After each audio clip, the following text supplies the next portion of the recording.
Mr. Starr? Here. Dr. Selcraig? Here. Mr. Coffey? Here. Madam Chair, we have a quorum. Very good. Ms. Gutierrez, would you lead us in the pledge, please? To the flag of the United States of America and to the republic for which it stands, one nation, under God, indivisible, with liberty and justice for all.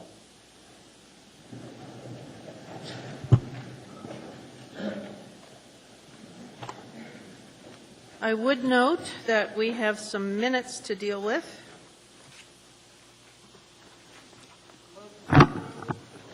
Second.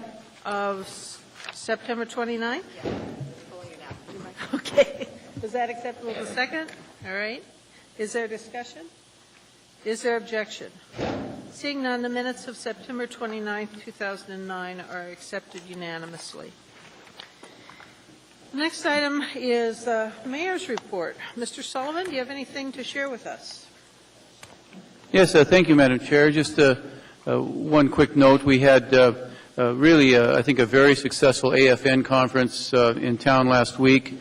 I had the honor of participating, giving opening welcomes to the Youth and Elders Conference and then again to the General Conference. And I think by all measures, the AFN this year was a tremendous success for Anchorage and for the attendees. Of particular note was the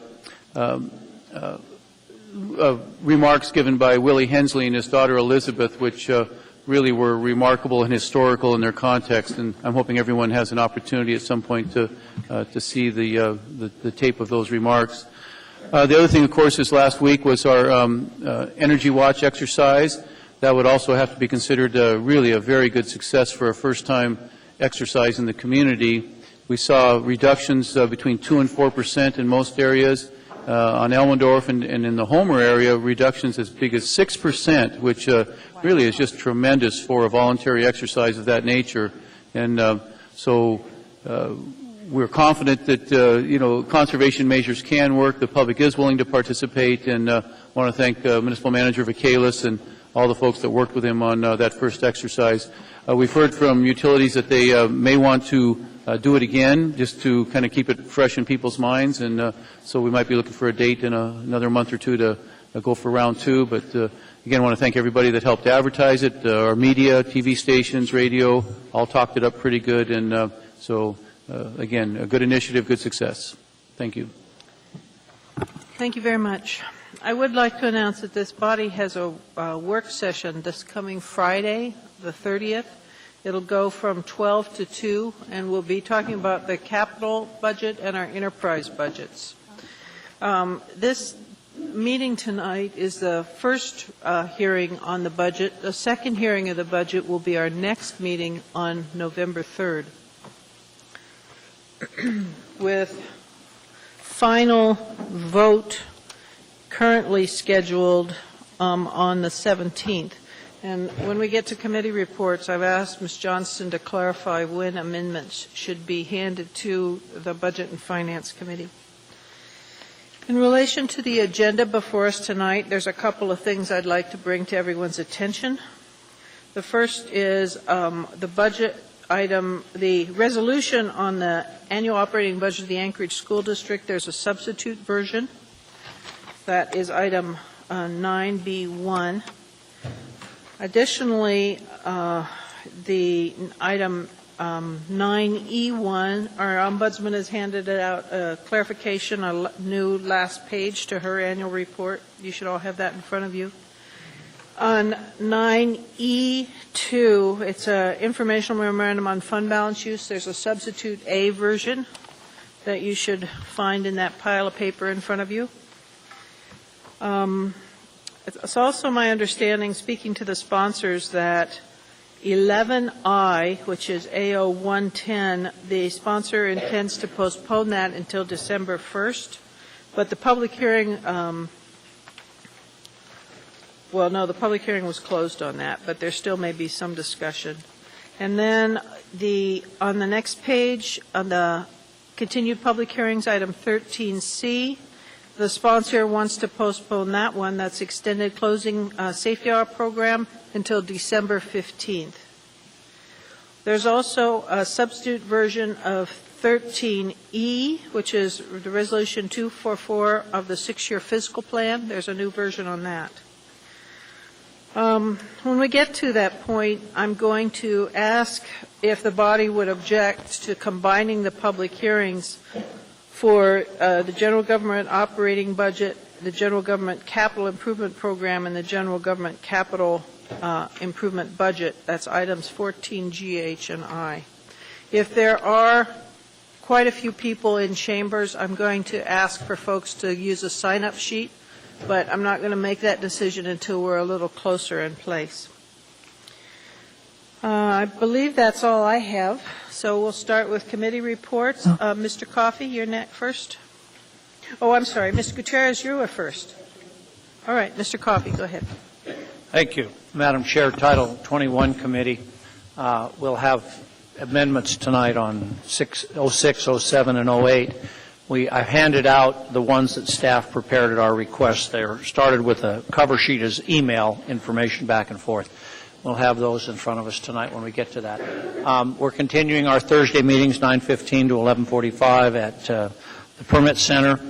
We will be talking on this coming Thursday about 090 and 100, which have to do with parking, loading, and so forth. It's our hope to continue to move through those and bring those sections to us to the body shortly. We also have residential and commercial design standards, which are coming as well. That's all we have. Thank you. Oh, on the Energy Commission Committee Task Force. We're meeting regularly. There's a schedule that should be posted. The next meeting is tomorrow. What we're doing is continuing to gather information from the a whole raft of sources so that we can make recommendations to the mayor and then keep this body informed on where we stand relative to energy issues in South Central Alaska. That includes things like the Integrated Resources Plan, the State Energy Plan, the Greater Rail Belt Energy and Transmission Corporation Plan that's being brought forward, information from the state legislature on their resource committee reports, information from the Department of Natural Resources on the reserve situation in Cook Inlet for natural gas, which it will be out in part in November with the final of new reserves probably in about a year, but they will know where we stand with the reserves in existing gas fields probably in mid-November to allow conclusion of GRETC and also of the IRP, the Integrated Resource Plan by the State of Alaska for South Central Alaska. Very interesting stuff, but there's a lot of complexity associated with it, and if anybody's really interested in a lot of detail, come sit through the 2-hour meetings, which are basically once a week between now and early in December. I think the 13th is the last one. Thank you, Madam Chair. The next one's tomorrow, Mayor's Conference Room, 9 to 11. Thank you. Dr. Selkirk.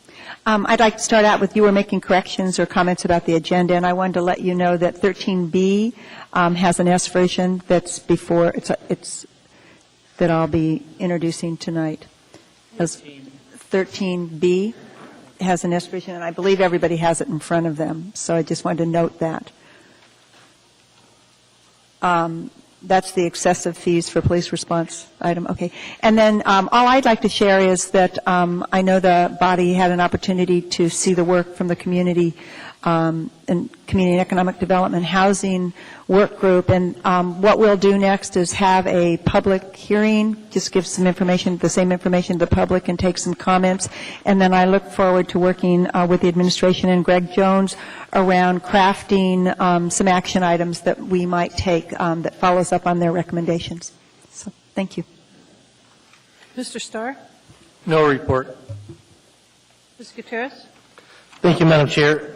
6 of us on the body, Mr. Clayman, Ms. Gray Jackson, Mr. Flynn, Ms. Johnston, Ms. Drummond, and I had the distinct honor and pleasure of participating Saturday in Fire Ops 101 put on by the IAFF. We got to don the full regalia, backpack and all, and go through several different activities that are typical of our firefighters. Climbing the 70-foot ladder was kind of a highlight for me because The firefighter shadowing me kept trying to get me to stop and take a rest, but if I'd stopped, I wouldn't have started again. I'm terribly afraid of heights.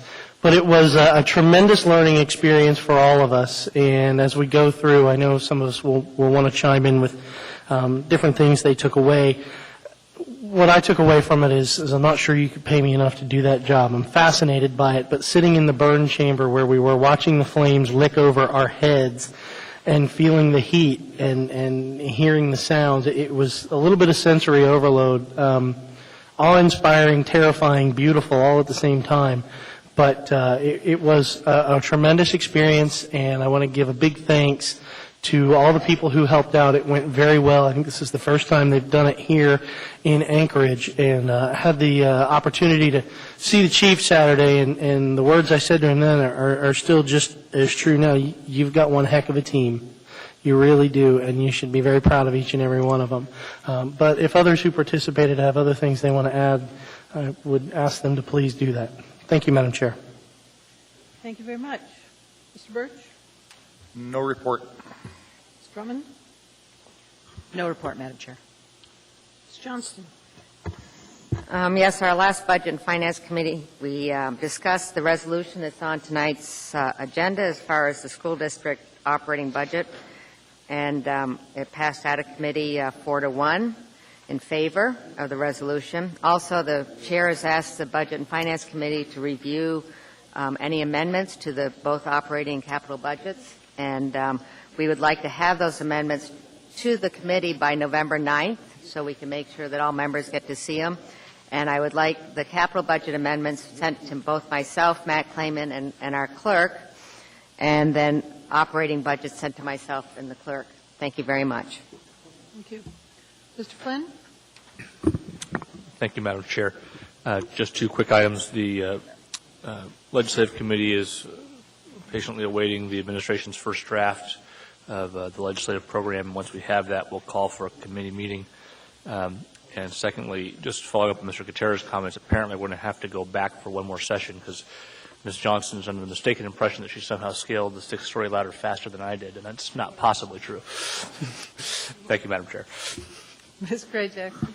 Thank you, Madam Chair. I'd like to tag on to Mr. Gutierrez's comments. As he mentioned, I was one of the Assembly members who participated, and it was a wonderful experience. My back still hurts. Often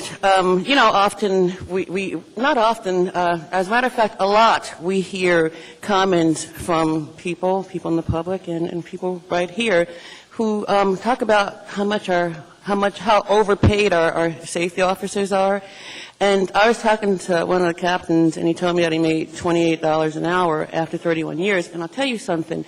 After Saturday, you couldn't pay me $280 an hour to do what our public safety officers do. And if anybody ever continues to think that they're overpaid, I invite you to participate in Fire Ops 101 because you may walk away with a truly different story. Thank you, Madam Chair. Mr. Clayman? No reports, although I will echo the comments of others and say that the experience at the fire department on Saturday was very educational, and I was glad to be invited and glad to participate, and I would certainly encourage members of the Assembly who did not attend to the next time this takes place to join in and learn what they have to show you. Thank you. Thank you very much. With that, the addendum is before you. Incorporate? Incorporate. Is there a second? Second. Thank you. Have something on the screen. Thank you. Is there objection to incorporation? Question, Madam Chair. Go ahead. Does this include laid on the table items? Well, I was going to actually, that would make it quicker. There is one laid on the table item, which it's resolution right here. It's AR 270. It's a resolution of the Assembly relating to potential revenue sharing by the state of Alaska in 2010. And that will be numbered? That would be 9B5 if it's acceptable to the body that be incorporated. And do we have an AR number yet? It's AR 270. You should have a copy in front of you, I think, Ms. I got it by email, thank you. All right. All right, so is there objection to incorporating that late on the table item? Seeing no objection, that item is incorporated. And they're coming down, right here. All right. I'm going to read the items on the addendum. 9B1A, this is a substitute version of AR 250, a resolution regarding the annual operating budget of the Anchorage School District for fiscal year 2010-2011. In 9E2, informational memorandum AIM 105, this is another substitute version. It's version A of a fund balance use. It's an informational report on fund balance. For introduction, 9F10 is AR 261. This is a resolution appropriating $2,688,900 in energy efficiency and conservation block grant funding from the United States Department of Energy as allocated under the American Recovery and Reinvestment Act of 2009 as a grant to the Federal Categorical Grants Fund of the Department of Neighborhoods for administration to administer energy efficiency improvements to municipal facilities, retrofit park and street lighting, and commission a commuter rail study between Anchorage and the Mat-Su Borough. That's a public hearing of November 17th. There's also a substitute version, updated report of the 6-year fiscal plan document, which is 9E2. It's AM 2009, then that'll be an A version. And then, of course, the one that we just approved, incorporating, which is AR 270, that's a resolution relating to potential revenue sharing by the state of Alaska in 2010. All right. With that, motion on the consent agenda would be appreciated. Move to approve. Second. All right. The consent agenda is before us. I'm going to go down the line here and see what people would like to discuss. Mr. Clayman, you're first.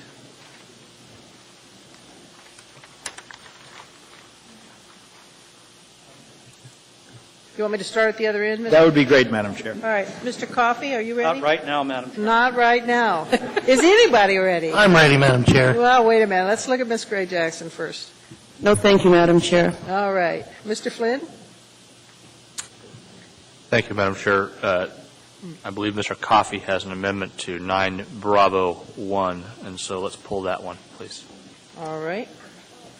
That's all. Ms. Johnston? Yes, I'd like to pull 9E2A. 9E2A. All right. Pardon me, Madam Chair, I did not understand what she said. 9. Echo Thank you. 2A. Thank you. Oh, well, it's both the twos then, because it's a It's sub. pulling 92. It's just a reference that there's an A version now. Yes, thank you. I was trying to clarify that. Ms. Drummond, would you pull that one? Yes. Go ahead. Oh, I'm sorry. Madam Chair, I'd like to pull 9E1 for presentation by the Ombudsman. Thank you. Anything else besides that, Ms. Drummond? No, I don't see anything. All right. Mr. Birch? No items. Mr. Gutierrez? I'd like to pull 9B2. 9D. Bravo 2. That's all, Madam Chair. Wait a minute. No, not yet. Yeah. Just ask the administration. Let's ask the administration. I'm sorry, just a second here. 9 Bravo 2.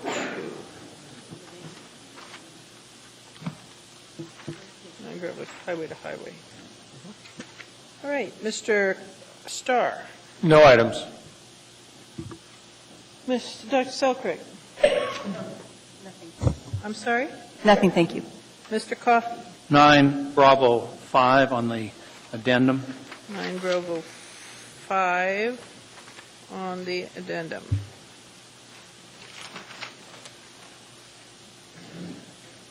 Okay. Mr. Clayman, do you have anything you'd like to discuss? In light of those that have been pulled, no, thank you. All right. All right, I'm going to read over the ones that have been pulled.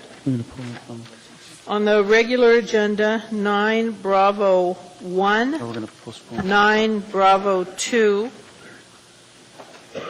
9 Echo 1, 9 Echo 2, Oh, wait a minute. No. I forgot. I apologize. Mr. Michaelis or Mr. Sullivan? Yes, Madam Chair. We'll pull item 9F8, please. 9F8. Thank you. Thank you. 9F8. Sorry. And then 9, on the addendum, 9 Bravo 5. Madam Chair, Mr. Coffey. I just turned my hearing aids up, truly. My question is, did you say 9 Delta 2 or 9 Bravo 2? Bravo. The one about highway to highway Yes, that Ms. sir. Jackson and I are... Yes. Okay. All right. And 9 Delta 2 was pulled? Was not. Was not. Okay, because I couldn't quite understand that. And then who pulled 9E1? I did. Ms. Drummond. Thank you very much. I appreciate it. Thank you. All right. Now, Ms. Drummond, you had a question on an item 2, you said? No, that was just the one the administration pulled. All right. Okay. At this point, then, is there objection to approval of the rest of the consent agenda? Seeing none, the consent agenda is approved unanimously. The first item before us is 9 Bravo 1. Mr. Flynn? Thank you, Madam Chair. As soon as my screen allows me to, I shall move to approve. Wow, you guys are fast. All right. Is that the S version or the non? The S version. Thank you. All right. Would you like to speak to it, Mr. Flynn? Well, first off, I'd like to maybe lay a item on the table about Mr. Coffey having to wear his hearing aids at all meetings. But I think we should support that. yeah. But Mr. Coffey, I believe, has an amendment That's okay. that I would invite him to offer at this moment. Okay. Would you like to speak to the global Sure. motion first or not? I'd be happy to. All right. Madam Chair, this resolution is before the Assembly as an outgrowth of this spring's consideration of the school district's budget. As you are aware, Ms. Johnston and I collaborated on an amendment making a minor deduction to the school district's proposed budget. In summer meetings, we had joint work sessions with the school board. I see 2 members, Mr. Higgins and Mr. Steiner here. They requested that we provide them with plenty of advance notice as to the amount that we intended to provide to the school district in support of their 2010 and 11 budget. They kick off their budget season on Monday, November 2nd, I believe, and so Ms. Johnson asked me to spearhead production of something like this resolution. We have had a Budget and Finance Committee hearing on this. Ms. Johnston and I have met with Superintendent Como twice. I don't want to represent that she supports this in its entirety, but she is supportive of this methodology, and with that would recommend it to my colleagues. If there are any further questions, I'm happy to answer them. Thank you. Dr. Selkrig? You're in queue? Yes, I've just asked Ms. Tucker to prepare an amendment for me, and I know she's quickly producing that, but basically I'm going to move, and I will do this in a formal way in just a moment, that I would like to add 2 whereases that address. Dr. Selkrig, would you mind just holding until... Sure, if that's fine with me. those? That's good. Thank you. That would work perfectly Mr. if you Birch? just give me the time. Thank you. Mr. Birch? I guess one of the concerns I have is that we look at the municipal spending in the aggregate. We look at the municipal revenue sharing, and we look at the local tax contribution. And indications are that there may be an additional revenue sharing headed to school district, and it seems to me like if we're going to have some sort of responsible limitation on the school district spending, and I did not support the school district budget this last year because of excessive spending, that the change that's proposed here by inferring taxes instead of budget, I guess I don't really support that. It strikes me that any increase should track the city and be appropriate, applied to the full school district budget. we're seeing a lot of impact of the labor contracts on our fire and police and transportation obligations here at the city, and yet the school district isn't really participating. And I guess my suggestion would be that this substitute and the revision to reference taxes rather than budget should be revised to reflect the aggregate budget amount. Thank you. Would one of either Mr. Flynn or Ms. Johnston? Ms. Johnston? First of all, Mr. Coffey has an amendment here, and it's going to, in the amendment, say it's increase in real property tax revenue. It's sort of spelling it out. In our discussions with the school district, and you were there with our work sessions, it was discussed as far as, yes, we do have to approve the full school district budget. But the full school district budget does not affect the tax cap or the amount of taxes we collect from the citizens. And the school district wanted some flexibility as they apply for more funds. So we felt what we needed to do is address what affects the property tax payers and what affects the municipal budget. And that's why we drew this up in such a way that we had the impact on the taxes the same, on the property taxes the same as last year. Does everybody have these?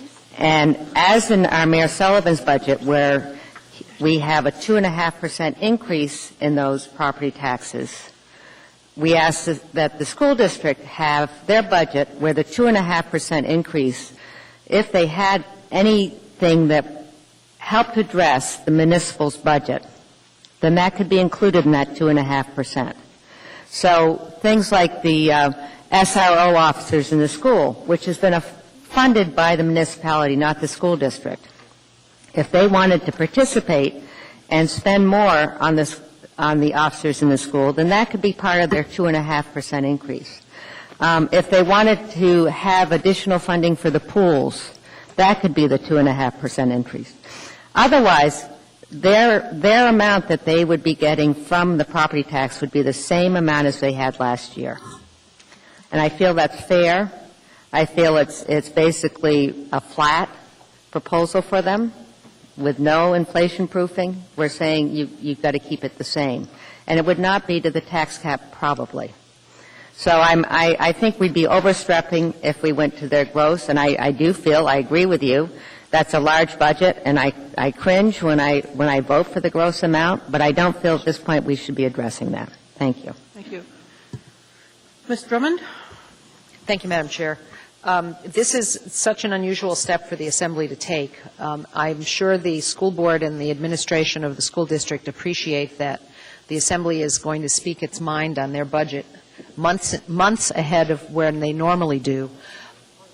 To that end, I would appreciate it if Chair would give the two school board members who are present in the absence of administration a chance to address the body on this resolution, so that we have an idea of what they expect the impact to be and how they expect to deal with it. And I'm just going to ask Mr. Steiner as chair to come forward. Have you seen the resolution, Mr. Steiner? Madam Chair, members of the Assembly, I have seen the original version. I have not seen the S version, although I've been told more or less what the change is, but I haven't actually seen it. One word. In line 37, instead of the word budget, it's taxes. That's what I understood the change to be. Now, there's some other amendments coming. I just got one I haven't read. But would you like to respond to Ms. Drummond's on how you're going to deal with this? Yes. I can say that the school board, of course, at this juncture has not actually done anything formal as a body to vote or state a position on it. So I don't have a formal position. But I can say that in the discussions, the tenor of the discussions have all been that we very much realize the difficulties that the city is in and the tight tax era that we're in right now. We appreciate that, and we are not averse to participating in bearing some of that, the tightness. And so recognizing that we may not get an increase that is available under the tax cap, We don't object to the notion of not getting that increase, but we very much do appreciate, as Ms. Drummond said, learning about it early in the process so we can budget toward a realistic number that the Assembly supports. So we very, very much appreciate the Assembly taking this step, and we are prepared to work within the direction that the Assembly is discussing giving us tonight. Anything else, Ms. Drummond? Thank you. Thank you, Mr. Steiner, for being here to participate. Knowing that the school district's administration works on the budget pretty much year-round, I know you've probably had some advance warning on what the budget is going to be looking like, so I hope that this works for the organization, and I look forward to working with you as the budget process advances. Thank you very much. Thank you very much, Mr. Steiner. Mr. Starr?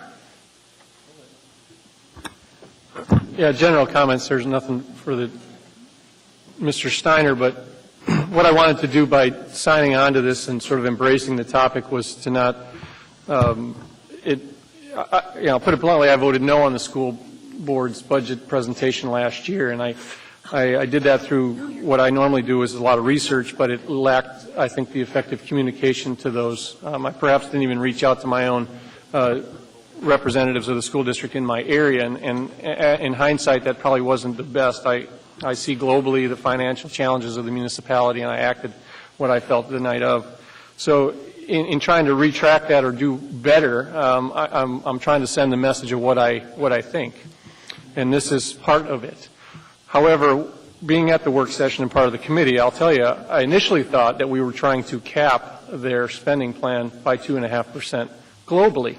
And I was enthralled with that, and I read it, and I thought that's where we were headed. So I was a lot more excited, and that's not to say this in a jovial manner, but I have some same reserves now. My name's on this. I sponsor it in that regard, but I'd like to hear some more debate about it, because my sense is that we're going to slim down our budget on the operating side to appease and rightly so the bill payers of our municipal expenses, but then we're just going to go ahead and reinflate them come mill setting time, and I don't want to do that, and I don't want to do that disingenuously, and I don't want to do that haphazardly. So I'm open to the discussion. I was piqued a little bit, and I won't bring Mr. Steiner back up here, about the school board approving our resolution, so to speak, and the process that may go into that. That sounds debateful. I appreciate what they would say about the resolution, and I guess I care what Ms. Como had to say, but I don't think it'll affect our vote. I don't think we're going to go back and retract it. So that comment to me is adversarial, and that's hopefully not what I'm doing here. But I'm open to discussion. I'm not sure, even though my name's a sponsor, and I'm going to support it yet. So thank you.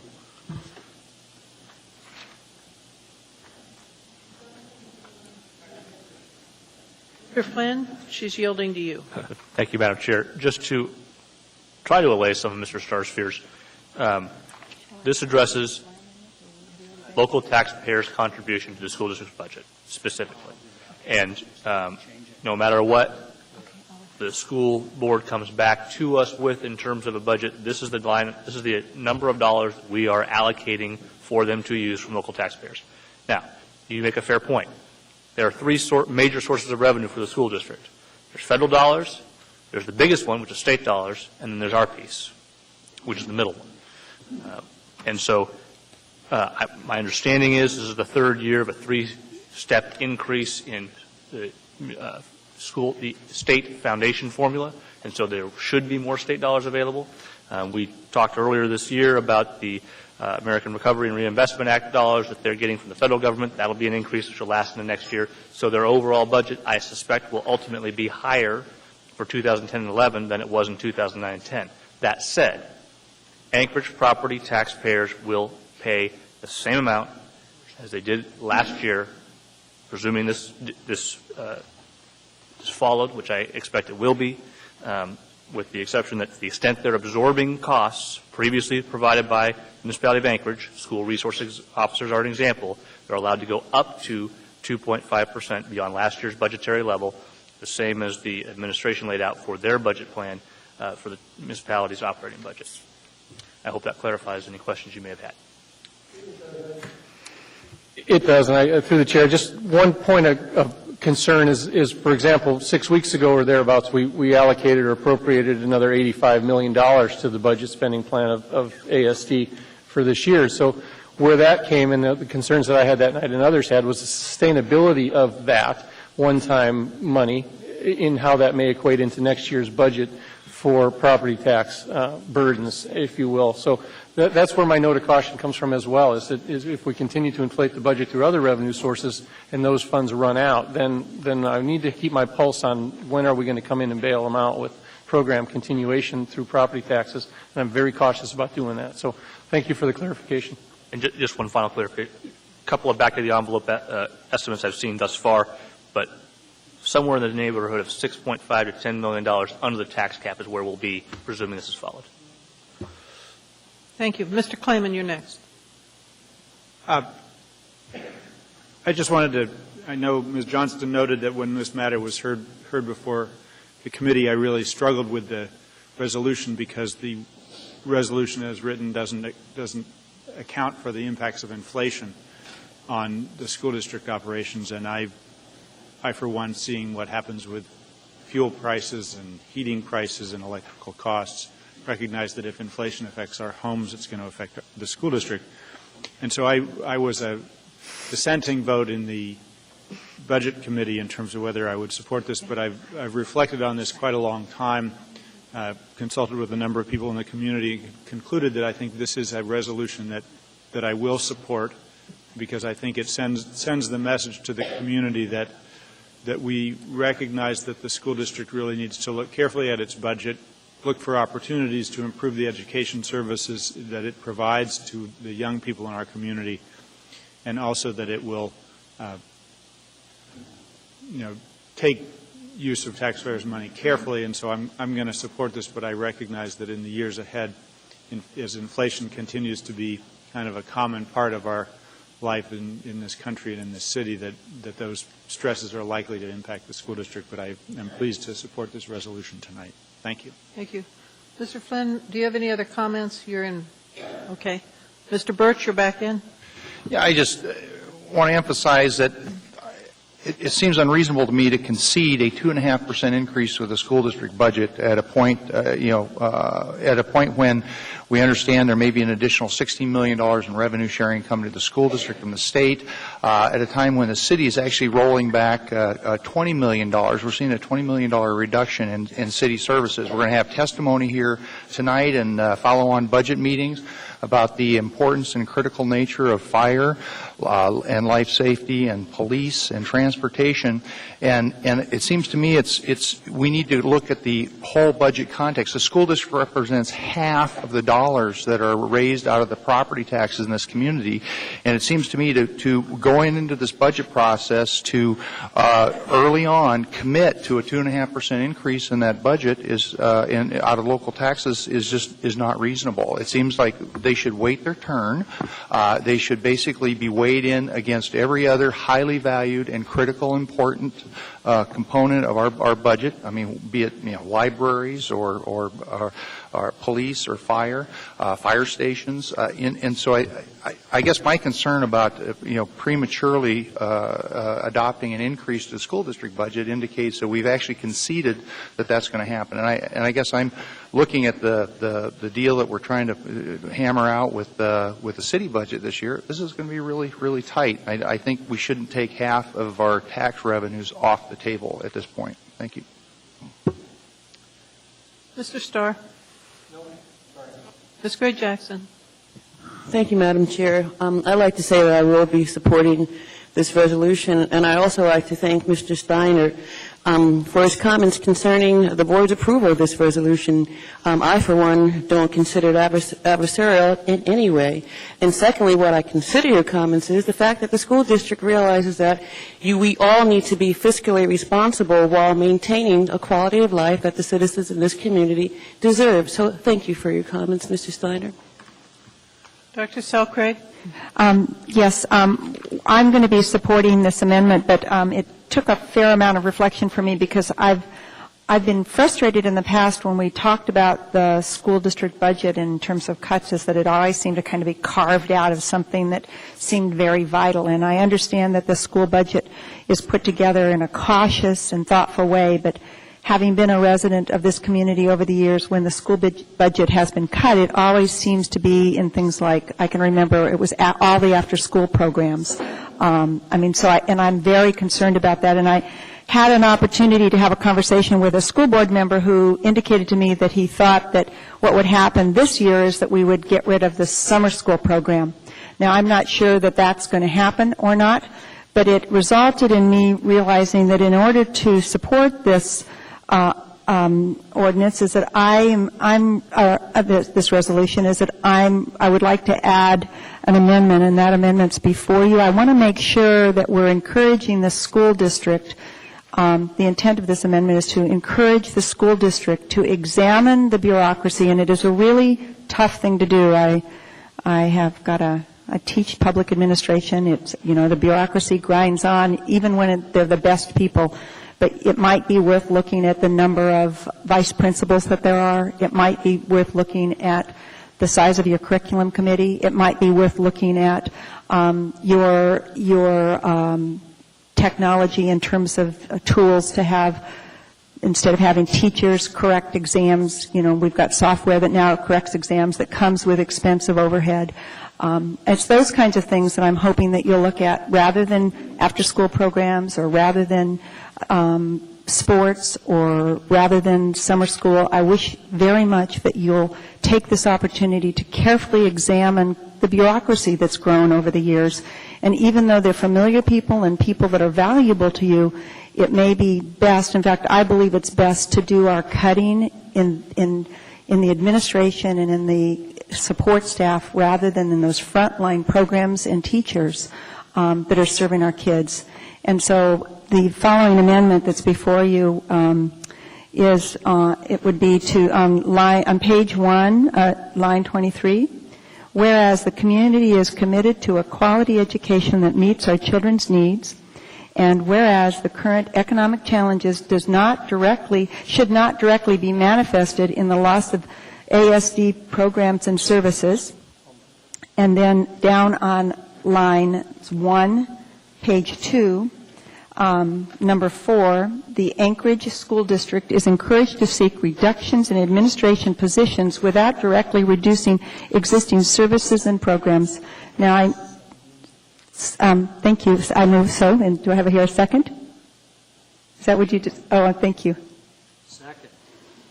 And I know this is a tough one, but I really think it'll take courage on your part. But in the end, you'll be serving all of the community and the students in the best way. And so I'm hoping that this body will support me in encouraging the school district to do this. Since there's a bunch of people in queue, if you want to speak to Dr. Selcraig's amendment, could you raise your hand? Mr. Starr, you're first. I don't support it. Thank you. And a couple things is if we can't address program creep and if we can't start to focus on mission statements through dollars, then we're not going to do it through glossy whereas statements that don't say anything here. And I hate to be so offensive, but reducing existing student services and programs, the only way I can reduce the scope of their mission is to say budgetarily I disagree. I can't tell them that I don't appreciate, the programs of the multi-language programs. I can't tell them I do or don't appreciate some of the other decisions. And it's frustrating when I can't do that through the dialogues. I'm not on the school board, but I do approach their challenges through the budgetary functions and to put that restriction on them that they don't and can't reduce student services or programs and services is the wrong way. To send a message that administratively they may be overburdened, that's your opinion, but I can't support it. It's just frustrating to even read it. Mr. Coffey. Thank you. I've been here, this is my 6th year. First time we've had an opportunity early in their process to have some dialogue. And I know at the request of us, I believe most of us at the work session, we asked the budget committee to do a little work with the school district to see if we could sort of put some sideboards around what their budget should accomplish or not. Today, what I understand, the AR 250 is sort of those sideboards They don't absolutely compel the school district to do anything. They get to do their budget. They don't absolutely compel us to do anything. We get to review and approve their budget. But I don't like surprises. I don't think they like surprises. There was an argument that we surprised them last year. I would prefer to do it in this fashion than that fashion because it gives them an opportunity to work collaboratively with us. It mirrors our approach. And what Ms. Dr. Selcraig is saying with her amendment, to me, is more of the same in the sense as you folks are faced with this, we believe it's more important to deal with student matters than it is to continue the bureaucracy. Look here rather than there. You know, don't eliminate math in favor of having 25 people in payroll, that kind of stuff.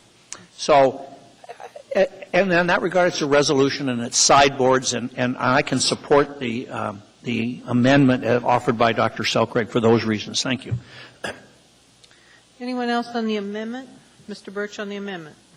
On the amendment, we typically don't have the opportunity by code to delve into the operation and function of the school district. Our only real obligation is to review and approve the school district budget in the aggregate. So while this certainly makes good sense that you take administrative positions out before you take classroom positions, I don't know that by code that we're really entitled to push that towards the school board.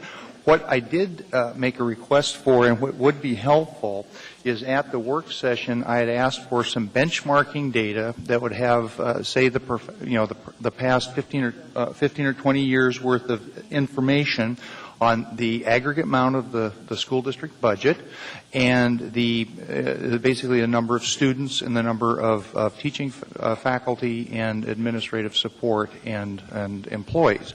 And I haven't seen that yet. I don't know if that's going to come to us maybe during the budget process or who formally asks for that. Other than my raising the question and the request at the work session. But that would be helpful in our deliberative process to find out what sort of growth and what sort of sideboards have been applied to the growth in the school district budget over some period of time. And I'd say whatever the records are available. Thank you. Okay. Ms. Osiander. I'm very clear.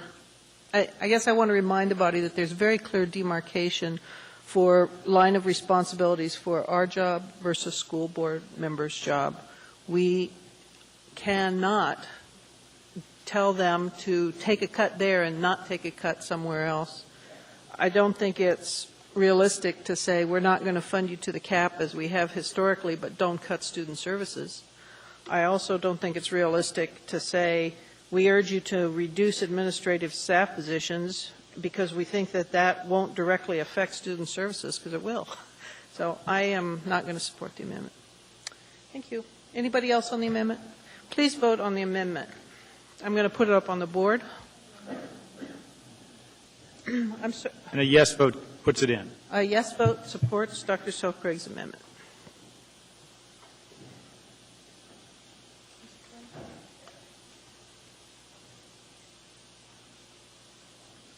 And that amendment passes 7-4. All right. We're back to the main item. Madam Chair, I have an amendment as well, if I'm in the queue. Somehow I've lost my queue. I apologize to you. Well, we're not very far down the list. I got it back. All right. Mr. Coffey, you're next. Thank you. Madam Chair, I believe it's been handed out. It is amendment number 1 to AR 2009-250. And it's offered not to change any of the substance, but to add, hopefully it adds clarity. When I read lines 2 through, or excuse me, page 1, section 2 of the resolve, lines 36 through 39, I wasn't sure what we were doing. I would like to change that amendment a little bit and in the amendment, it should say taxes collected for the Anchorage School District. Mr. Flynn pointed out they don't collect it, we do, but so that minor amendment should be made just as we do it. And then it would read as set forth on the amendment, the Anchorage Assembly intends to approve an increase in real property tax revenue for Anchorage School District's fiscal year 2010-2011 budget up to a maximum of 2.5% of the fiscal year 2009-2010 taxes collected for the Anchorage School District.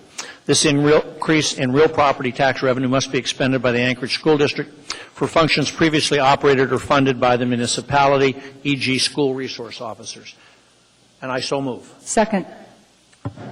And the reason I thought was necessary to clarify, when I read it, I wasn't sure if they were saying you could increase by 2.5 and you could also increase by an amount to the extent you funded things previously operated or funded by the municipality.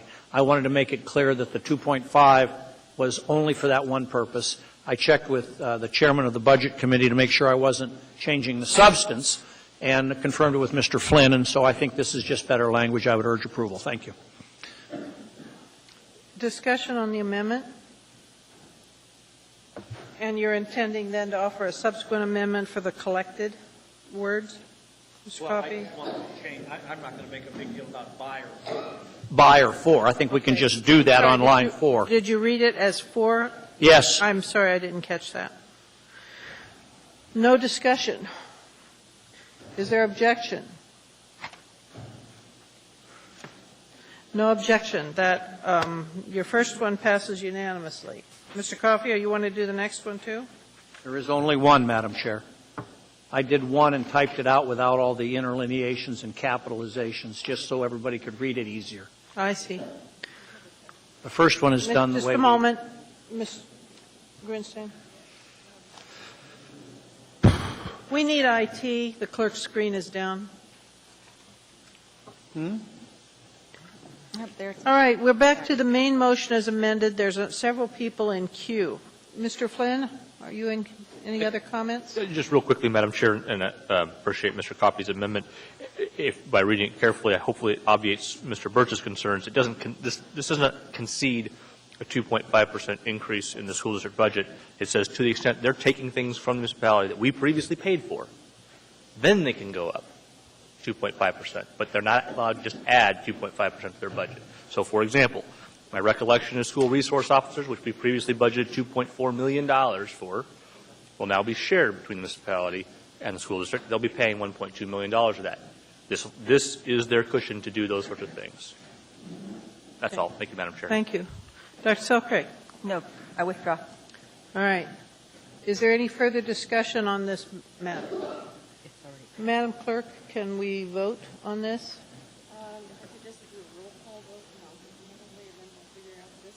Okay. Do you need a short at ease? Well, let's see if there's any objection to this first.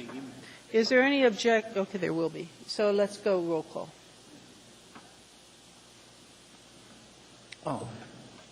Now her screen's down. Oh. Mr. Klayman. Yes. Mr. Birch? Mr. Coffey? Yes. Mr. Flynn? Yes. Ms. Gray Jackson? Yes. Mr. Gutierrez? Yes.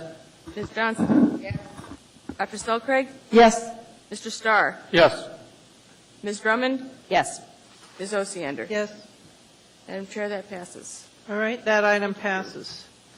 At this point, I need about a 5-minute at ease. Madam Chair? I'm sorry? Madam Chair? Over here.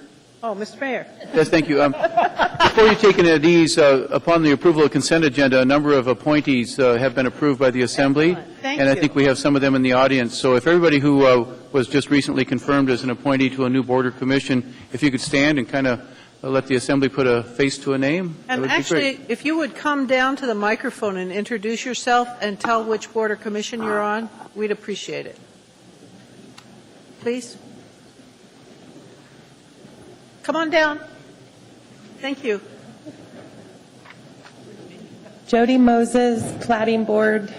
Super. Thank you, Madam Chair. Thank you, Mayor. Thanks for your service. Wendy Eggleston, Anchorage Animal Care and Control Advisory Board. Excellent. Thank you. Good evening. I'm Bob Stewart with Board of Adjustment. Thank you very much. Dave Morgan, Health and Human Services. Thank you. Tom Maloney, Investment Advisory Commission. Thank you. Dan Kiley, Health and Human Services. Thank you very much. Steve Abel, Plating Board. Excellent. Thank you. Craig Ferdine, Building Board. Thank you. Ken Fuller, Plating Board. Thank you. Pauline Potter, Health and Human Services. Excellent. Thank you very much. Carol Ullman, Health and Human Services. Thank you. John Haxby, Board of Adjustment. Thank you. I want to say a special thank you to all of you folks on behalf of the whole Assembly. The contribution you make is so significant in terms of getting government done and providing good government for the citizens in this town. You are greatly appreciated. Madam Clerk? Madam Chair. Mr. Gutierrez. On that same note, I want to echo your comments, but also want to commend the administration and say thank you for filling a lot of those positions very quickly and with a lot of very good people. And thank you to all of you for the service you are giving to your community. Thank you, Madam Chair. There were a lot of appointments tonight, that's for sure. Madam Clerk, can we continue? I think we have an appointee. Madam Chair? Just a moment.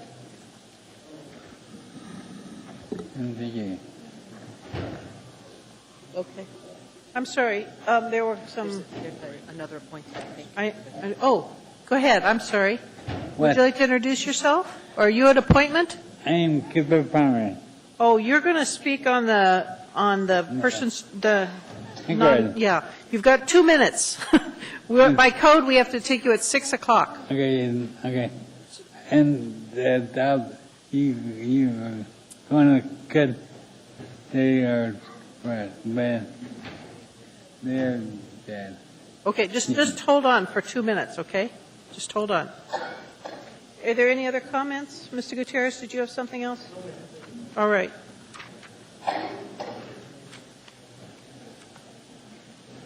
No.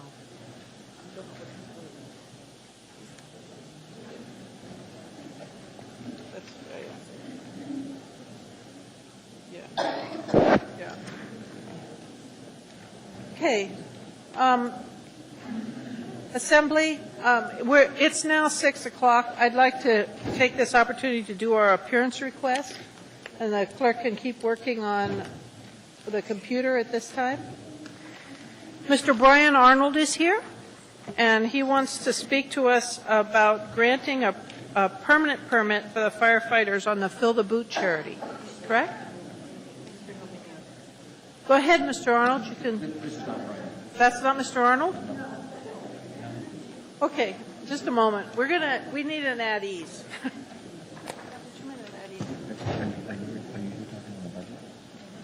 So I'm talking to my Steven.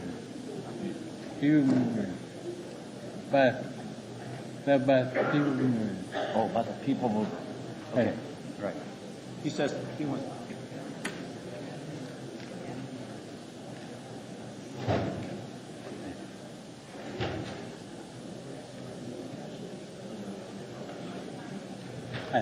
They're not ready for you.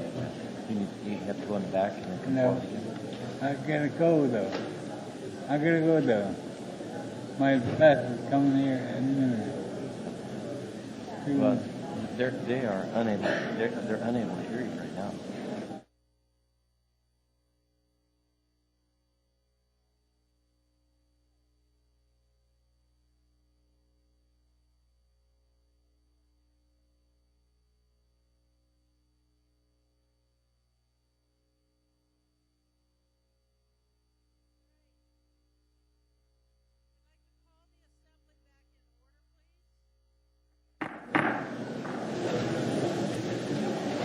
And I apologize for my mistake. Mr. Arnold is here. That was not Mr. Arnold, however. Mr. Arnold, will you come forward, please?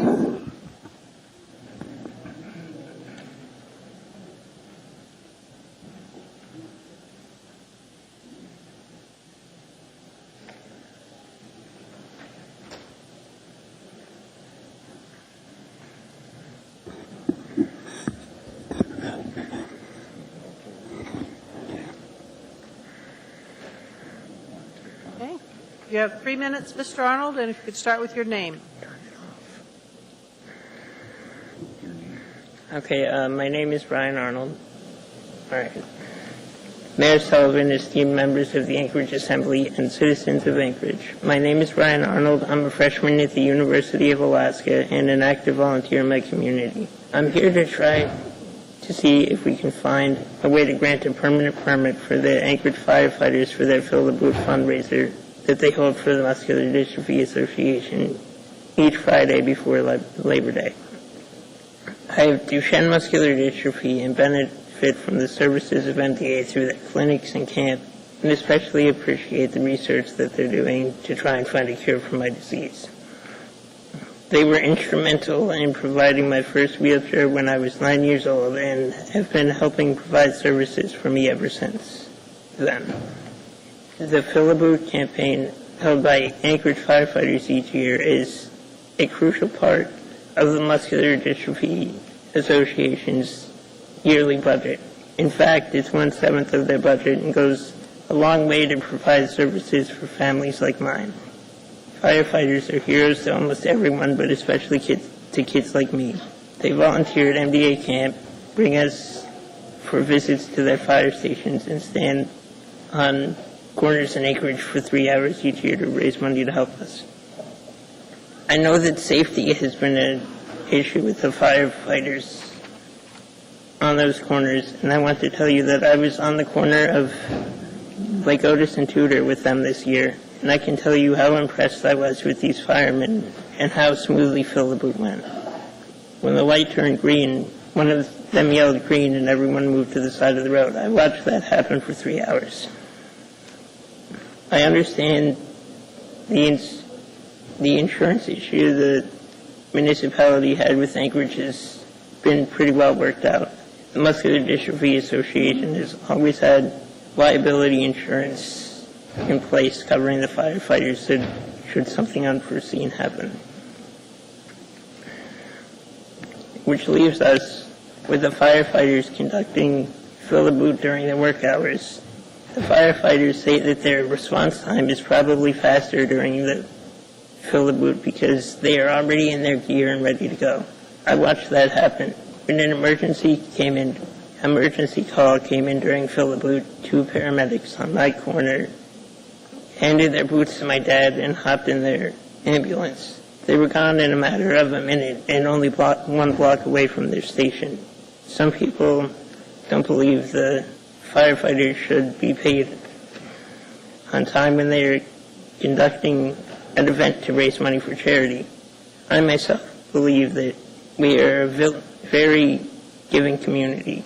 Events like this happen every day on company work time. Events like Paint the Town, the United Day of Caring, and the annual charitable giving campaign held for the whole month of October in the Anchorage School District. Fill the Boot is a firefighter event across the nation. I can tell you that I am extremely grateful that they chose the Muscular Dystrophy Association to be their charity of choice. Concerns about the event have been worked out in cities all across America. Let's let Anchorage be one of those cities, too. Thank you. It's a 3-hour event held once a year, and the firefighters have been doing it for a year. Let's figure out right now how to make it a permanent event. Thank you very much. I'm going to ask the mayor to comment on what he's been doing on it. Do you want to make a statement first, Mr. Clement, or ask a question?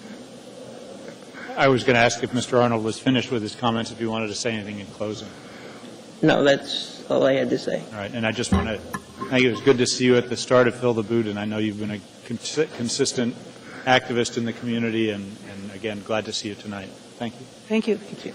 Mr. Mayor, you and I talked briefly about this. I wonder if you could brief the community on what's going on with the Fill the Boot. Well, thank you, Madam Chair. We concur with the statement that there are ways to make the project safer. The conflicts that we have are right now the ethics code does prohibit municipal employees from using their on-duty time to do solicitation for private enterprises, and so there would have to be a change to the ethics code.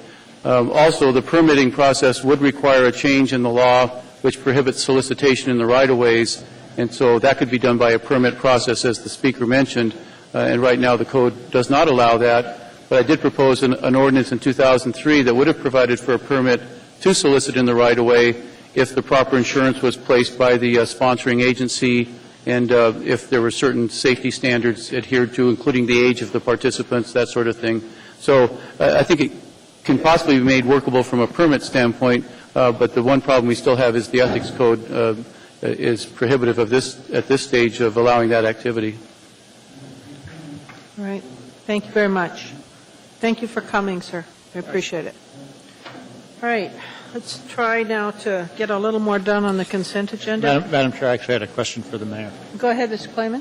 Mr. Mayor, would it be the mayor's plan to come forward with those code changes that would be needed to make this go forward?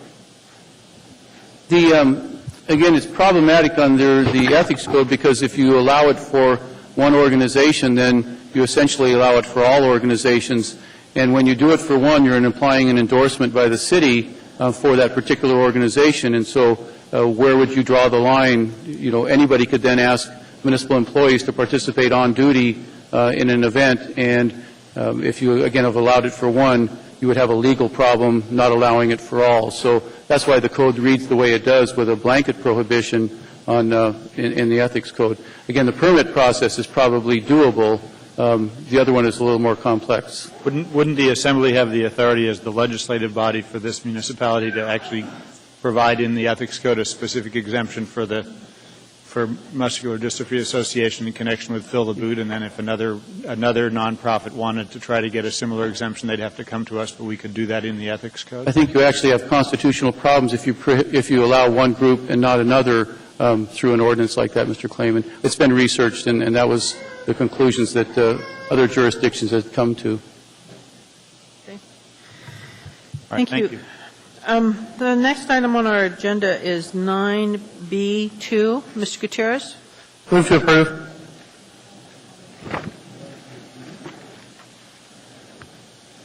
If there's a second. Second. Thank you.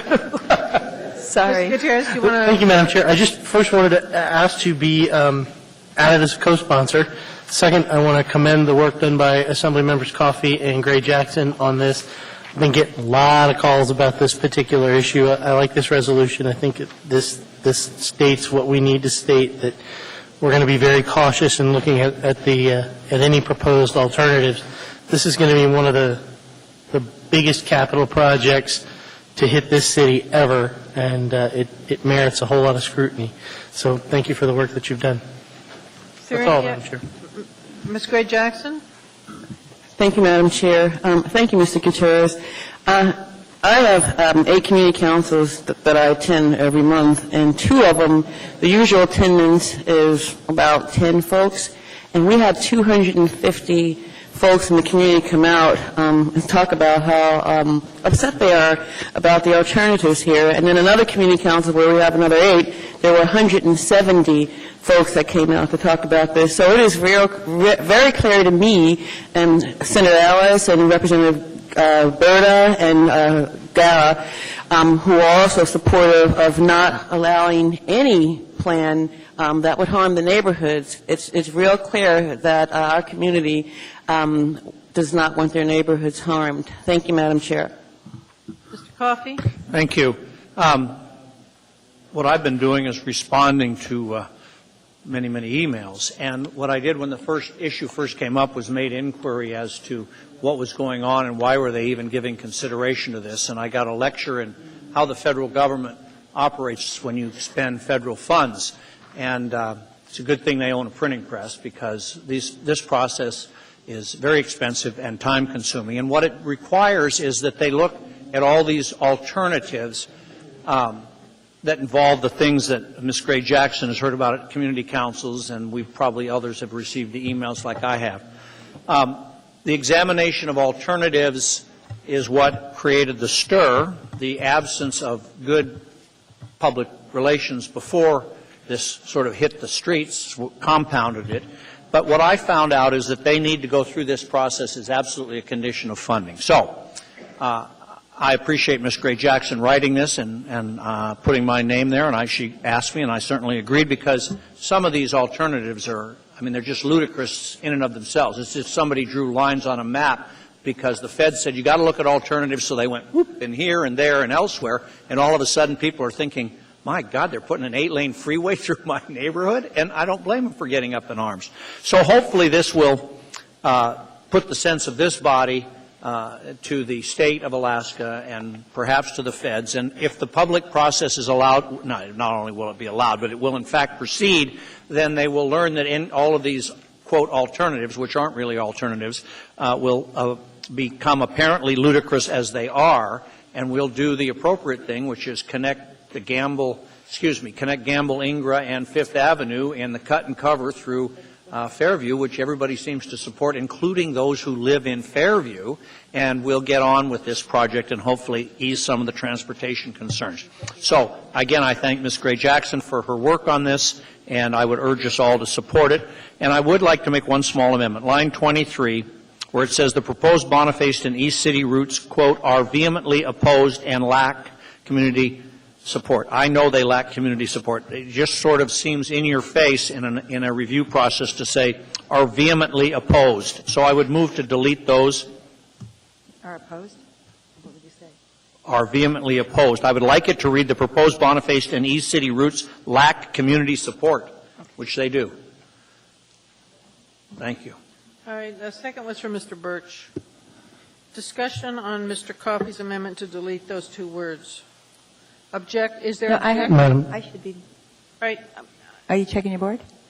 I can't check the board because I've got 5 people in queue to talk about the main matter. So at this point, if you would like to speak about his amendment, I need your hand up in the air. Thank you, Mr. Gutierrez. Thank you, Madam Chair. I hear what you're saying, but they are vehemently opposed, Mr. Coffey.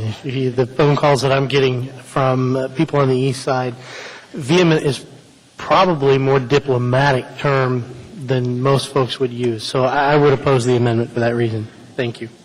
Anyone else on the amendment? Mrs. Gray Jackson. Thank you, Madam Chair. Mr. Coffey mentioned before he publicly made that amendment, he asked me if I had any problems with it. And I was just really happy because we both represent the Midtown area that he signed on with me. Thank you again, Mr. Coffey. But just for the record, whether or not we take out vehemently, folks are mad. They're really mad. And as far as I'm concerned, whether or not the federal government or the state are just testing us to see if we'll react, it's important that when there is an issue out there in the community that the community is against, that you speak up. Because if you don't, then, people think that you really don't care and, okay, well, we really weren't considering those routes, but since nobody had anything to say, hey, let's bring them back on the table. So I'm really, really glad that the folks in the community came forward. And they are mad. They're very mad. They're very upset. And I know that firsthand. Thank you, Madam Chair. All right. I'm going to put Mr. Coffey's amendment to delete those words on the board. If you want to delete the words, vote accordingly. Ms. Drummond. And that amendment passes. We're back to the main motion. I want to remind the body or plead with the body to be succinct. We've got a room full of people that want to talk to us. There are 5 more people in line to talk about this matter. I don't get the sense this is very controversial, folks. But Ms. Gray Jackson, you want to say something else? No, thank you, Madam Chair. Dr. Selkrig, you want to speak on it? Very quickly, I want to express my concern that this process has gone on to meet the federal government but not to serve the community particularly, because I think the 15th Avenue and I think the Ingra Gamble proposal is kind of quietly under the breath already the decision of the planning body. And so I'm hoping that we hurry through this process and be more honest with the community about what the intentions are in terms of the planning staff and AMATs. So thank you. I was just going to note that I think when they put everybody clipped the ribbon and they built the overpass there at Burgaw next to the new school, I think that, I thought that pretty much indicated that the Glen Highway was going to progress at least that far into Anchorage before it would connect to the Seward Highway. So I think the amendment's well intended. I think, having the public process, but, I think a lot of the construction's already happened, at least on the Glen Highway component. Thank you. Mr. Klayman. I had a question, if the administration can answer. Is the East City route what would be described as generally Muldoon-Tudor, or is the East City route some different route than the Muldoon-Tudor? It's different. It's Boniface. Mr. Jones or Mr. Mayor? Madam Chair, Go ahead. the East City route is east of Tudor along the military boundary, down to what would be below Boniface, roughly the alignment of the new Martin Luther King bypass, roughly. Because Mr.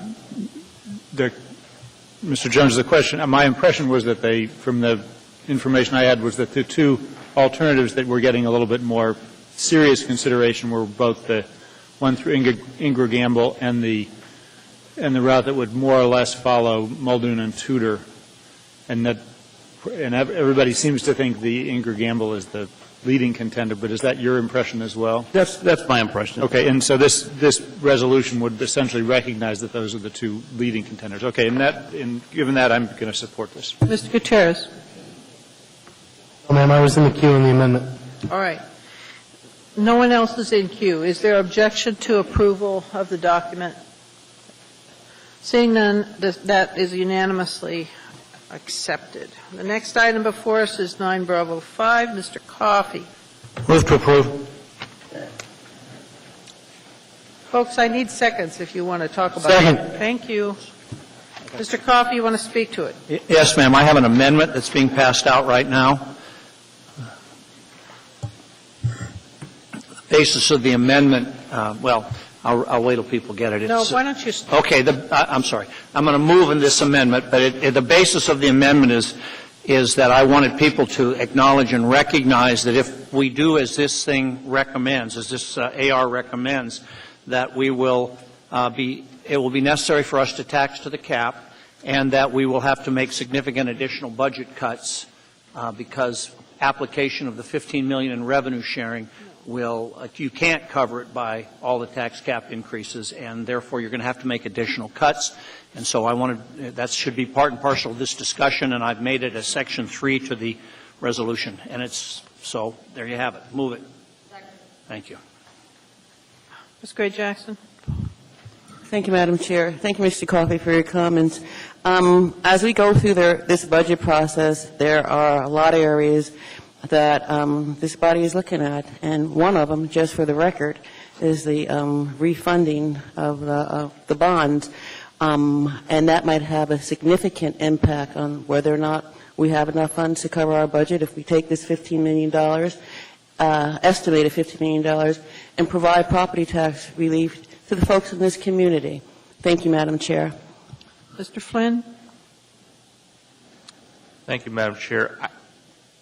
I guess I'm trying to more clearly understand Mr. Coffey's math. The administration's proposed budget would employ the estimated $15 million in state revenues for operations. That's correct. It would be $10 million under the cap, and we just passed a resolution as to the school district budget asking them to be what we expect to be about $6.5 to $10 million under the cap, which means we have somewhere between $16.5 and $20 million in dollars that we do not plan to tax. And therefore, if we instead use that tax capacity and employ these $15 million, and to replace the $15 million that are currently in the budget as operating funds and use it instead for property tax relief, we're at a net zero. No fundamental change to what people are paying in taxes. We don't have to cut anymore. We don't have to raise anymore. Well, or am I missing something? Yes, you are absolutely missing something. The purpose of the resolution is to keep the tax cap, is to raise the tax cap, to raise the revenue from the up to the level of the tax cap. Because if you do it that way, you take the state revenue sharing, the way it was done in the past, last couple of years, 3 years, I believe, and what that does is that continually raises the tax cap. And so this year's budget, then next year's budget, and the budgets in the future are higher because of that situation. Now, let me finish. You ask, and I get to answer, and then I'm sure the chair will recognize you. And then the next situation will be that then we'll have a higher basis for calculating the 11 and the 12 and so on. The purpose of, and I believe that's the ultimate purpose of this resolution, is that we do that, and I oppose that. And frankly, I hadn't considered what the school district may or may not do. I thought what the city may or may not do relative to its budget. And what this would do, from our perspective, for our portion of the tax cap, would be to take money from the state of Alaska, and after we've done all the calculation, to basically do a below-the-line, if you would, $15 million refund. My preference is we don't tax to the cap. And I wanted it acknowledged that we would have to do that for our budget, and that's the point of my amendment. Thank you. Mr. Flynn? Nothing further, Madam Chair. Thank you. Mr. Coffey, anything else? You're first in line here. All right. Dr. Selkrig? I'm going to be supporting this, actually for the reasons that Mr. Coffey has pointed out, and that is that I was concerned in the past. I think we have wisely left ourselves in a position that, first of all, we figured out what our needs were. We established the tax cap based on the preceding year and what we were able to spend. And then, if we needed to tax the cap, we did, but what we did is that we used this municipal revenue sharing to reimburse people so that their taxes would be lower. And what that does is it allows you to next year, if you want, to do the same thing again, to tax to the cap or not tax to the cap. By leaving things like they are, as I understand it, if we took that municipal revenue sharing money and put it under the tax cap, it would mean next year we would start out with a tax cap that was mandated $18 million or $20 million less than what we're looking at this year. And we may want to spend that money, spend less money next year, but the fact is that we would be basically starting with an $18 million or $20 million deficit. So we would be forced really into reductions again. And I think actually by leaving it like we've done in the past, it leaves us the freedom of deciding on an annual basis what our needs are, what as a community we want to do, and then establishing our taxation under a cap that is not severely changed from the year before. So we have the capacity this year to not spend to the cap, and I think we're working to do that. But by approaching it the way the administration has done, it's kind of a tricky approach to putting us in a very, very tight position next year before we really understand what our needs are next year. So I'm pleased to see this come forward. I appreciate the good work on the part of my fellow Assembly people, and I plan to support it and move forward on this year and next year, assuming that we'll make good decisions based on what we hear from the public. Thank you. Madam Chair, point of order. Are we still discussing the amendment, or are we discussing the main motion? We are discussing the amendment. Thank you. Thank you, Mr. Gutierrez. Dr. Selkrig, are you? Well, and that's why I'm not supporting Mr. Coffey's amendment. Or I am supporting the item before us. Thank you. You are. Could you please clarify? Okay. I am not supporting Mr. Coffey's concerns, and I am supporting what has been brought forward by Ms. Gray Jackson, Ms. Drummond, and Ms. Gutierrez. Thank you, Dr. Selkrig. Mr. Klayman. I just want to speak to this resolution, which I believe is identical to a resolution passed unanimously. Microphone, please. I want to speak to this. Well, actually, we're speaking to the amendment. I'm opposed to the amendment because I frankly think it's premature. I think Mr. Coffey may be right. It may be necessary to tax to the cap, and it may be necessary to make additional budget cuts, but we won't know that until we get to the final budget. I think the public is very well aware that what happens with the budget is that the administration proposes a budget. There's a lot of give and take with the Assembly, and hopefully by the time we pass the budget, there's been some compromises reached between the Assembly and the Mayor's office so that we can get a budget that both the Assembly and the Mayor's office can support. That's going to take a little bit more time before a budget gets passed, so the language in Mr. Coffey's amendment that says it will do this and it will do that, it's too early to tell. It's premature, so I won't support the amendment. Thank you. Thank you, Mr. Klayman. Ms. Gray Jackson. Thank you, Madam Chair. I won't be supporting the amendment either. And I just want to say, when we had a budget shortfall in February, whenever it was, Mr. Starr came forward with the exact same resolution. Thank you for saving me some time in drafting this, Mr. Starr. And on the floor, Mr. Coffey signed on to it, and this resolution was approved unanimously. So I see no reason that we can't do the same this evening. Thank you, Madam Chair. Thank you, Ms. Gray Jackson. Mr. Birch. I, too, will be supporting this amendment. And I guess what I would like from our city financial officer, chief financial officer, is maybe some sort of an assessment.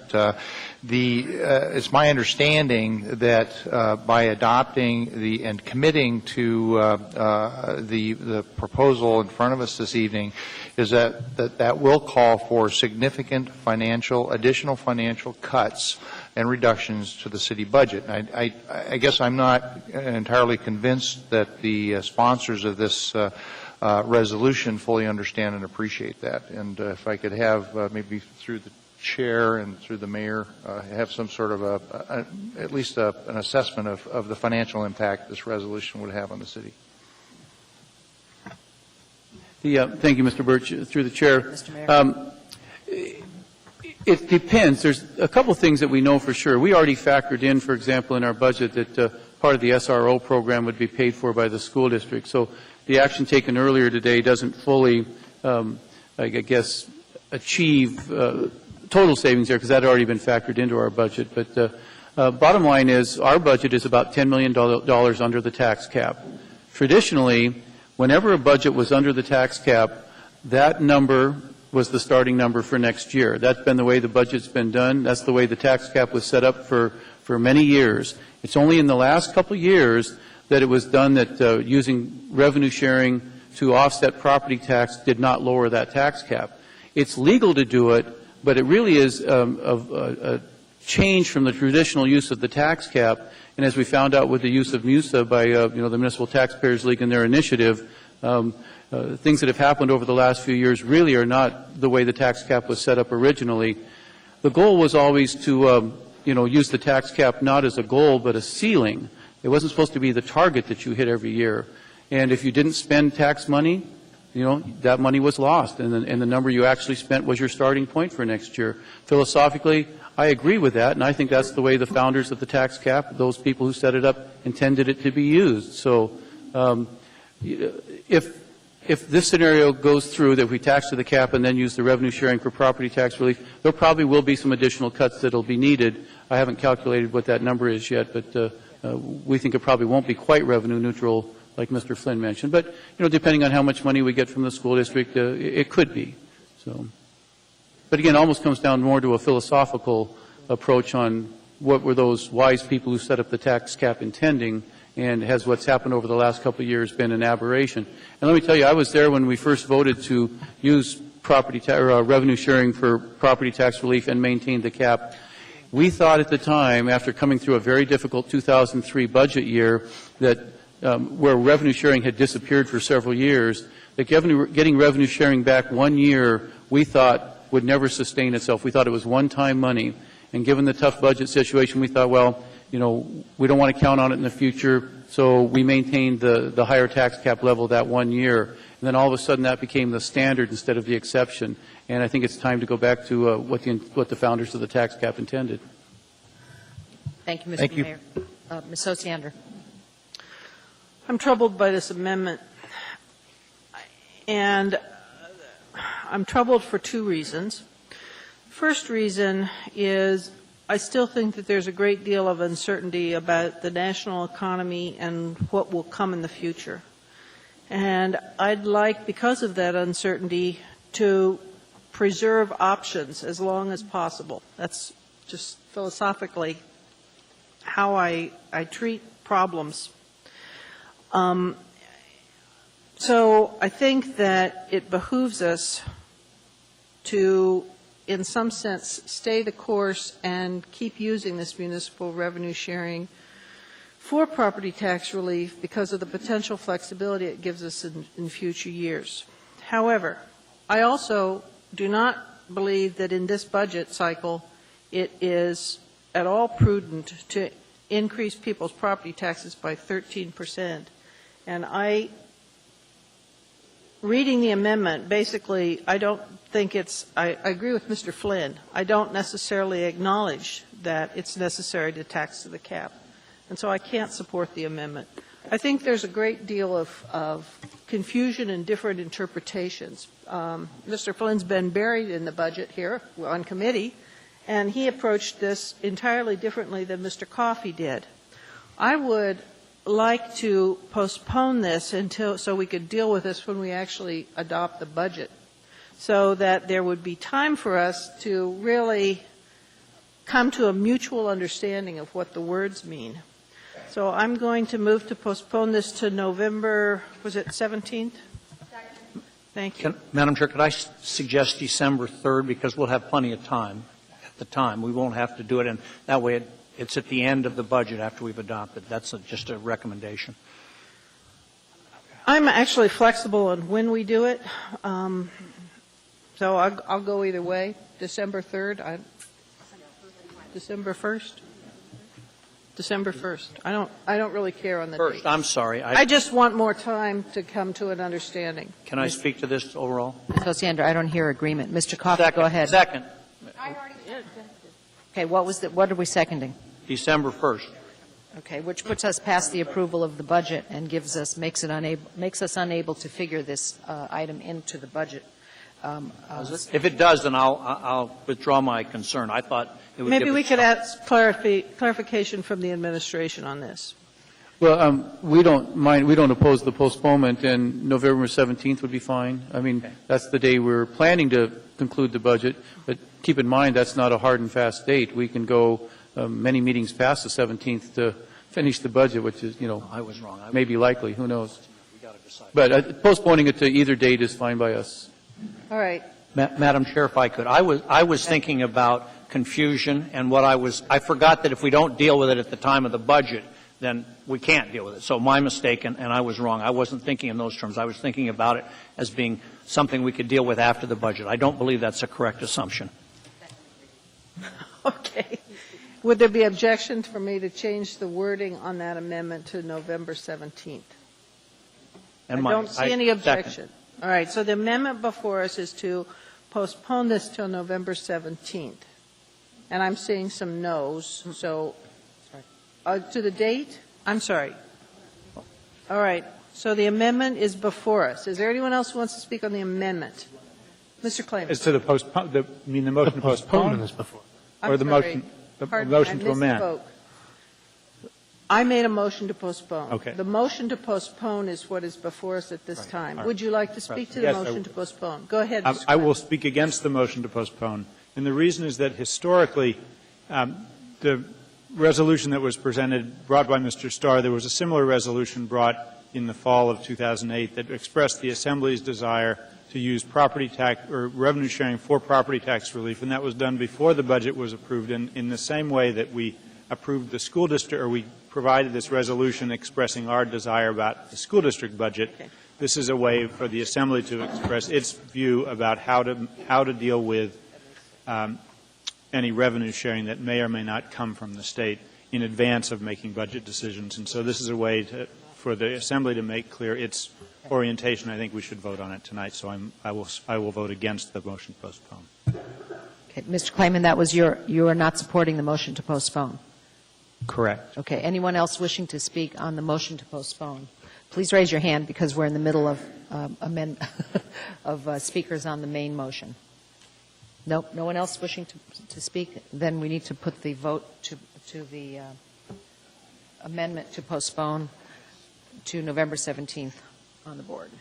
So a no vote means we take it up tonight. Mr. Birch?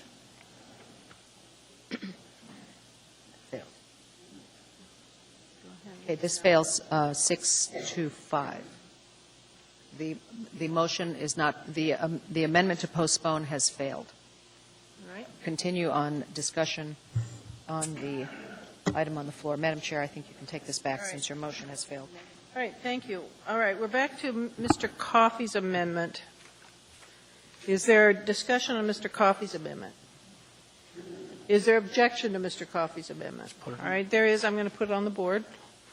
Please vote for Mr. Coffey's amendment.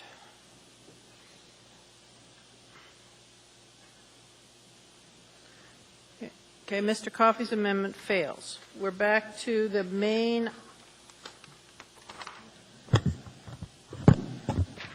resolution. And there's a number of people in queue. Mr. Coffey. Thank you. This is sort of the basic issue between this body, and that's this. Do we wish to be able to take an ever-increasing amount of dollars out of the pockets of the real property taxpayers and not put some constraints on those dollars and our ability to take them? If we do this, we basically say we're going to raise the level at which we tax this year and next year and the year after. And we've, in my judgment, done enough of that. We've done basically, real property taxes have gone up by 36% over the last 5 years. I recognize that we have made refunds to these folks from time to time when we get state revenue sharing. I believe it's important to constrain government because I think it's very difficult for government to constrain itself. Therefore, in these economic times, I would prefer to hold the cap. This will not do that, and therefore I will not vote for this resolution for that very simple reason. Thank you. Mr. Stark. I'm not supportive of it either, and the reference that I drafted it or that it needs to be taken in context, I don't defend it. I think, the language is clear, it's well written, and all of that. It just isn't appropriate to apply it right now.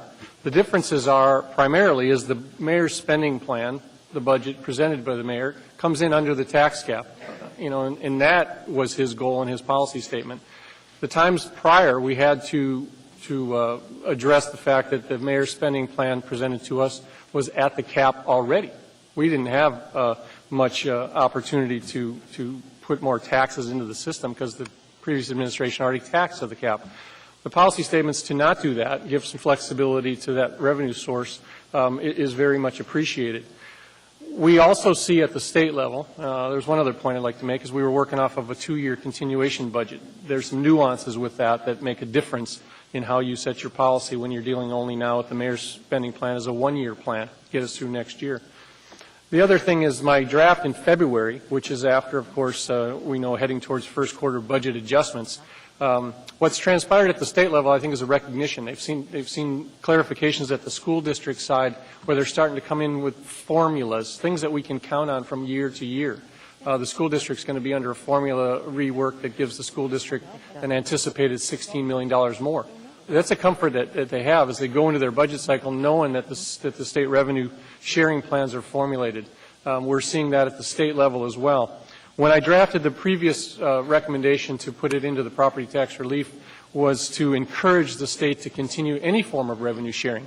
The buzz then was that the states were or the municipalities were on their own and quit relying on it.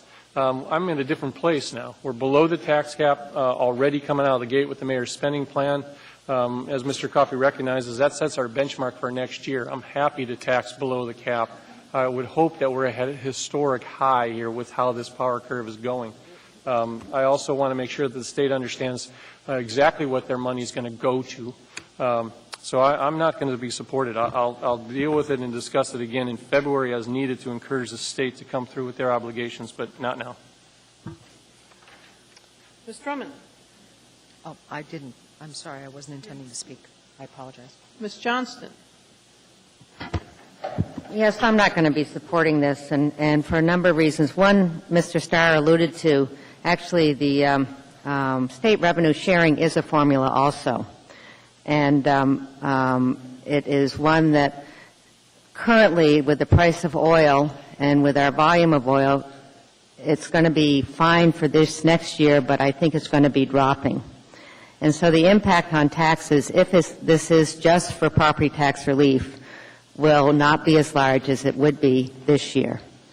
Also, it interests me, one of the sponsors of this resolution, actually, when the mayor rolled out his budget, was very pleased to see that revenue sharing was going to operation costs, because this person felt that that was time to do that, and they were very supportive. And so I'm interested for the change of heart.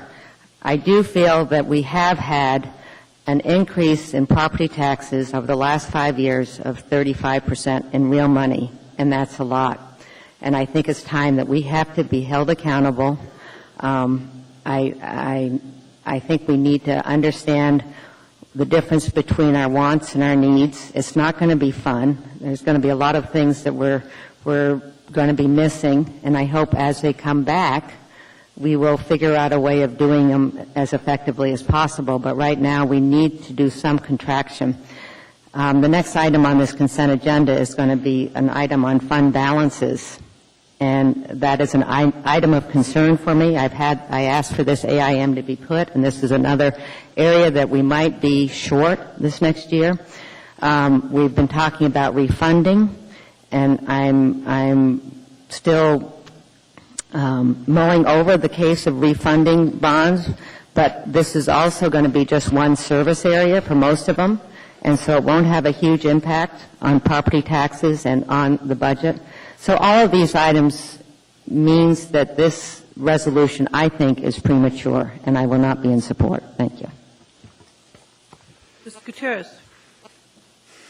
Thank you. I'm a little curious. So I'm looking at the resolution, and the only he who's listed as a sponsor is me, and I'm not sure if you were talking about me or not. I didn't say. I meant not to. I meant to make it neuter gender. I know what you're trying to say. Gender neutral. I hope no one's getting neutered tonight. Nobody's getting neutered. No, we won't go there. I do support, obviously, this resolution. My name's on it for a lot of reasons. First and foremost, I think the mayor pointed out some very good points about thinking about this as one-time money back in 2003. It's still one-time money. To think of it as anything other than one-time money is foolish. There was a day when oil was below $30 a barrel, and this municipality was still getting more than $50 million in state revenue sharing. Oil is significantly higher than that now. We went through a period where we didn't get any, and now we're begging for a mere $15 million in revenue sharing. To think of this as anything other than one-time money is irresponsible. We don't know if it's going to be here next year. We don't know if it's going to be here the year after that. If it is, we don't know how much it's going to be. So using it to pay for our core services, our most important services, seems a little iffy at best. And I think that's why the policy was changed when it was, because this is money that can never be counted on. You don't go out and pay your mortgage by buying pull tabs. You might win, you might not, but you can't count on the revenue stream. I think that giving every penny of this as tax relief also stays true to the spirit of promises that we have made in the past to our state legislators, who are very concerned about the idea of us using this for anything other than property tax relief. That's why they send it to us. That's why they go fight for it and get it for us. And I've heard from more than one who's very concerned about the proposition that we might change and start using this for something other than relief to the property taxpayers of this municipality. I don't think that ultimately it will put us in danger of getting no municipal assistance, but it certainly makes their job harder when they go to their peers and try to fight for this $15 million down from 50 somewhere in the past. Again, when oil was much lower than it is today. I think that using this one-time money that could disappear on us in a heartbeat to pay for our core services is irresponsible at best. Thank you, Madam Chair. Ms. Gray Jackson. Thank you, Madam Chair. Thank you, Ms. Johnston, for not exposing me, because I'd rather do it myself. When we were at the work session and the mayor presented his budget for the first time, I did say, oh, wow, this is really great, I'm really pleased, because I was. But when I had more time to look deeper and deeper and do some research and see how things were done in the past, because I was not in the mix for quite some time, I realized that this is simply not the thing to do. And I have a couple of points that I'd like to make. For one thing, revenue sharing is not part of the tax cap. It used to be a line item revenue source many years ago. We need to have some more discussion about this bond refinancing, because there are a lot of issues there that people don't understand, in particular our taxpayers. What I believe we need to do, we need to be fiscally responsible. And being fiscally responsible, in my opinion, is providing the level of services that our citizens deserve, and also providing some level, a reasonable level of property tax relief to our citizens at the same time. And I believe that we can do that as we dig deeper into this budget and figure out the other parts of it that play a part in this revenue sharing portion. Thank you, Madam Chair. Mr. Byrd. I thought any one of the sponsors of this resolution would not vote for one dime of additional property taxes out of the property tax payers of this community. I'd probably support this.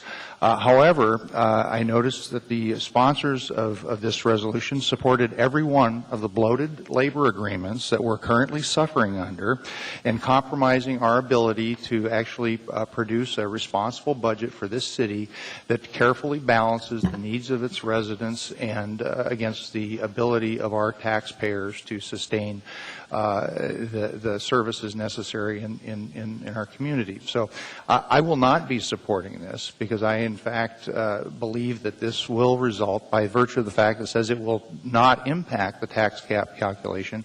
I believe that the budget that we have set in front of us is adequate. I think that what we have here is an effort to basically amend the municipal tax cap, and I will not be supporting this. Thank you. Mr. Sullivan? Yes, thank you, Madam Chair. A couple of things. There's been comments made, and certainly we received a letter from the certain members of the legislature from the Anchorage caucus, the Democratic version of the caucus, stating they're concerned about using it for government spending and not for property tax relief. But the very law that created revenue sharing, the new bill in 2008, says that it certainly does not mandate how individual communities must use appropriated funds. To the contrary, Article 11, Section 29.60.850 explicitly says the Community Revenue Sharing Fund is established in the general fund for the purpose of making community revenue sharing payments to municipalities, reserves, and communities for any public purpose. Does not mention anything about property tax relief. The bill specifically allowed municipalities the option to make their own decisions on how to spend it. Are our Democratic local caucus members telling Juneau and Fairbanks and Ketchikan and Angoon how to spend their revenue sharing? They can't use it for their general spending? I don't think so. Clearly a political move and not appreciated. I love the conversation about being fiscally responsible. You've got members of your body who decided to dramatically raise expenditures in times of declining revenues, putting us in the situation we are today. Was that fiscally responsible? I don't think so. And if you start off next year with a higher tax cap, you've automatically raised taxes going forward. Every year you do that, and your new base is higher than it would be if you just reduced the property tax cap by not spending to the cap, you immediately increase taxes starting next year because that's your new starting point, and it's higher. So it's insidious, it's not as obvious, but believe me, it leads to higher property taxes year after year after year. So let's be fiscally responsible, and the budget we put forth does just that. I'm going to allow people just to speak one more time on this. We have a full room, and we're not moving very fast. Dr. Selkirk. I think that the issue of fiscal responsibility is a broad one. As we've spent a lot of time in this body talking about cutting taxes. We live in a community where we don't meet national standards in terms of police on the street. We don't meet national standards in terms of public health nurses. We don't meet national standards in terms of library. We don't meet national standards in terms of transit. Our kids aren't doing great in terms of if you look at their health, if you look at, we have high crime rates. So we have a community that doesn't really have the level of services many other communities our size has. We also enjoy the lowest municipal taxes. If you compare ourselves to other cities in the country, we pay less than any other city our size. The problem is that it's all loaded into property taxes. However, we're not at the top of the pack even in terms of property taxes. So at one moment, this room fills with people who really want services, who really want this community to be a different place. They want to feel safer. They want to have more access to quality of life. They want to have buses. At the same time, another day, the room fills with people who don't want to pay more taxes. The reality is by taking the $18 or $20 million and sticking it under the cap, we fool ourselves about what it really costs us to run a government that reflects what we want. By pulling it out and saying, you know, this is what it costs you, this is what your taxes are for your services. However, we are lucky enough to have a state that's wealthy and we're able to offset your taxes, tells the whole story. I really think we have to have an honest conversation with ourselves in this town about what we want and what we want to pay for.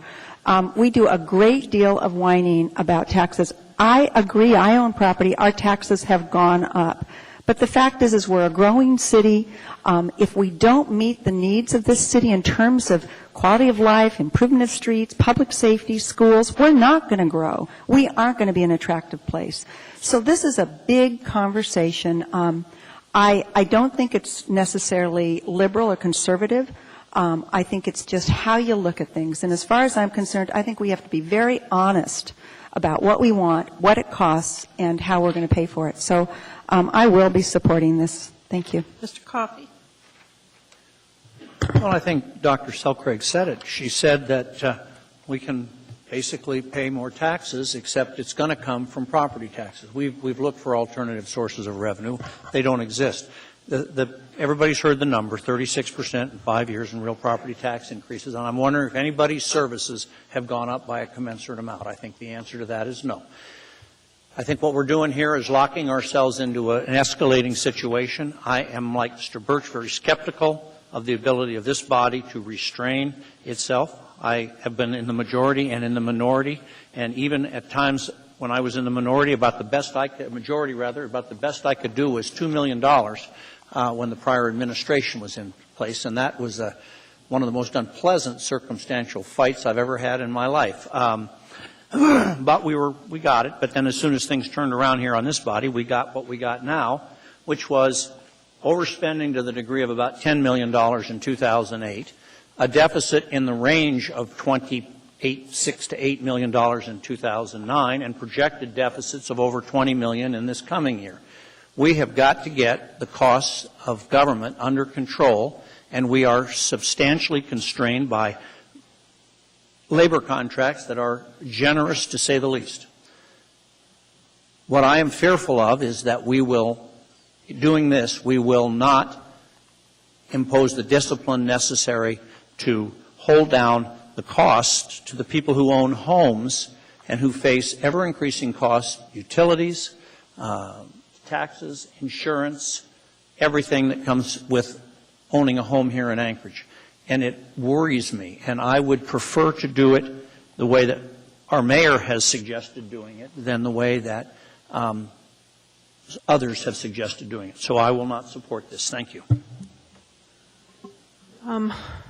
Gray-Jackson, you've already spoken twice, and all right, this is the last comment then. Thank you, Madam Chair. I don't talk that often, but anyway, one point that I want to make that a lot of people in this community don't know, when we talk about the tax cap and what it means from one year to the next. Many, many years ago, we had an administration that thought it was a good idea to provide $20 million in property tax relief from a settlement that the municipality received. Okay, and when that happened, that is one of the biggest reasons why we're where we're at today. The prior administration took office with a $33 million plus budget shortfall, and the one before that had a budget shortfall. That's what happens when you don't tax to the cap. Thank you. Please vote.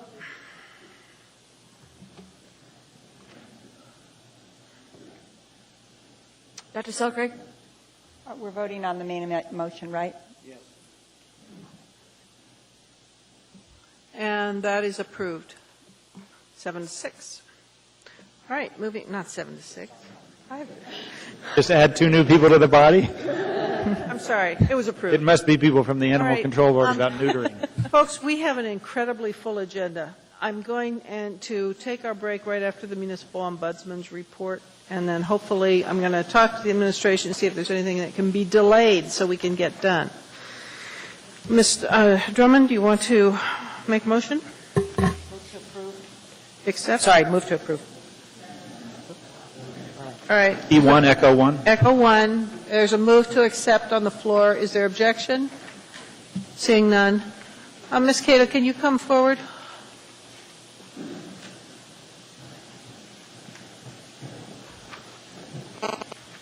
Go ahead, Ms. Cato. Thank you, Madam Chair. Good evening, Madam Chair, Assembly members, and Mayor Sullivan. As Ombudsman, I really appreciate this opportunity to present to you the Ombudsman 2008 Annual Report. Before I address any questions or comments that you might have about the report, I'd like to bring a few things to your attention that I've highlighted in the report. I've presented 2 charts for you that highlight numbers of cases addressed by department as well as by assembly district. So that kind of breaks it down for you where the heavier caseload is in our city. It's interesting to note that Anchorage Police Department, street maintenance, finance for the purposes of property taxes frequently have the higher number of complaints. If you think about that, it's not directly consummate to the fact that they're not doing a good job. They're not doing what they need to be doing. Really, it speaks to the fact that they have a lot of public contact, or they're issues that have very emotional consequences with the public.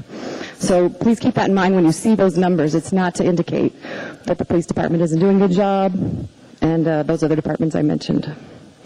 Another thing I'd like to bring forward, too, that 2008 was the first year that our office began capturing statistics for information requests, referrals, and contacts. And those are in addition to the cases that we review annually. So it captures a lot more of the numbers that we generally see, people in our office calling, emailing, dropping by. It gives you a better sense of what our staff time is utilized for. So we hadn't really been capturing that before, so it was such a huge amount of time, we thought that would be beneficial. So the department summaries included in the report present a general analysis of this office's view of the municipality's activities regarding public inquiries and concerns. One general concern received by our office, in general, people seem to be frustrated with the fact that they disagree with the policies and procedures that this municipality has to go through. And I think oftentimes that's due to the fact that they don't know what they are and then they don't understand them. So we've had discussions with different departments about making those available, making them known, and making them clear for the public so that they can, first of all, know them, see them, and then to understand them. Only one systemic concern came up in 2008 that we wanted to highlight, and that was about the fact that the policies and procedures were not known.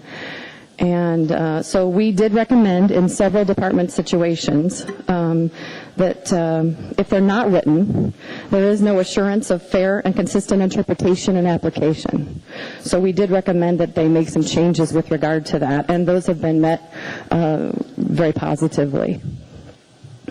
I think it's interesting when the staff members work daily with these policies and procedures, it doesn't occur to them that the people that they're enforcing these codes against have no idea what the codes are. And to them, it doesn't make any sense. They don't know why.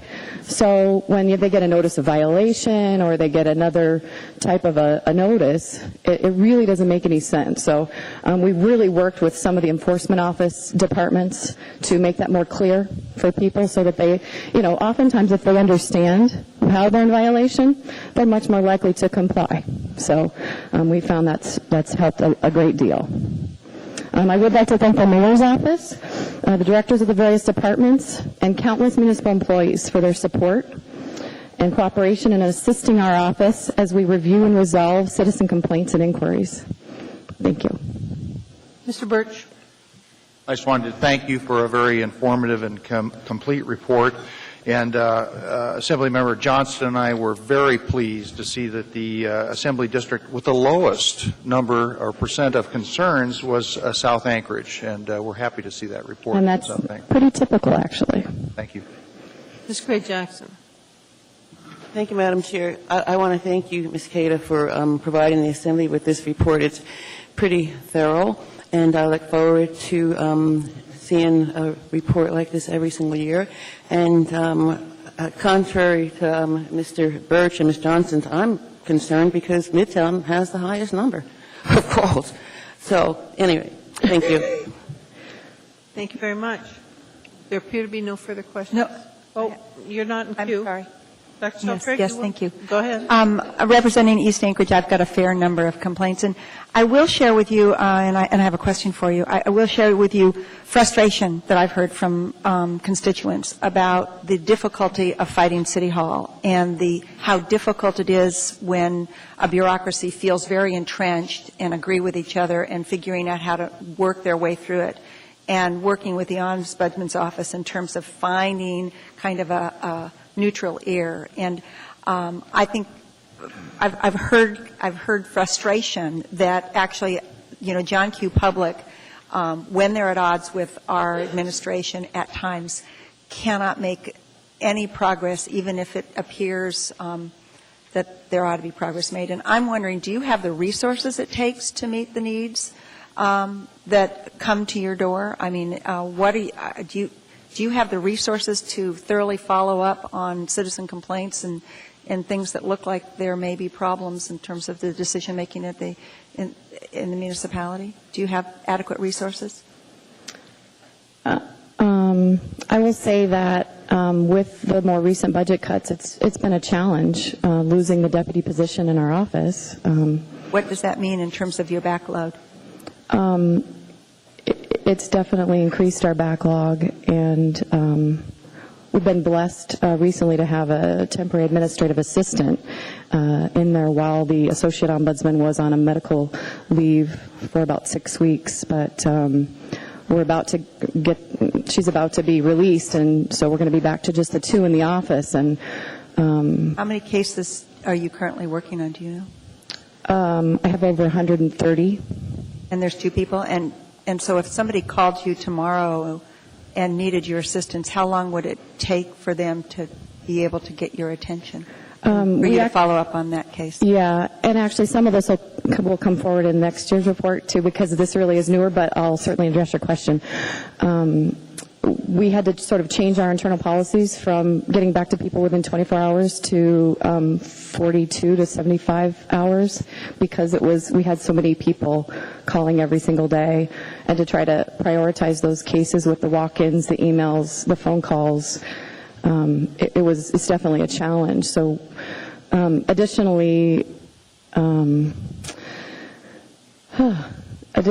we, of course, with Patty being gone, she has about 70 cases and I have about 130. So we just try to remind people that we will get to them. It's just a matter of time. We try to prioritize them. First of all, of course, with person or life safety issues, which sometimes come into effect with police or street maintenance even sometimes, or the school district typically, or health and human services. So we'll prioritize those things higher. Then later will come property-related issues. And then, of course, if it's imminently concerning for their property, it would take significantly more of a priority than if it was not going to affect their property imminently. So what if somebody called you and lodged a case dealing with development services? About how long would it, and it wasn't a panic, but it had to do with a financial issue for them in terms of the cost associated with a project that they felt was unjust. About how long would that take? Just off the top of your head, can you give me a... Yeah, considering, we take into account what their timelines were, if they were building, if they weren't building, things like that. But, it could take a week or two for us to get to them initially, and then another week for us to get maybe over to the department to get their side of what was going on and to put some of the pieces together. It takes weeks. Yeah, I've heard months. Thank you. And ultimately months, yeah, for some of those. And development services is a tricky one, too. That it takes a lot of research, but thank you for the question. Just to thank you, I've referred a lot of my constituents to your office for assistance, and I appreciate all that you've given. Thank you. Thank you. Thank you very much, Ms. Cato. Thank you. At this point, we Madam are... Chair, a point of personal privilege before you take your break, What's very your quickly. point, sir? What I hold in my hand are all the items from the consent agenda that were not pulled, that were printed times 11 or more, and that automatically go straight into the recycle bin. I would once again beseech Assembly members we should consider not printing consent agenda items. Okay, Thank you, Madam Chair. At this point, it's going to be very, very challenging to get through the agenda. During the break, I'm going to be talking with the Mayor's office to see if there are things we can postpone in hopes of hearing you all. I sincerely doubt if everybody in this room wants to speak that we're going to make that goal. I am going to ask that if you want to speak on the budget, I'm going to have a sign-up sheet available. My best guess at this point is we won't even start taking budget testimony until probably 9 o'clock. Madam Chair? And so at this point, Jacqueline, would you raise your hand? She will have the sign-up sheet, and we'll discuss process. I'll know more in 20 minutes when I come back. That is a guesstimate at this point. I've got to check in with people and see if that's realistic. Madam Chair, I have a question. Are you also asking people to sign up for the 6-year plan? Because I think they're... No, I'm asking people to sign up if they want to speak on the budget. And we'll get more information when we get back. Madam Chair. Mr. Coffey. Thank you, ma'am. We've in the past just put the consent agenda items to the end. I would move that we do that if you want such a motion. At this point, I'd prefer to have a chance to confer with the administration. When we come back from our break, I may entertain that if you don't mind. Could I check with the administration? Well, there's only a couple items. There's only one item left. There's a strong interest in getting one of the items done. So. Fine. No, that's fine. All right. All right. We are going to take about a 20-minute recess at this point. Just a minute, the sign-up sheet's not ready.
Sorry.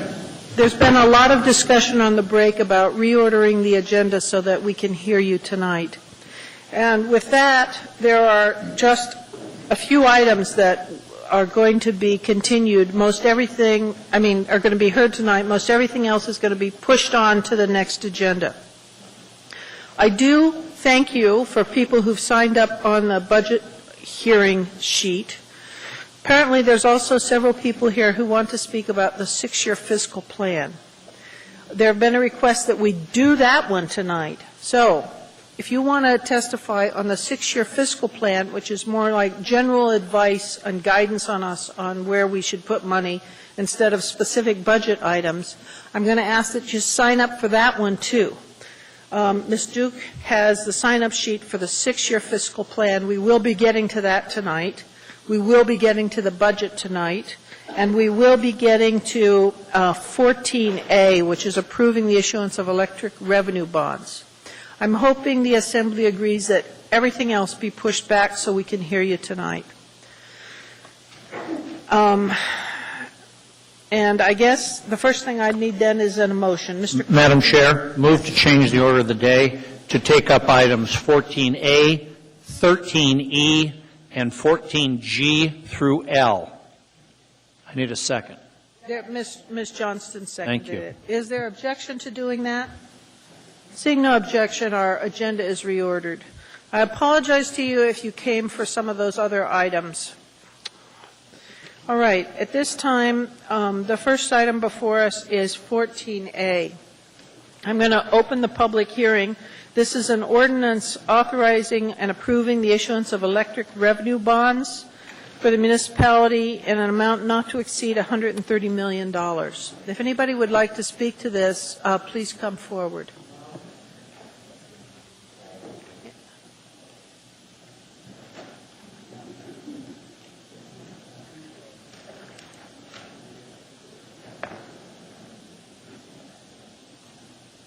They did. They did. Go ahead, sir. Is that, I know it's supposed to sign up or what? Not for this matter. Well, my name is Paul D. Kendall. I'm not sure. I just got here and wanted to know what the revenues were going to go for. Are they specified on this page, or is it someplace else? I don't know if I can answer that right now, sir. Well, and that's probably the dilemma I face also. I would expect there to be some type of description of destination and accommodation and revenue, some benefit. I don't know whether I missed that when I got here. A lot of stuff was gone out there, so I'm perplexed as what to do, and I guess I would seek guidance from the chair or whatever. I think everybody knows where my position's at, and that is that we need to send all of our money towards the generation of clean electricity. But I can't couch or put it into some context of intelligent discussion without seeing a description of. Okay, a copy of the memorandum should be out front. Maybe Mr. Posey could probably give a description of what those funds are for, or somebody who's competent to do that, and then we could comment if that's possible. Or. Okay. Do you have anything else to say right now, sir? Well, am I spending my 3 times now? Yes, sir. Wow, that's. To think of all those valuable moments I just wasted in a dialogue to understand what I'd be talking about. Well, I guess my only concern without seeing where it's going is, again, I can't stress enough to you that in today's age of uncertainty and what's happening in physical realities out there, not to mention cultural and societal, the uncertainty of that, I think, needs us to move as quickly as we can to develop clean electricity for our residential units, because there clearly isn't enough money for all the jobs that have been created, so somebody's going to lose their job. And I think that we have forgotten fundamentally that the energy belongs to us. The energy belongs to you and me and the neighbors. It does not belong to a corporation or to MLP or a co-op or some other entity. It belongs to each of us in our residential units. And I'm just, I don't know where I'm at, because again, there's no way to tell what time we're at, but any money spent should go nowhere unless they go to the generation of electricity that makes my fellow citizens stable in being able to hold that dwelling and to be all electric, clean electric. And I guess without seeing the time, I'll sit down and wait for another. Your description's out there? It's not out there. You don't even know, right? I mean, it is out there and it's listed. Mr. Coffey, you have a question. The 2 places to find that information. One is in the summary of economic effects that talks about it, which is part of the package, and the other is in the ML&P capital improvement plan, the 6-year plan. But generally speaking, this is for new generation of plants 1 and 2, and it is for the SCAP project with Chugach Electric and related costs. And it's in the documents that are in the public record. And my concern would be whether it's going to be carbon-based fuels, because if it is, we're just being foolish on top of foolish to be promoting carbon-based fuels. And thank you for the opportunity, I guess. Thank you very much. Anybody else like to speak to this matter? Please come forward.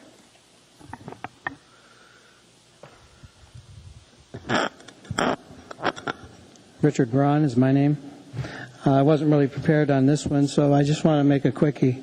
If this has any hope of producing a little more electricity for us to keep the lights on as we work through our gas problem, for example, if it's going to involve maybe getting that coal-fired plant that was talked about some time ago, I'm all for it. We need to keep the lights on.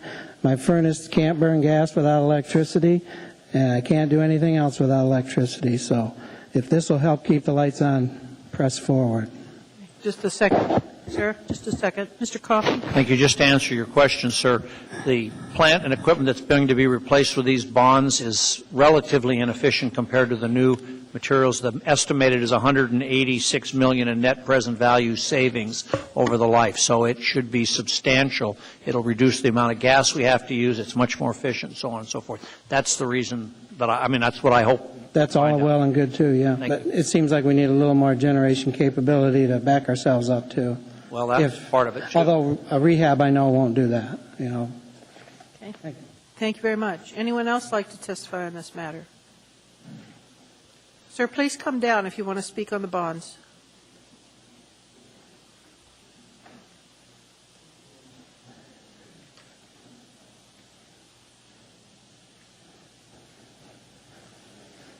Hi, how are you doing?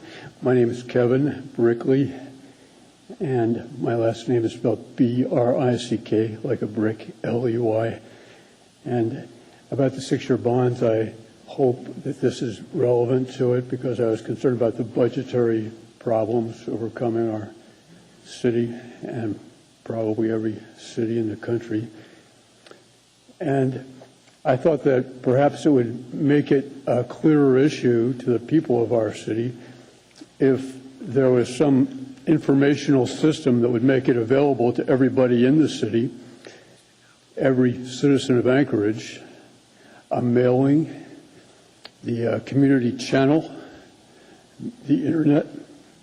A lot of people are technophobes. They're frightened of technology.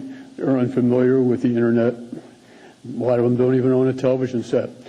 It's the richest country, the richest state, the richest city, maybe proportionally in the entire world. There are millions of people starving to death. We don't have that problem here, and we have a lot to be thankful for. We don't want to waste the resources and the money that we have.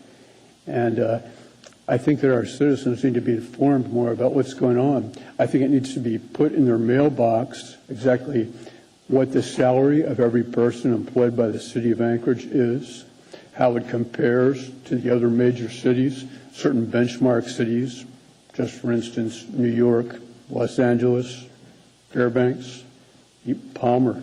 Some of them were humble cities, how they get by and why we have difficulty doing so, where all our money is going, why it is going there, what the salaries are compared proportionately to the same functioning jobs in the same job structure in other cities, whether or not the jobs are really necessary, how many of them are necessary, what is being done, how much is being accomplished by these people in these jobs. It's a relatively small city compared to a lot of other cities. I walked home. I like going for walks in the evening. There are a lot of drunken people on big streets right in downtown Anchorage on 9th Avenue and C Street. I was nearly accosted the other night by a group of drunken teenagers because I wouldn't give them money for cigarettes and probably alcohol. And thankfully I was rescued by the Anchorage Police Department after they outnumbered me about 5-1. I called them up and they were there in a second. There are people here that are definitely heroes, that are the teachers and the police department, the fire department. We need to guarantee their salary. And a lot of the bureaucrats, it's not what I'm familiar with, and it hasn't been in my family, but I wonder how much of their job is necessary and how much they're accomplishing with it. And I would like to see that mailing to every person, what the salary of every person employed by the city of Anchorage is. Thank you, And sir. why their job is relevant. Okay. Thank you very much. Thank you. Anyone else like to speak to us on the electric utility bonds? Go ahead, sir. My name is Ernie Thomas. and I'm here to speak to this. We're generating a $130 million bond to cover what? To cover certain capital improvement or capital projects. What part of that $130 million is involved with the contract that was approved by this body for the IBEW? And have there been inquiries into solving that dilemma that the Assembly finds themselves in, and thereby the citizens of the city find themselves in, with increasing electrical costs? Other northern climates, other northern cities have solved their energy problems, and I find it hard to digest that other countries can solve energy problems using green or other types of energy generating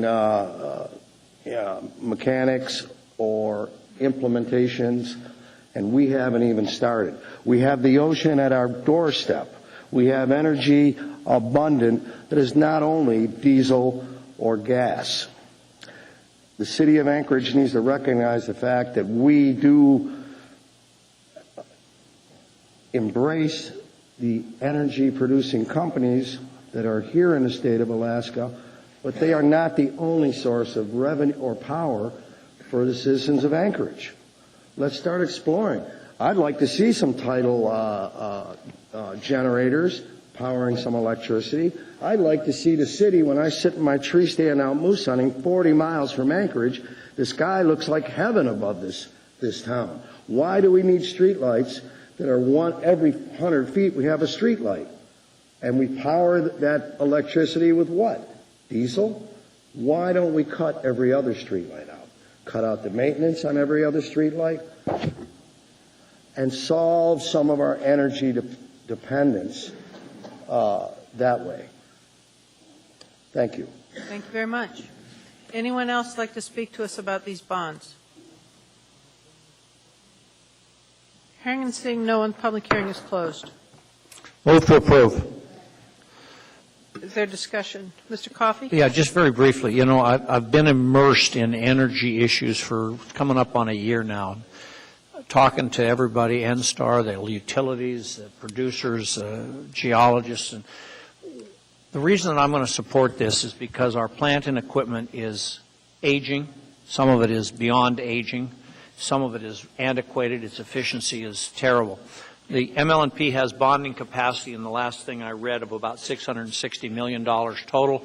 They're going to add, this is basically a high percentage of that, but it's going to be used in what I believe to be the appropriate way to get rid of some of the antiquated and aging equipment and to fulfill our contractual obligations with Chugach for cogeneration out on the SCAP project. If the degree of improvement is, as I understand it to be, from one of the older units to one of these newer units, our savings in energy will be very, very substantial. And the technology improves so that you use far more of the gas that you burn to generate electricity with the new stuff than you do with the old stuff.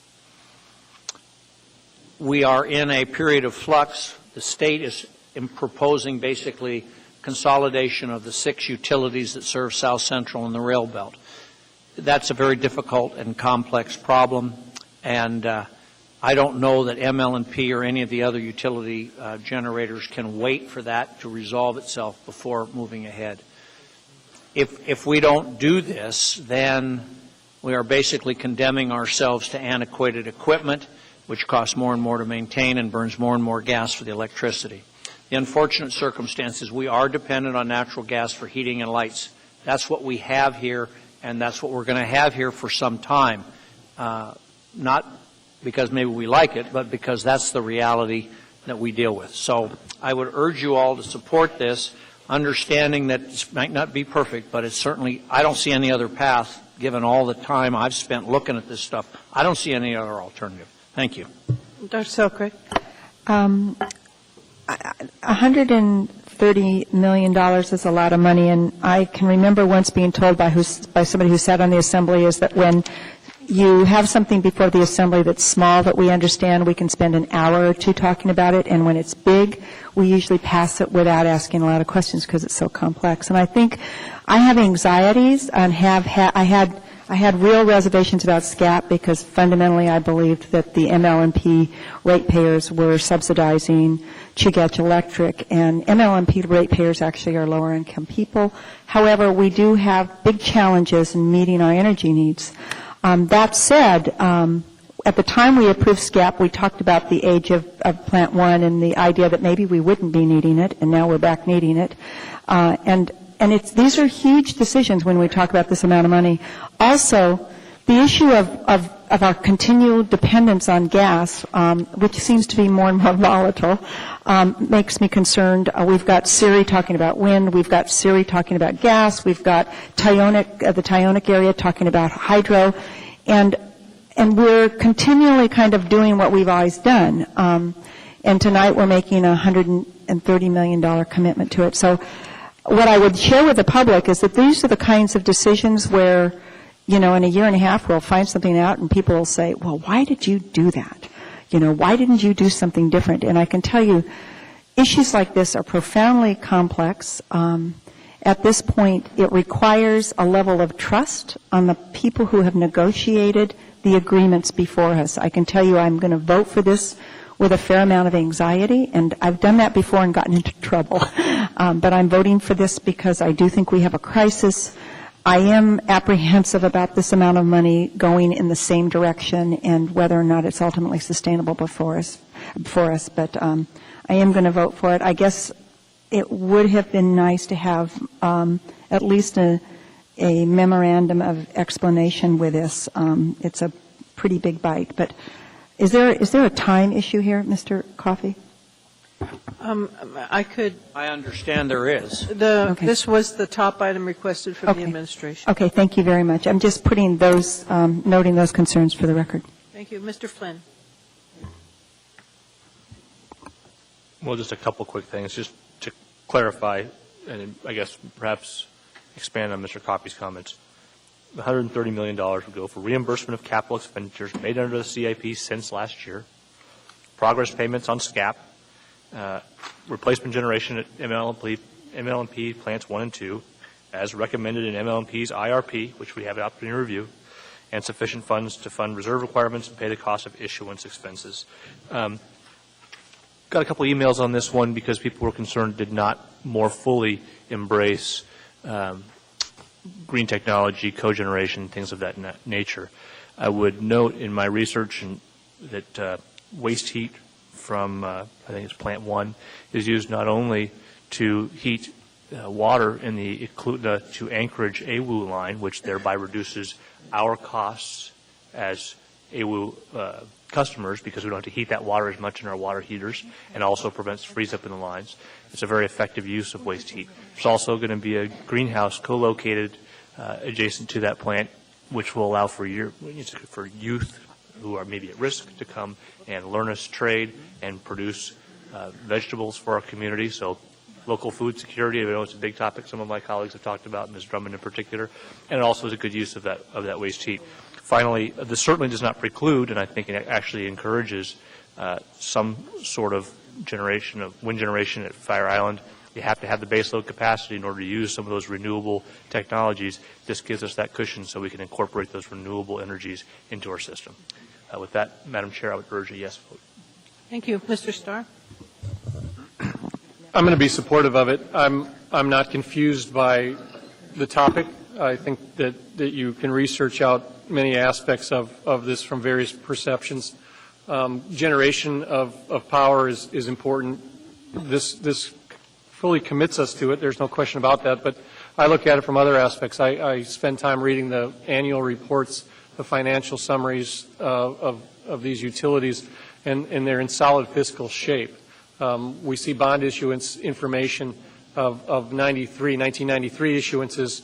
Those bonds are almost coming to a paid-off condition. We had bond issuances in 1996, bond issuances in 2005, none of which have been overburdening to the cash flow or of the ability for MLMP to pay their bills, so to speak. It is known that there's a 2.25% rate increase projected here towards the first of next year, which will happen, and most likely costs will go up there. I will tell you, I'm not in the ML&P district, I'm in the MEA district. We pay a tremendous amount of power, or money for our power. It's ridiculous because we're not a generator. MEA can charge us basically whatever they want after the markup of the utilities they buy it from, and they do. So I want to make sure that people understand that this is the right decision for a lot of different reasons, is independence, the ability to add to the grid, so to speak, and under a good prudent plan.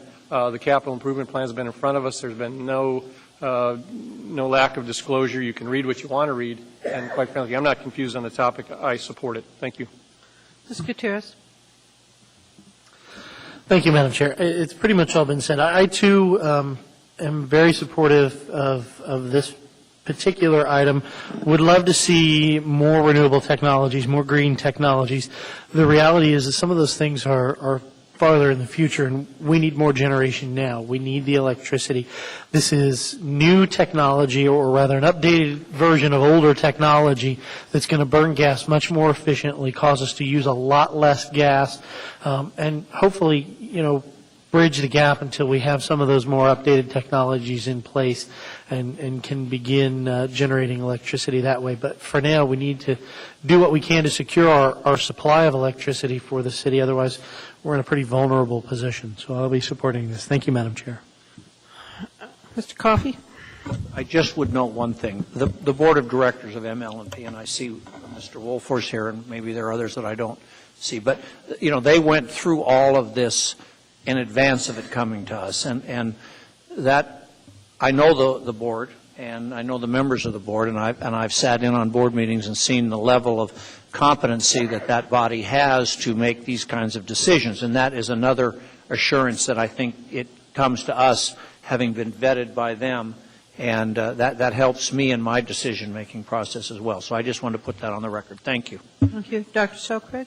I'm really glad that my fellow Assembly members are so clear on this. I spent quite a bit of time when we approved SCAP looking at it, and some of the information that was provided to us at that time hasn't unfolded in the way that it was suggested.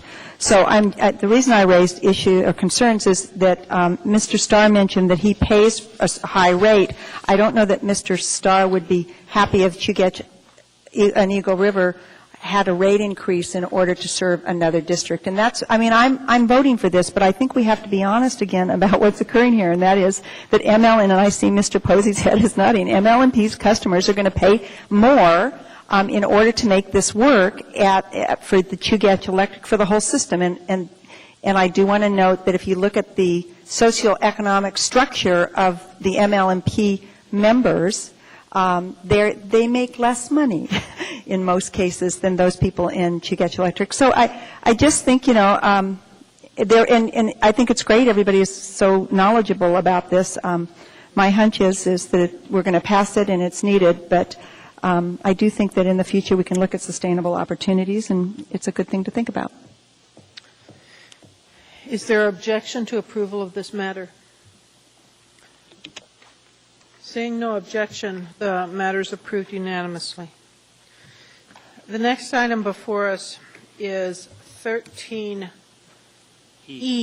This is AR 244. This is a resolution adopting the 2010 through 2015 six-year fiscal plan, and I've got 5 members who've signed up to speak to that. Mr. Kendall, you're first. And right after him will be Kevin Brickley, and then Kay Landenpura.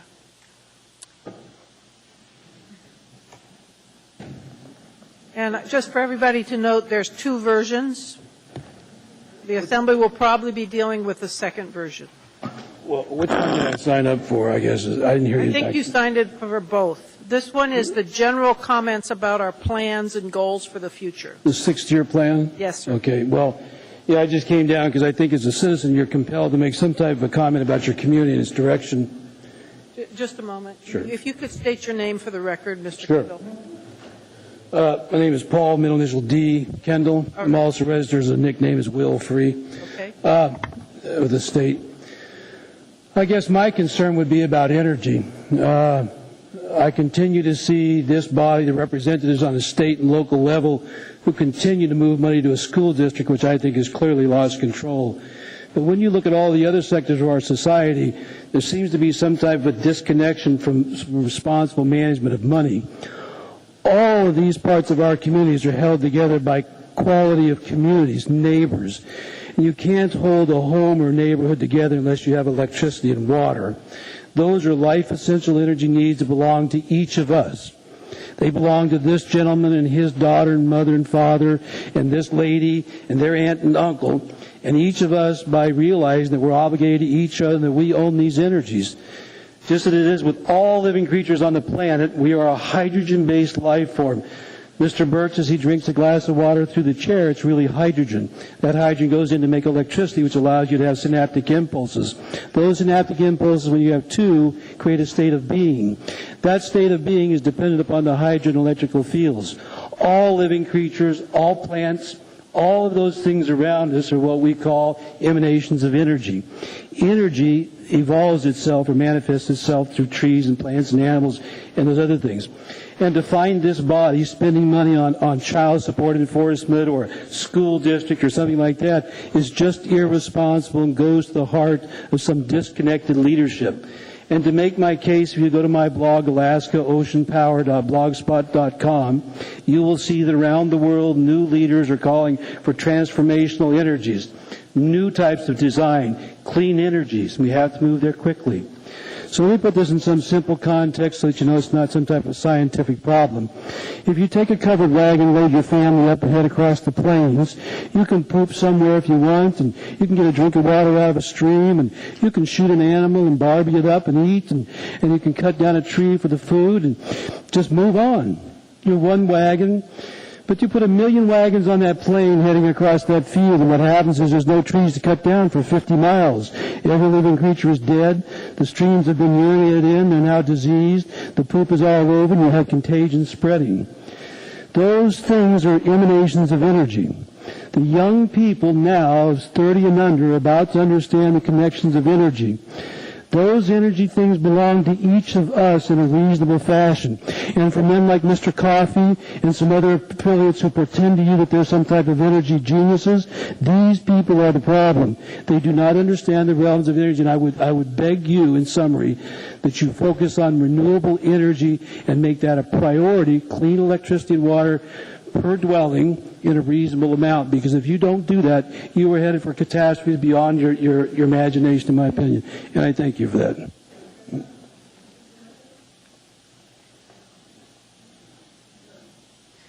Kevin Brickley.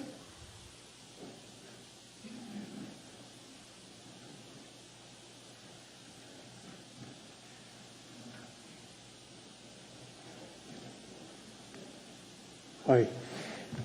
Kevin Brickley, I guess you know me from previously. I'm just becoming educated in this from listening to it, and I think I was a little bit naive in speaking just of salaries of people as being something that should be publicly reported. Apparently there was $130 million being spent, possibly, potentially spent, on city bonds. And I think that ought to be included also in the information that goes to every person in the city. That's major. And I know approximately 250,000 people live in Anchorage, at least the last time I really troubled myself to pay attention to it. That's even if the mailing should be 100 pages of information, it would be well worth it, because I think you can get a 100-page packet of paper for $1, and just doing some quick math, you could divide 100 into 250,000. It would be $2,500. And I'm not J. Paul Getty, but I would be glad to be able to give the city $2,500 to make all that information available to every person if that was necessary. But I think it is pretty important that everybody knows how much money is being spent on what and why. And thank you for the opportunity to speak to you again. Thank you, sir.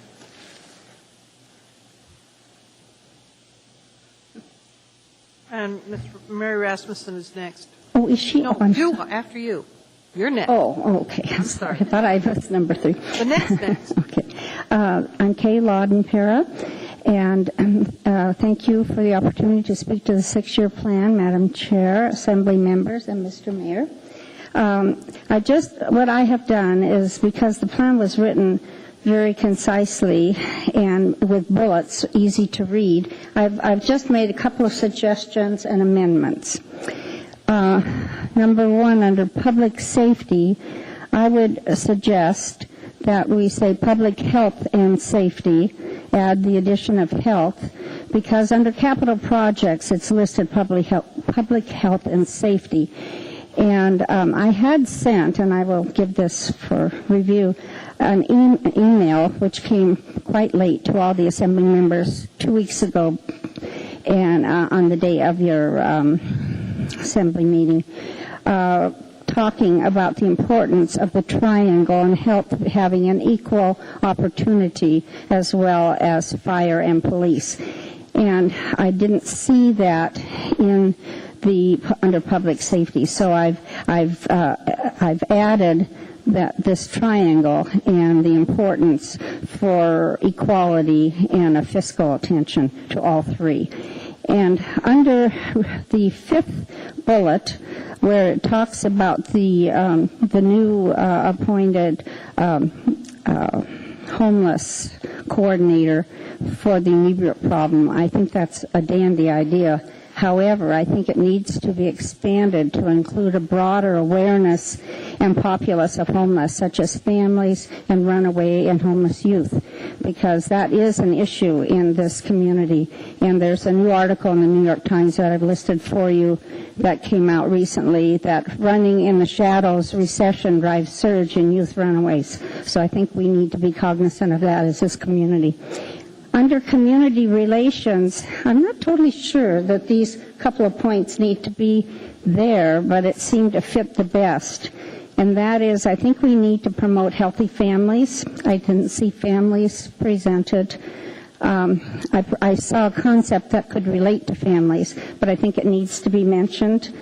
And I think that the Muni needs to continue support for the promotion of healthy adolescence through the Anchorage United for Youth.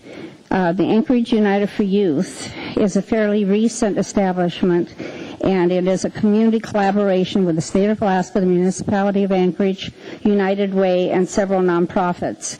And I put the website down for you. It's really a way this community has come together that should have continuous funding and should not be lost. So I would encourage that we think about our adolescents, which in turn hopefully will, and this came through the gang commission. Thank you. I think I got done. Thank you very much. Madam Chair, I just wanted to make. Thank you. Oh, I'm sorry. I'm sorry, Dr. Selkirk. Just a minute. There's a question for you, ma'am. I just wondered, did you have a chance to finish your? Yes. Okay, thank you. I did. It's amazing. Thank you. Thank you. Mary Rasmussen, and then Paula Williams will be after Mary. Good evening. My name is Mary Rasmussen, Rasmussen, and Madam Chair, Mayor Sullivan, and Assembly members. I'd like to talk somewhat generically about this because I think one of the reasons I love Anchorage is the quality of life and all the things that we have going for us here in Anchorage. And I think it's important that we look at all the things that the previous speaker spoke of as far as public health and working with youth and police and fire, and those are givens. But I think it needs to be balanced to bring in quality of life issues such as the library, parks and trails, flowers and lights, arts and culture. They're all reasons why we live here, and it's what makes Anchorage a good place to be. I think they're important for numerous reasons. One, they're drawing cards for new businesses. They are things that make it positive for young people to stay in our community and not leave and go to more interesting places. So I would really like to encourage you to think about and include the library for the future. We've been working on our 21st century library plan that you helped us with a little bit of grant money toward doing, and we've got some great ideas and are doing our town hall meeting November 10th. I'd like you to continue putting money into all these other aspects of our community because it's why we live in Anchorage. So I just want to emphasize the word community. Thank you very much. Just a minute, Ms. Rasmussen. Mr. Solomon? Hey, Mary. Hi. Did you get the S version where we added the section on quality of life? I did not. Oh, I'm sorry. There is an S version that the administration has put forward. We listened to the comments of the Planning and Zoning Commission and the Assembly, and we have a whole section that speaks to quality of life and other issues that enhance the program a bit. So I think you'd be more comfortable with the S version. Well, I would appreciate that because I really do think the people of this community value their quality of life. Oh, I agree. Thank you very much. Thank you. Paula Williams? Hi, my name is Paula Williams. Thank you for letting me come and speak to you about this. When I look at the budget and the things that you have to deal with as the Assembly and the Mayor as well, I'm a little daunted, and I want to thank you for the job that you're doing. And I agree that we need to get the budget under control. One thing that really concerns me, though, is that it seems to me that the way we're approaching the problem is by doing the same thing that we've been doing over many, many years. And I think that the problems that Anchorage and everywhere else in the world are facing right now need an innovative and creative approach. And one of the things that I wanted to address specifically was traffic. Our solution to that appears to be to build more roads, to connect things up, to make traffic flows go more easily. I question that. I mean, how we pretend that we build the road and then it's free after that happens. And really, that's not true. We build the road, it requires maintenance, it requires plowing, we have to deal with sidewalks along the road, et cetera, et cetera. I mean, at some point, we can build roads to the point where every one of our dollars is going toward maintaining, resurfacing, et cetera, the roads. And so I'm encouraging all of you to take another look at ways to address dealing with traffic problems in Anchorage, and that would be supporting mass transit, supporting better bicycle trails, getting people out of single occupancy vehicles, and I mean, that addresses a whole lot of other issues as well. I mean, right now, the obesity level, especially of children, is increasing significantly. If we can encourage people to be on bicycles and even walking to the bus stop, we're really killing two birds with one stone. So I would like to see less emphasis on, as a citizen, I would like to see less emphasis on roads and more emphasis on bike trails and on mass transit. Thank you. Thank you very much. That concludes the list of names that I had signed up for the 6-year fiscal plan. Is there anyone else who'd like to speak on that?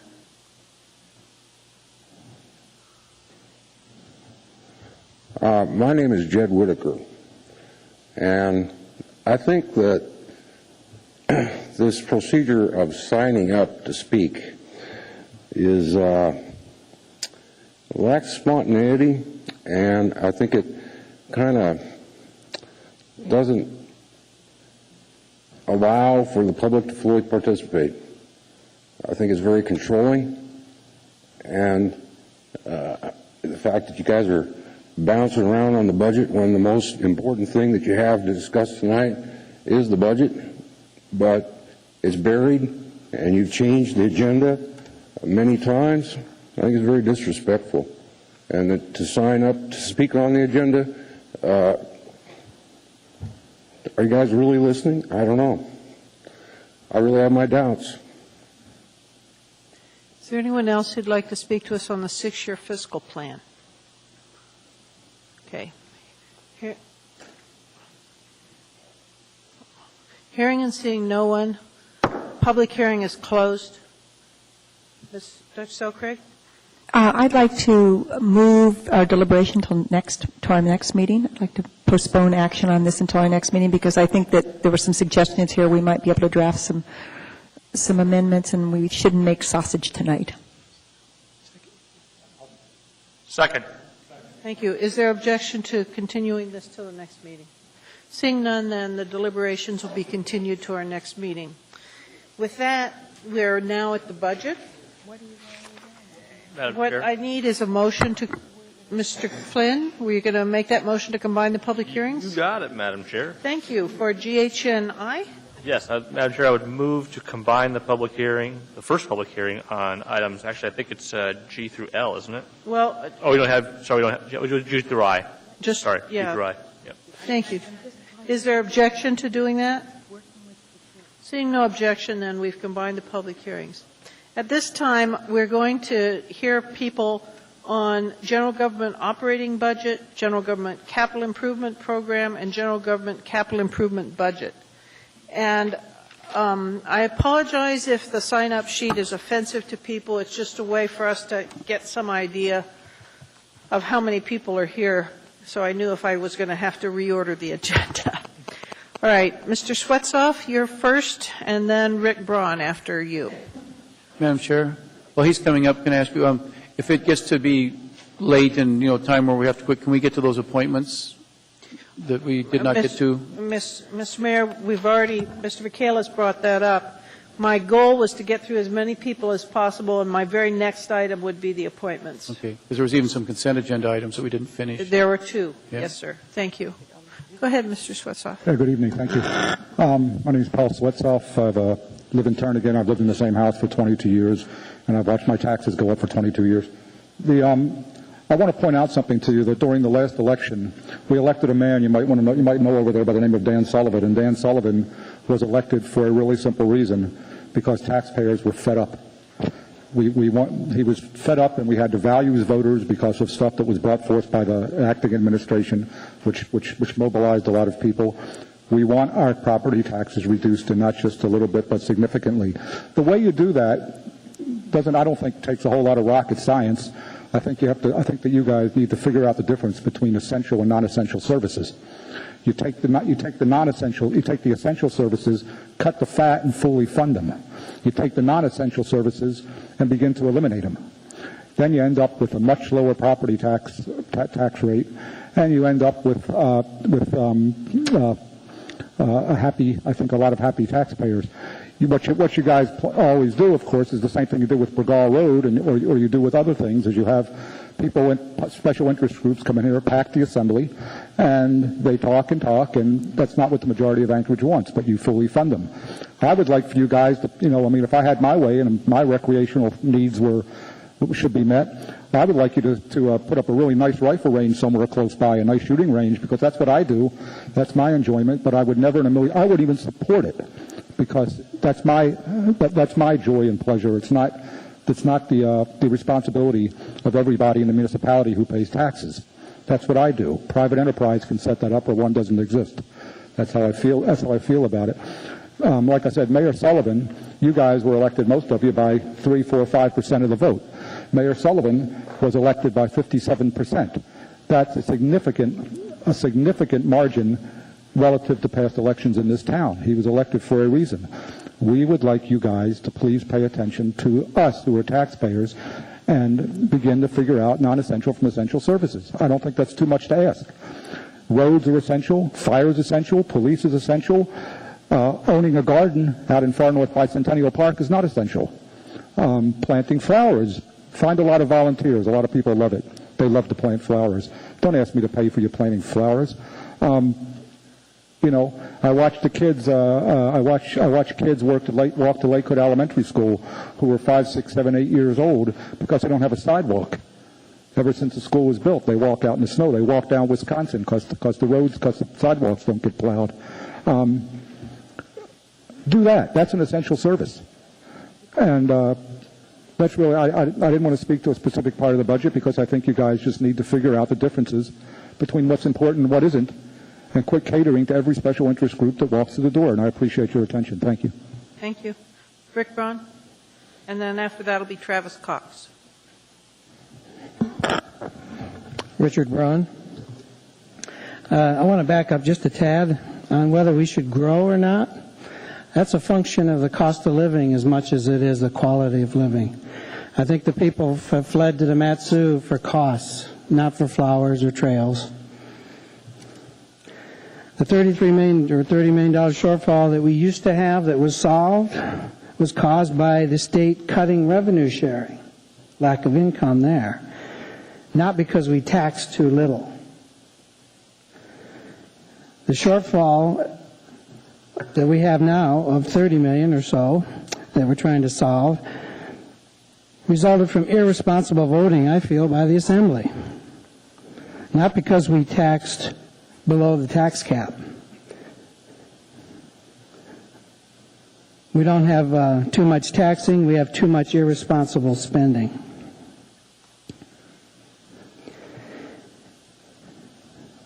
The taxing under the tax cap, I think, is a wise move, and I generally support the budget. I think the direction this budget goes is a good one, a solid one.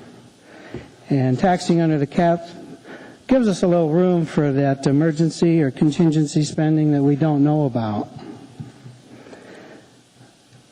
We hear always that we have unmet needs that we have to find resources for.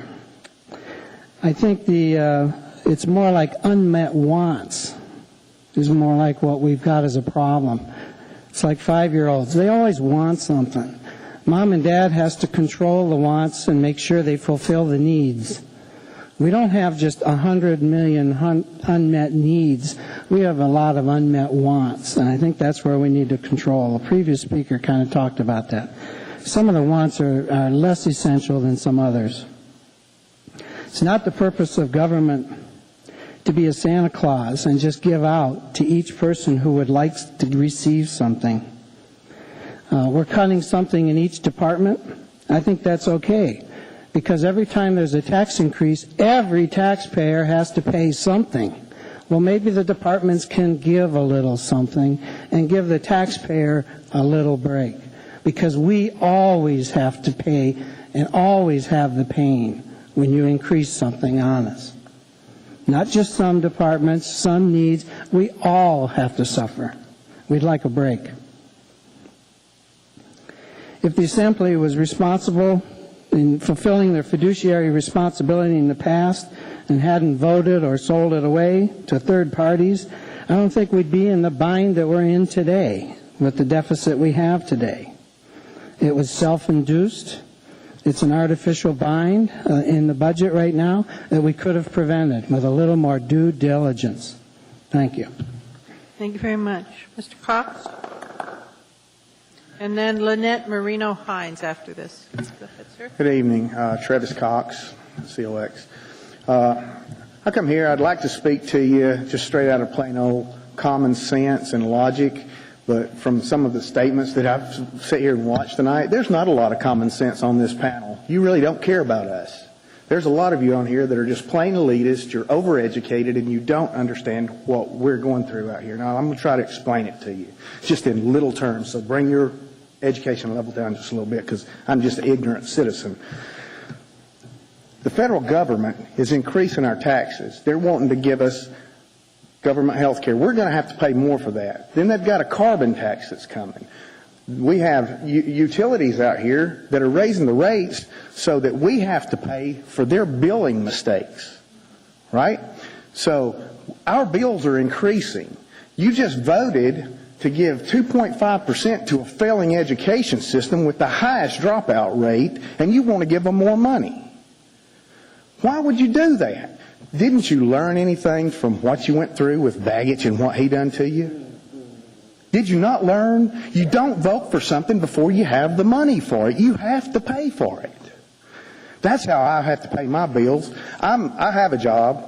I'm proud to have a job. I didn't get a pay increase. I'm glad to stay where I'm at. But I'm having a tax increase from the city, from the federal, from everybody, right?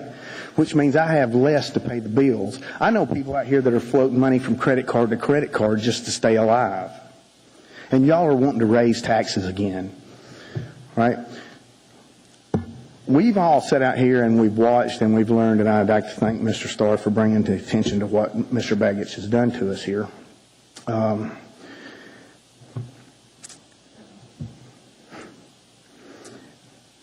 It wasn't us. It wasn't us. We didn't bow at the altar of baggage.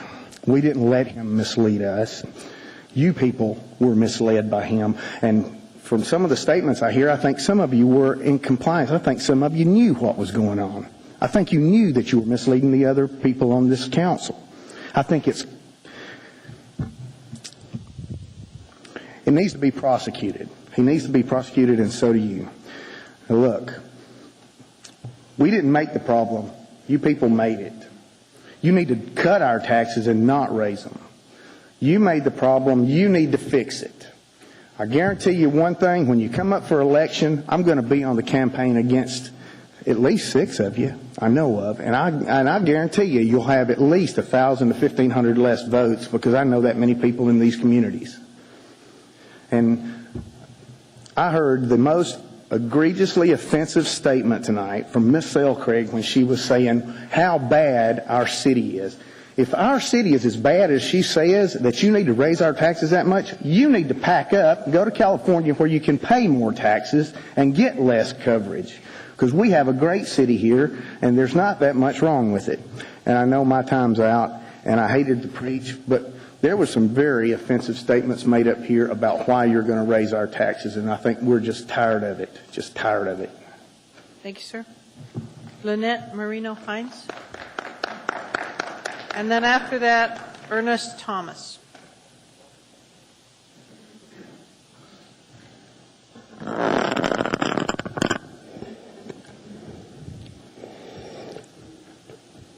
Good evening.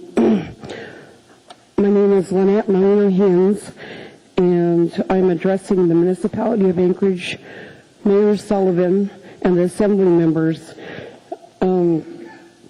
I've been a cab driver here for 30 years, so some of you know my face. And I just sat here listening to you approving the $130 million resolution for the electric, on the electric budget. And, you know, I have been discriminated against not only because of my race, because of my gender and who I am, but also in the class status. It's a traditional thing for my people to discriminate in our history. But we, here in Anchorage, Alaska, should not be doing this to the citizens of this city and the state. The fire chief that used his vehicle to go pick up his daughter, I can understand a human being making a mistake. But you know, if it was me, I would be in trouble right away. I would probably be sitting in jail for it. I graduated from here. I lived here 40 years of my life. I'm now 51 years old. I went to Diamond High School. I graduated. I took Western Civilization, Mr. Lowry. And what I would like to say is that the current approach to the city's handling of the homeless is backwards in regards to societies closing our eyes on these people. There is a very rapid population growth, but they are humans too, and we need to stop treating them so badly.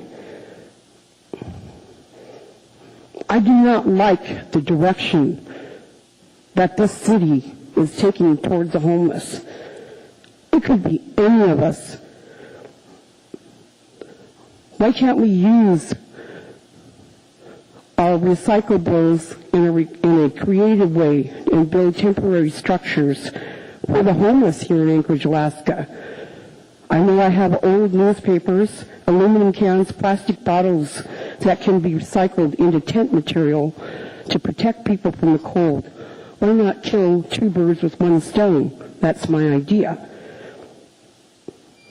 If you can section off an area, I suggest that you use the garbage dump area for these people, because you could also get them to help sort these recyclables and make a pipeline system that would keep them warm from the methane that's created by this facility, and also give them a hot shower from a separate heating unit. Thank you, ma'am. Thank you very much. Mr. Starr has a personal matter to attend to. He's going to try to make it back, but he had to leave for a short period of time. Ernest Thomas, and then after that, Mariko Churchill. Go ahead, Mr. Thomas. My name is Ernest Thomas. We were bamboozled by the last mayor with a budget shortfall, and the reality is we went out and we passed 5-year contracts, and now we're stuck in a fiscal problem. The demonstrated lack of fiscal responsibility by this body is appalling. I would question how many people sitting on this assembly received campaign contributions from the very people that benefited from the contracts that they funded. More importantly, you're going to raise the property taxes of all the citizens in the city of Anchorage to cover these shortfalls. The reality is an error was made by this body and the outgoing mayor, and as a consequence, the citizens of this city are being asked to bear the burden. That is a user fee, and I think it's subject to a legal challenge, and I will do my homework to make that happen. And I would hope all the people in this audience remember the failures of the past mayor when he comes up for his election at the federal level, and remember the failures of the people on this body who voted for these contracts, which have helped to put us in this situation. Thank you. Mr. Churchill, Mariko Churchill, go ahead. And then after that will be Gail Palmer. Madam Chairman, I'm actually Gail Palmer, Mariko, and I would like to switch order with your permission. All right, go ahead. Thank you. And she's just going to hand out a quick piece of paper for everyone. Madam Chairman, Chairperson, members of the Assembly, Mr. Mayor, thank you for your time. My name is Gail Palmer, that's Palmer. I am speaking to you as an Anchorage homeowner and as a member of the Out North Board of Directors. For those of you that may not be familiar, Out North is known for presenting cutting-edge art which would not otherwise be seen in Anchorage. These presentations are primarily founded and funded by various grants from national foundations and ticket sales. However, Out North also provides after-school arts education opportunities for low-income, at-risk, and other marginalized youth. The majority of our municipal funding goes to provide required matching funds for these youth programs. In the handout you've received, we point out that today's student population is represented by many diverse cultures. We need to continue to work to embrace this rich diversity and to build bridges between our many different cultures. Art is the single most powerful tool for bridging cultures. And we ask that you please bear this in mind when you are considering the future arts funding and how that may affect our ability to build those bridges. As just a brief example, I'd like to point out a program this coming weekend at Out North where we will be hosting an alternative to Halloween activities. In the Hispanic community, Dia de los Muertos is the Day of the Dead. That is celebrated by gathering family and friends together to remember the family and friends who have died. Many Hispanic families will attend our festivities. Parents will use this event to pass on traditions to their children. But many non-Hispanic families will also attend. They will bring their families, they will learn about and experience Dia de los Muertos and why it is such an important day to our Hispanic communities. They will come and they will begin building bridges of understanding. We will not build a unified community through just roads and police and other essential municipal services. Therefore, as a resident of Anchorage, as a homeowner, a taxpayer, and a member of the Out North Board of Directors, I'm asking you to continue to support arts program funding as you consider the budget.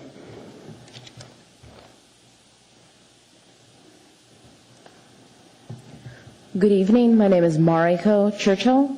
Madam Chair, Honorable Assembly, Mr. Mayor, I thank all of you for your time and your service this evening. The arts are an important service to Anchorage. I'm an East High grad. I went outside to school but did come home, and part of the reason is I love Anchorage. And I think part of the arts is part of that. It enriches our community. It gives youth opportunities. It also serves as a source of revenue. We have artists that come in, that stay in our hotels, that eat at our restaurants. When I go out to a play or to an event at Out North at the PAC, I usually go out to a restaurant beforehand. There's ways that it increases our community here in town. It's a wonderful family event. I have many fond memories of going with my family, with my mother, to go to plays and events, art events in this town. And it's something I would like to continue to be able to do. And it also can bring a strong economy. If we have the strong arts organizations that we do and continue to fund them at such a small percentage of our budget, $280,000 is what we're looking for, and that's not out Northport, that's the entire arts budget. We're looking for $24,000. That brings BP, that brings Conoco, those brings the major players that come here to say that we are an attractive, sophisticated community that we are, to show off all the assets we have. So I would ask that you keep the arts in mind as you look at the budget today, tomorrow, and the future. Thank you. Thank you. Charlene Vassar and then Dr. Tom Hunt. And then after that will be Sandy Harper.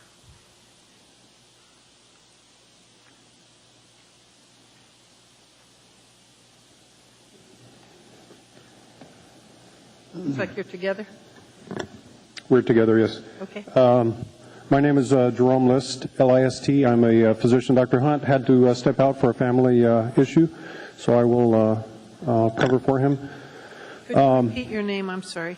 Jerome List. Thank you. Go ahead.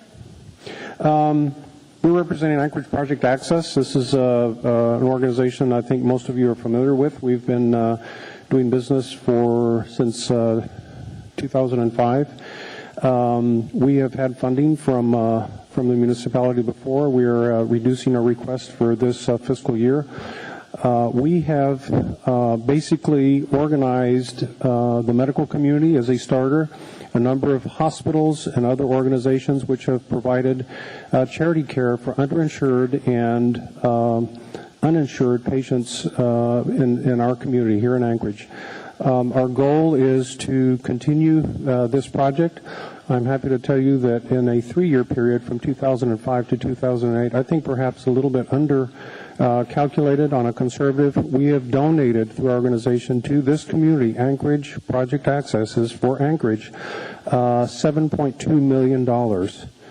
And we would like to be able to continue that with the generosity of the help from the municipality. I feel strongly that this project is not only about organizing medical communities and medical facilities together, but I think it's a real community bond for all of us. I think healthcare is an issue. We're all going through trials and tribulations as to what's going to happen with our healthcare system.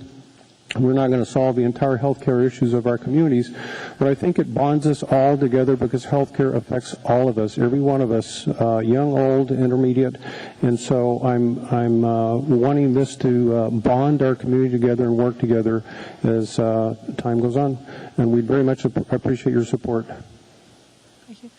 Dr. Selkirk, would you mind if we let Ms. Vassar speak because it's the same topic and then take your question? Go ahead, Ms. Vassar. Good evening, Madam Chair, Assembly Members, Mayor Sullivan.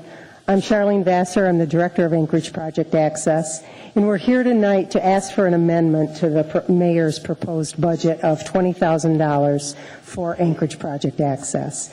Dr. List has spelled out our history and what we're doing. We've got the funding of the state, the Alaska Mental Health Trust, Rasmussen Foundation, Providence, United Way, all of the major players here in town. We did exactly what you instructed us to do 3 years ago as we stood up here before you, and we're asking to keep the partnership alive with the municipality. It's very important that we've developed these relationships with our other entities, and we don't want to lose it with the municipality because these are Anchorage residents that are getting this donated care. Thank you. Dr. Selkirk.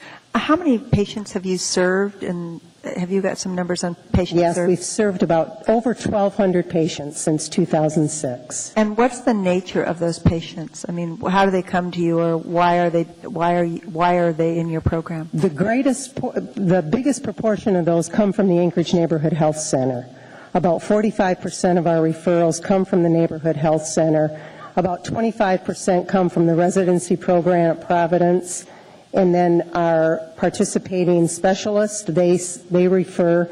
And since we've been in existence for about 3 years, we're also getting a good number of cold calls. People just call in and they need help.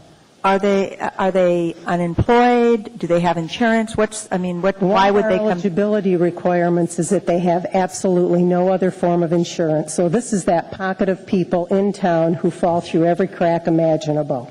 They have absolutely no other form of coverage. So are they people who are working in many cases? Absolutely. A lot of them are working, and they can't afford their insurance.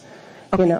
Thank you. And last year you requested and received how much? Last year we requested 125. We received 75 from you. So this year we requested 75, and we were not in the budget at all. So we're just asking for an amendment of 20,000, just like I said, to keep the partnership alive. Thank you very much. Thank you. I'd like to call Sandy Harper and then Charles Woolforth after that.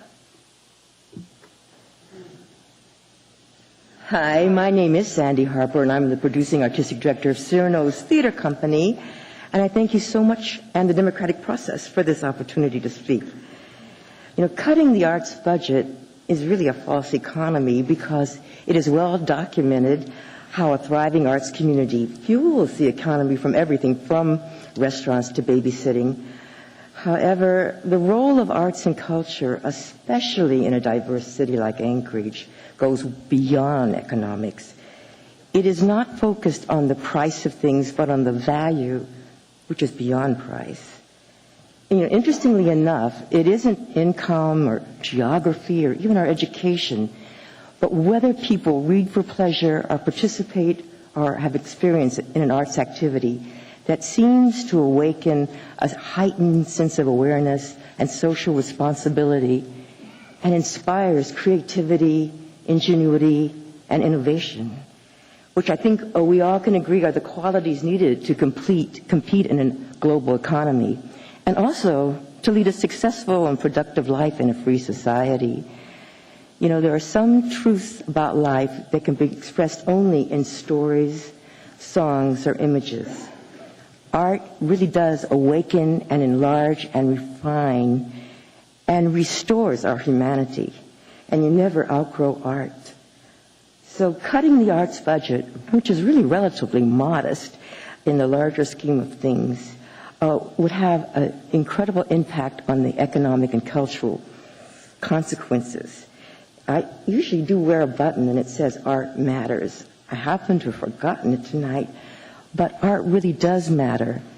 And that investment is for the future of everybody in Anchorage. So art matters.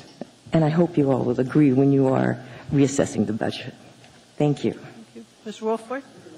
And after Mr. Woolforth will be Carrie Keene.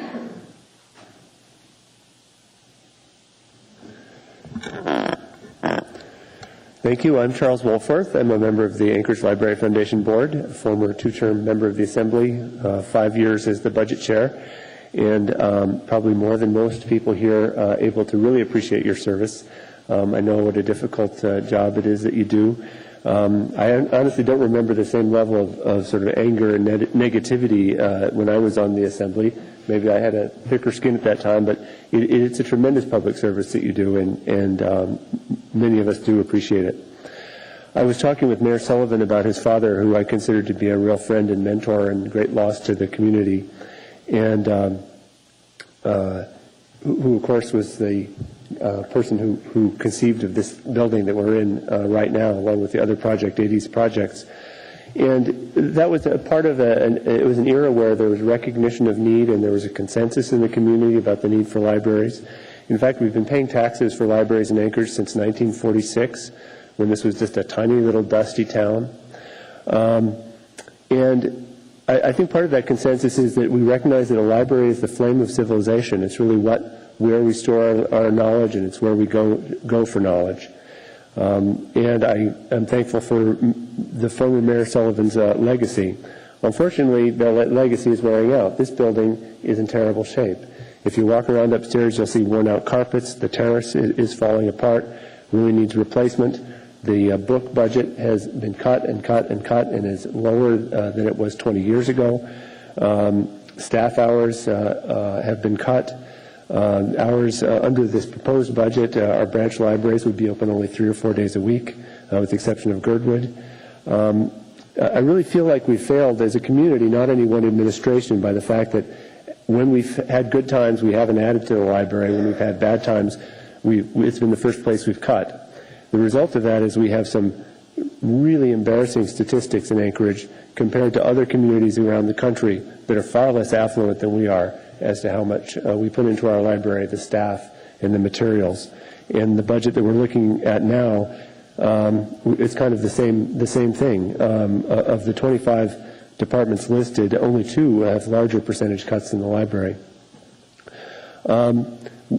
This kind of comes in the context of a planning effort we've been working on that you helped fund last year. It's been hugely supported. 6,000 people have been involved in our planning effort.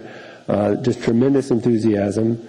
Lots of people come out to our sessions, lots of people involved in our surveys. It's not surprising if you come here during the week, in the middle of the day, that parking lot is full. This library is full of people. The use has never been higher than it is now. And yet our consultant who works with libraries all over the country says that the survival of this library is at stake. So I believe this is an urgent need. It's a critical need for many people. And for the rest of us, it's something that lets hold our heads up because we care about our community and we believe in it. We can't afford it. We're willing to pay for it. And I would just request a budget amendment to increase funding for the library. Thank you.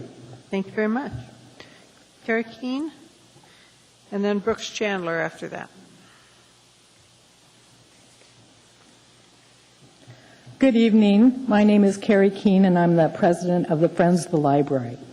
The Friends is a grassroots organization dedicated to strengthening the public library. We focus particularly on adding to the collection of books and media and in supporting such programs as the Summer Reading Celebration. Some of our fundraising efforts include the book sales, wish list, and our Valentine Luncheon for library lovers. Various Friends members support the library for various reasons. Some consider it an essential government service. Some support it for they believe in literacy and that reading matters in people's lives. Some support it for they know that not everything is available on the Internet. Some members believe in the library's role for lifelong learning. In the beginning, you can learn your ABCs in story time. During school, you can use the resources for your homework and have a librarian help you with it. And throughout the rest of your life, you can use the library for research, for information, for adventure, and to just read a good book. For me, it began with the Happy Hollisters and the Wizard of Oz. And it's been a very happy relationship ever since. So it saddens me to see that our public library system is again targeted for a cut of over $1 million, which is a 13% cut. It would take $100,000 out of our materials budget. It would cut staff and reduce the branch libraries, with the exception of Girdwood, down to 3 or 4 days a week. And I can't help remember previous cuts and feeling like the public library system has been cut enough over the years. I think of the 4 branches that were cut back in the 80s, and someone said, "Oh, do you really want to mention that history?" And, you know, probably I really don't. And I don't want to mention the fact that we cut staff about 6 years ago when the library suffered another $1 million cut. And I would leave them in the past, but I feel like it's happening again. And if the library would be okay for the future, then we could let it go. Some of us tonight are wearing our library cards, and I would like to ask those in the audience if they have a library card to please raise their hands. In Anchorage, 60% of the residents have a library card. Unfortunately, not everyone could be here tonight. But for those who have come, and for myself, I'd like to ask that the Assembly please consider restoring the library's budget to its 2008 level. Consider it an investment in an informed citizenry. Consider it an investment in continuing education. And please, please consider how very important its collections and services are to the thousands and thousands of library users in this community. Thank you. Thank you very much. I haven't heard about the Happy Hollisters in a long time.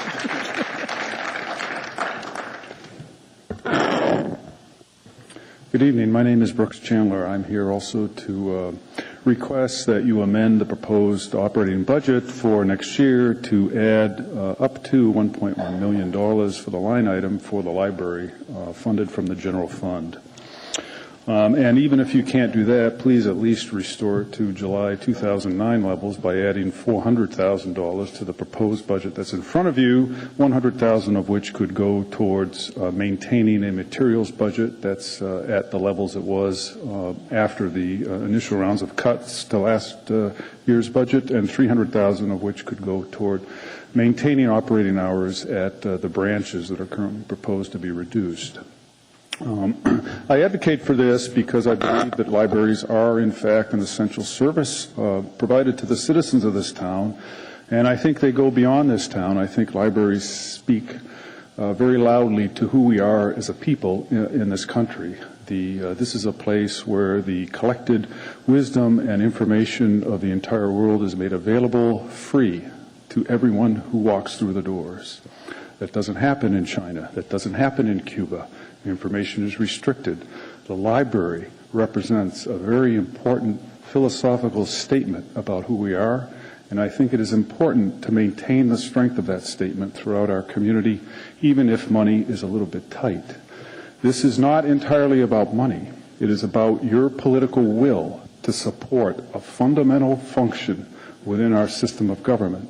Please do your best to maintain library services. Keep the doors open of the branch libraries, and please do not allow the collections budget to be reduced. What is in the library is the very core function of what the library is about, and the proposed budget reduces the amount of money available to put materials on the shelves. Thank you. Thank you. Sue Sharif, and then after her will be Sherry Spink.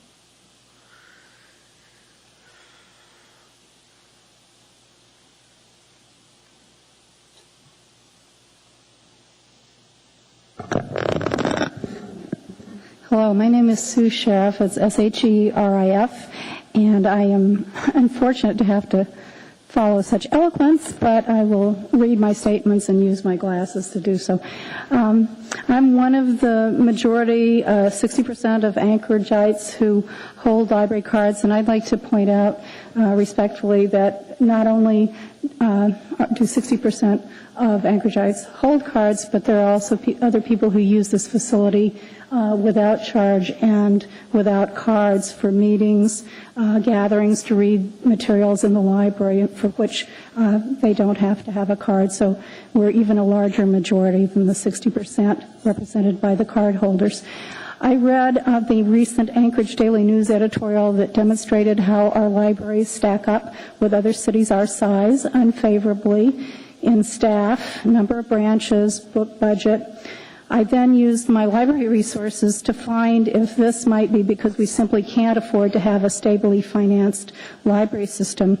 I checked our standing among U.S. cities in wealth and population size, and I found that we're 34th per capita income among cities in the United States, and we're only 64th in population. So it doesn't seem on the face of it, even taking snow removal into account, that the problem is our community wealth, or whether we can afford a stable library system. Not only does our library system face a sizable cut, and I do, like the other speakers, ask that you restore money in the operating budget to our public library, but it is still struggling to recover from the effects of this year's furloughs, the book budget cuts of past years, deferred maintenance, and the large cuts in personnel, 22 people 6 years ago. We Anchorage citizens and you hardworking public servants are all stewards of this great public resource. This is our gift from the past and present citizens to our future. It's a cornerstone of our education system, which we do manage to support, and it's a center for lifelong learning throughout our community. As stewards of this resource, we have to find a way not only to restore money to this year's budget, but also to find a long-term way to stabilize our support of the library so that we aren't continually behind in staffing, maintenance, book budgets, and technology, so that we can refurbish and rebuild new branches and then staff them and keep them open weekends and evenings for our citizens to use. I would invite the Assembly to join library staff to try to look for a long-term stable and solid funding for our library. And I'd also like to invite you to not just come on Tuesday nights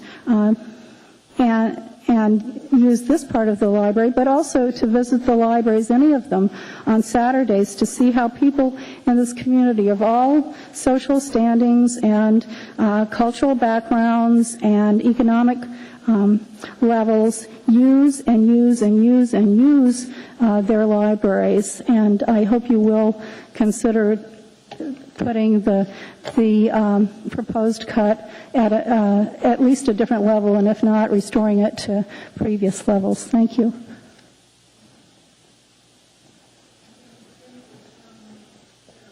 I'm sorry, Sarah Wright. Hi, my name is Sherry Spink, Madam Chair, Assembly members, and Mayor Sullivan. I actually am here, I guess, on two accounts. One is as a board member of Cyrano's. I would hope that you would support the arts at full funding for all the reasons that you heard earlier spoken. But I'm here actually to speak about an issue that I haven't heard yet. It came to my attention just a few days ago that there is proposed cuts to the Eagle River bus transportation system. And as a commuter and bike rider, I would really like to have you consider the importance of public transportation. I'm doing my part. I'm trying to do my part to reduce my carbon footprint by using public transportation, and it's becoming more and more difficult for me to do so.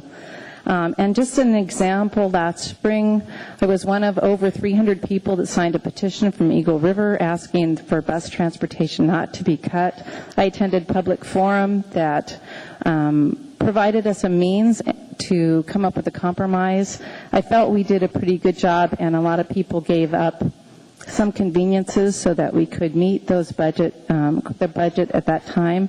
And now I find that there's more cuts on the board. This is directly affecting me personally, but I have a car. I do it because I think it's the right thing. There are a lot of people who don't have. The bus routes that are being proposed to be cut now are circulator buses. These buses provide people with the means to get to the transit center to actually come into Anchorage. If that's cut, it means that we have to drive to the bus stop. Right now, I'd say the biggest majority of us already have to have a car to ride the bus system. And I think that's something that you have the power to make a change. And as we look to the future with energy, as we became global citizens, as we think about pollution, global warming, please help those of us who are trying to make a difference have an opportunity to do so. So I ask your support in public transportation. I probably should have spoke during the 6-year plan because I think this is bigger than just a one-time cut of a few buses in Eagle River. I think it's a much bigger, but on the more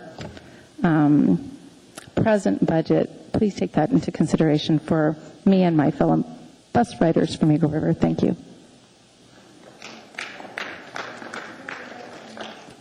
Sarah Wright and then Don McDermott. Madam Chair, Assembly members, Mayor Sullivan.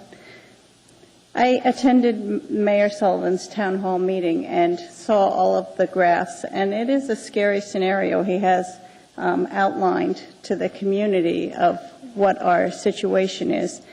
And I support Mayor Sullivan's plan to remove the budget positions that are not currently filled.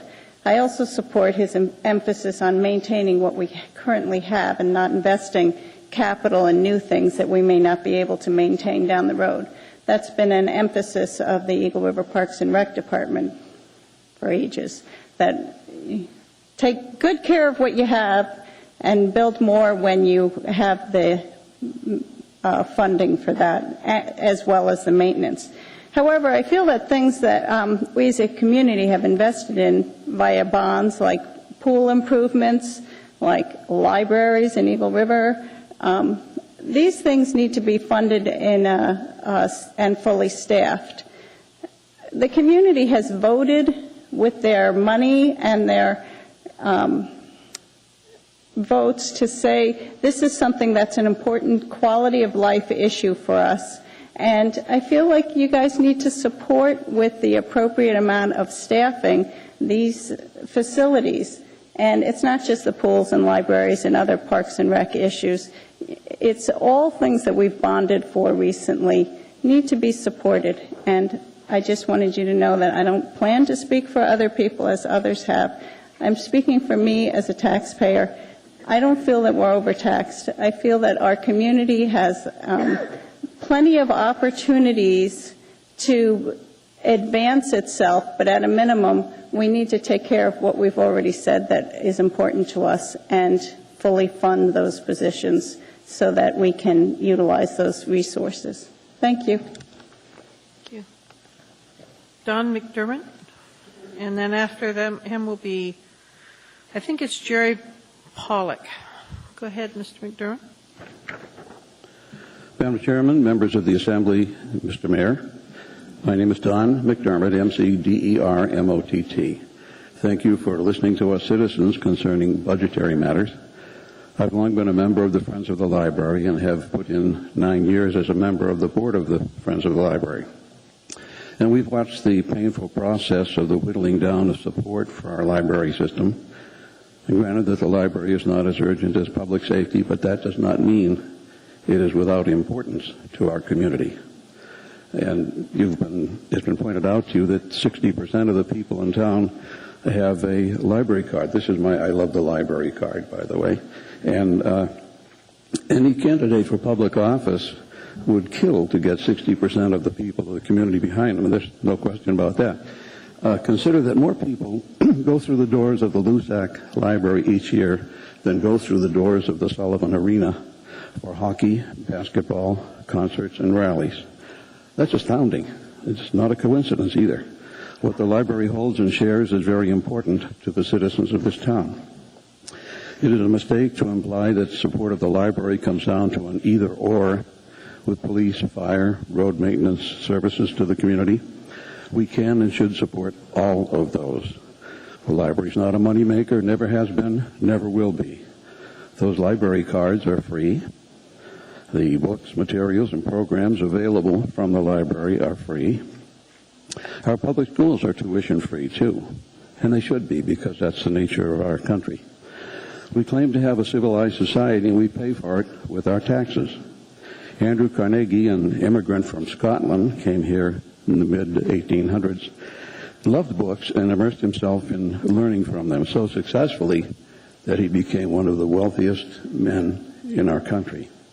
And he gave back to the libraries, which opened his mind and heart with the loan of their materials. Supporting a strong and vigorous library system is essential to the intellectual life of the community. Come to the library someday, any day, and watch a young parent help their child check out an armload of books or videos. They can't afford to buy those things, and we can't afford not to have those things available to nourish young minds. Have you ever been treated by a young doctor or consulted a young attorney who has gone through our Anchorage schools? And both of these young professionals will have spent time doing research at the ZJ. I remember when our son was in high school and he said he was going with some of his friends to the ZJ, and I had never heard of it referred to as the ZJ. I thought, oh boy, we're in trouble. Anyway, with the library, this is tomorrow that you hold in your hands.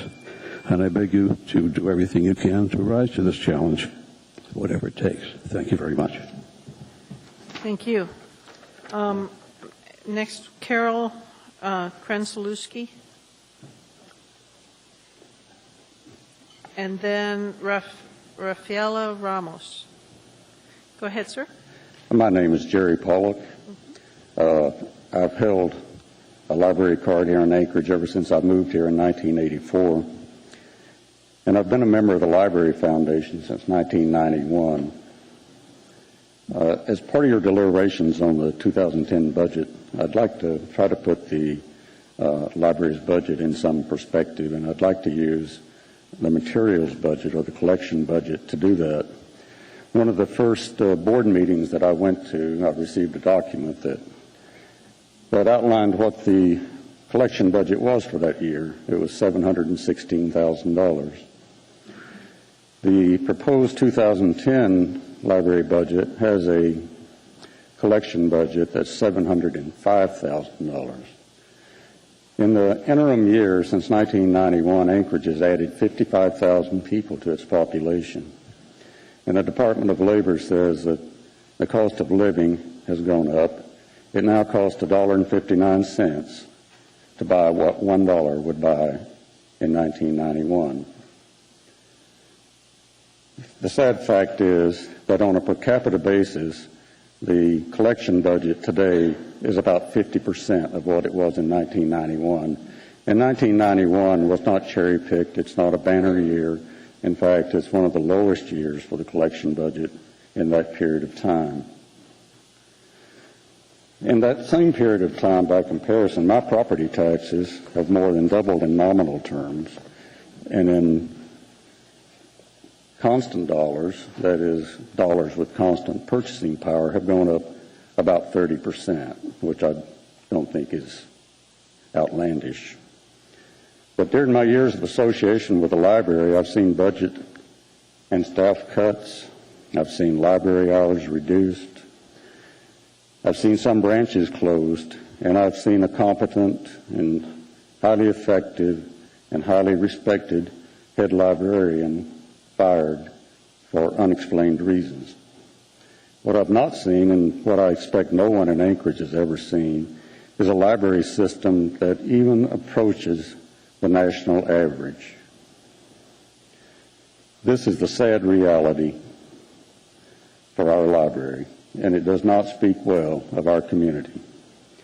In your budget deliberations, I ask that you strive to find a way to at least maintain the library's budget at the 2008 level, which was $11.9 million.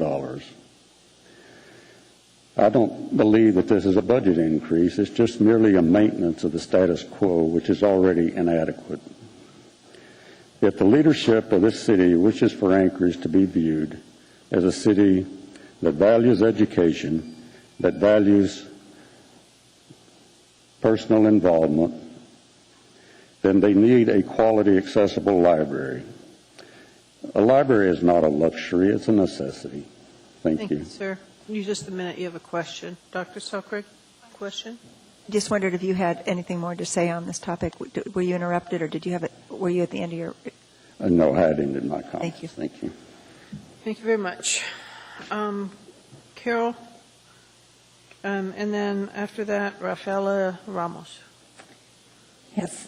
My name is Carol Krenzelewski, and I'm here to ask you to be very careful if you are going to raise the rates for public transportation. I have two daughters, and one just recently had brain surgery, and the other one is disabled, and they are not able, their income, one of them is just under $1,000 a month, and the other one is just barely over by $1,000 a month. And they just really, they have no other alternatives for transportation, and they really cannot afford to pay a whole lot more money. And they don't have a choice. There are people that do have a choice whether they can drive a car, but due to mental disabilities and physical disabilities, these people cannot ride the bus. And it isn't only them. I also have a neighbor who just recently became blind from macular degeneration, and she also now has to ride anchor rides because she can't see to do anything differently. She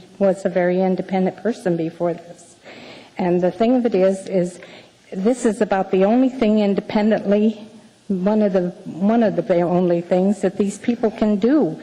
And if you put it out of their price range, they won't even be able to do that. And, you know, like right now, it costs $6 if you go both ways. And even when the one daughter was working, she many days didn't make $6. So it was actually costing her. But of course, there's more benefits to work than just the monetary things. But anyway, I would like to ask you not to raise the price at least a whole dollar. $8 a day is quite prohibitive. So I would like you to keep that in mind. If you must raise it, please think about maybe a quarter or something along that line, because, like I say, otherwise it's really cost prohibitive for them to even be able to go to the doctor or to do anything in an independent way. So keep that in mind, okay? Thank you. Thank you. Ramos? Rafael, okay. And then after that will be Daisy Clark. Good evening. My name is Rafaela Ramos. I have a son, partial blind, with disability. The only transportation he'll be able to take is Anchor Ride. In 1977, when he finished Career Center, he had a job at the Navy Hospital when he was near town. But some gentleman from NARCA decided that he should be taking transportation. Well, one night, it was 5:30, Jose hasn't come home. I came all the way to town. Bus station was already closed, and my son wasn't near even home. So the gentleman, Sanskar, the gentleman that was driving the bus, noticed that someone was behind in the seat back, but he fell asleep because my son fell asleep when we were riding, but that night he didn't even wake up when he stopped for that. And it was almost 7:30 or 8 o'clock, and he came all the way from the bus and brought him to my house in the bus. He wasn't supposed to do that, but Sanskar, he did that. I said, well, my son is partial blind, he's not supposed to be taking this bus, but they forced him to take in bus. So he went all the way to Eagle River and came back home. And the gentleman didn't even, he said, I came twice to Eagle River, I didn't even notice it that he was there. Until the last trip, then he noticed his Sanskar, he brought it home. But this transportation, they come home, pick him up, and take it to his job. He used to walk to the job, but then they opened the street. It's too much car to make, the traffic is so heavy from where the school district have Nickel Street, you know, they opened that. They never have opened that before, but a lot of people want it. Now the traffic is too heavy for my son to walk to his job. So if I don't have this bus, I don't know what he's going to do in the future, because I can't be around all my life, and he needs this transportation. That's what I'm asking. Please try to keep up with this price, because he doesn't make hardly the money to be able to transport in the other way. Okay, thank you very much. Thank you very much. Is Daisy Clark here? And then Yvonne Begley will be next. I want to speak in reference to cutting Route 77 and 78. I live out in Peters Creek on Birchwood Loop Road, and when you cut a couple of the routes there, it makes my day longer because I just started work, and in the morning I don't mind. I only have to catch 2 buses, but in the evening I've got to catch 3 buses in order to get home, and when you made the last cut, I get home an hour later now. So I'm just wanting to say that if you do cut the routes, I would like for you to be able to keep at least one maybe 77. And you could probably even cut some of the times during the daytime, but at least keep the routes that get us to work and bring us back home. Thank you. Thank you.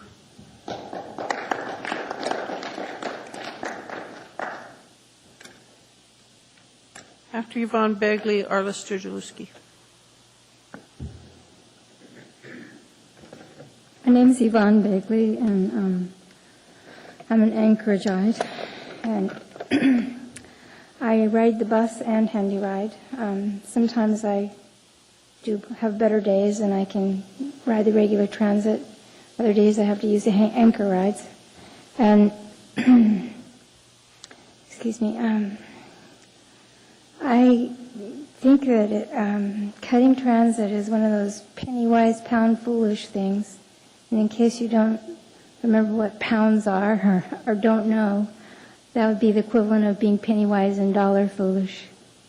You know, a lot of people do depend on public transit for all of their transportation needs. And if you cut it too much, you get to the point where you're going to force people into board and care homes and convalescent hospitals and things like that. And that's very expensive. It's a lot more expensive than keeping people independent. And some of the costs are very difficult to see right away. I have a friend who is a tiny little lady who is legally blind, and she was working at night, like 2 or 3 in the morning, at a gas station, an all-night gas station. And she walked 5 miles at 20 below to get to work because there were no buses. And that's without a cut. No. And there's a man I know who's a senior citizen, and he's walking clear across Anchorage to take care of his mother because he can't afford the bus already. You cut it, you increase that. No, and excuse me, the money that you'd be spending elsewhere is not going to really be worth it. Now, this isn't even taking into account our climate change. I don't know how much you people understand about what's going on with that, but we citizens are kind of counting on you to know these things. I know our average citizen is not very literate. We have a pretty bad functional illiteracy problem in this country. And we're having trouble having an informed electorate, as you probably already have reason to know. You know, and we need for you to kind of make up the gap there a little bit in keeping abreast of these things. You're going to have a really bad problem when we are forced to really see the results of our climate change. We already are keeping our gas prices artificially low, and when that goes up, less people will be able to afford to drive, and you'll have to deal with making an instant transit system if you don't have very much left. Thank you. Thank you. After Arla Strzelecki will come Carol Strzelecki. Whoops. Madam Chair and members of the Assembly, thank you for your long listened abilities. You know, I've loved and supported libraries for over 50 years in this community. I just had cataract surgery, and I can't see with the bloody things and with them out, but I'm going to do my best here, so forgive me. But I'm really saddened about the severe cuts to the municipal library. It's been a long time that I've used the services. You know, this cuts come after there was a major renewal effort that was launched in 2006 to improve library operations, increase outreach to the community, and create state-of-the-art facilities. There was tremendous citizen support for municipal bond, state capital grants, federal funding, major private foundation support. People came together. But if the current proposed budget goes through, we're faced with very major negatives. Except for Girdwood, branch libraries will only be open 4 days a week, and that includes a new library out at Chugach, Eagle River, long waited for. 3 days for Diamond, and there'll be major staffing cuts throughout the system. I think major cities have great libraries. Little Andrew Carnegie was a patron saint of open access. He knew this. He knew individuals who needed the services. They couldn't pay for them until he came along. When people survey livability of cities, they look at libraries, and that certainly is something that leaves Anchorage kind of wanting. Come here someday, right after school, see the teenagers, the kids that come. Check the parking lot here almost any time of the day or night, and you'll see that people are here. They're learning, kids, they're learning to read. There's a safe place that the young people can come. Certainly it's great for the quality of life. Check your library just to see all the programs that are there. It just amazes me what they can do with limited funding. People stand in line to use the computers. You know, a lot of us have computers, but a lot of people don't. They use those to find jobs, to further education and access to meet the needs in their lives, and you've certainly heard about that. I think that the Anchorage Library has great support from the community. It shouldn't be hamstrung. And I'm out of time, but I do have an idea of one thing that can be done that can help libraries in the future if somebody wants to ask me a question. That was rather clever, but... You're too experienced at this. Yeah, well... Sheila Stolcraig, and then we're going to take a short break after Arliss because I've had a request for some personal time here. Go ahead, Sheila. Yeah, thank you. Would you give us your idea, please? Well, yes, I'd be very happy to. No, seriously, I've thought a lot about this, and I know there's a lot of positive thought that has gone into it. But one thing, the library foundation that was established many years ago by Wilda Hudson and Arliss and Wilda Marston and a few others has done a lot to help with the libraries. But I think that's an area, it's going to take a lot of support, it's going to take some special assistance. But I think that's one area that building up that foundation can do a lot. I serve on the University of Alaska Foundation, for example. And believe it or not, for years we went without raising money. We're raising money now. We're supporting scholarships. It's not easy to build a foundation, but I think that really needs to be done.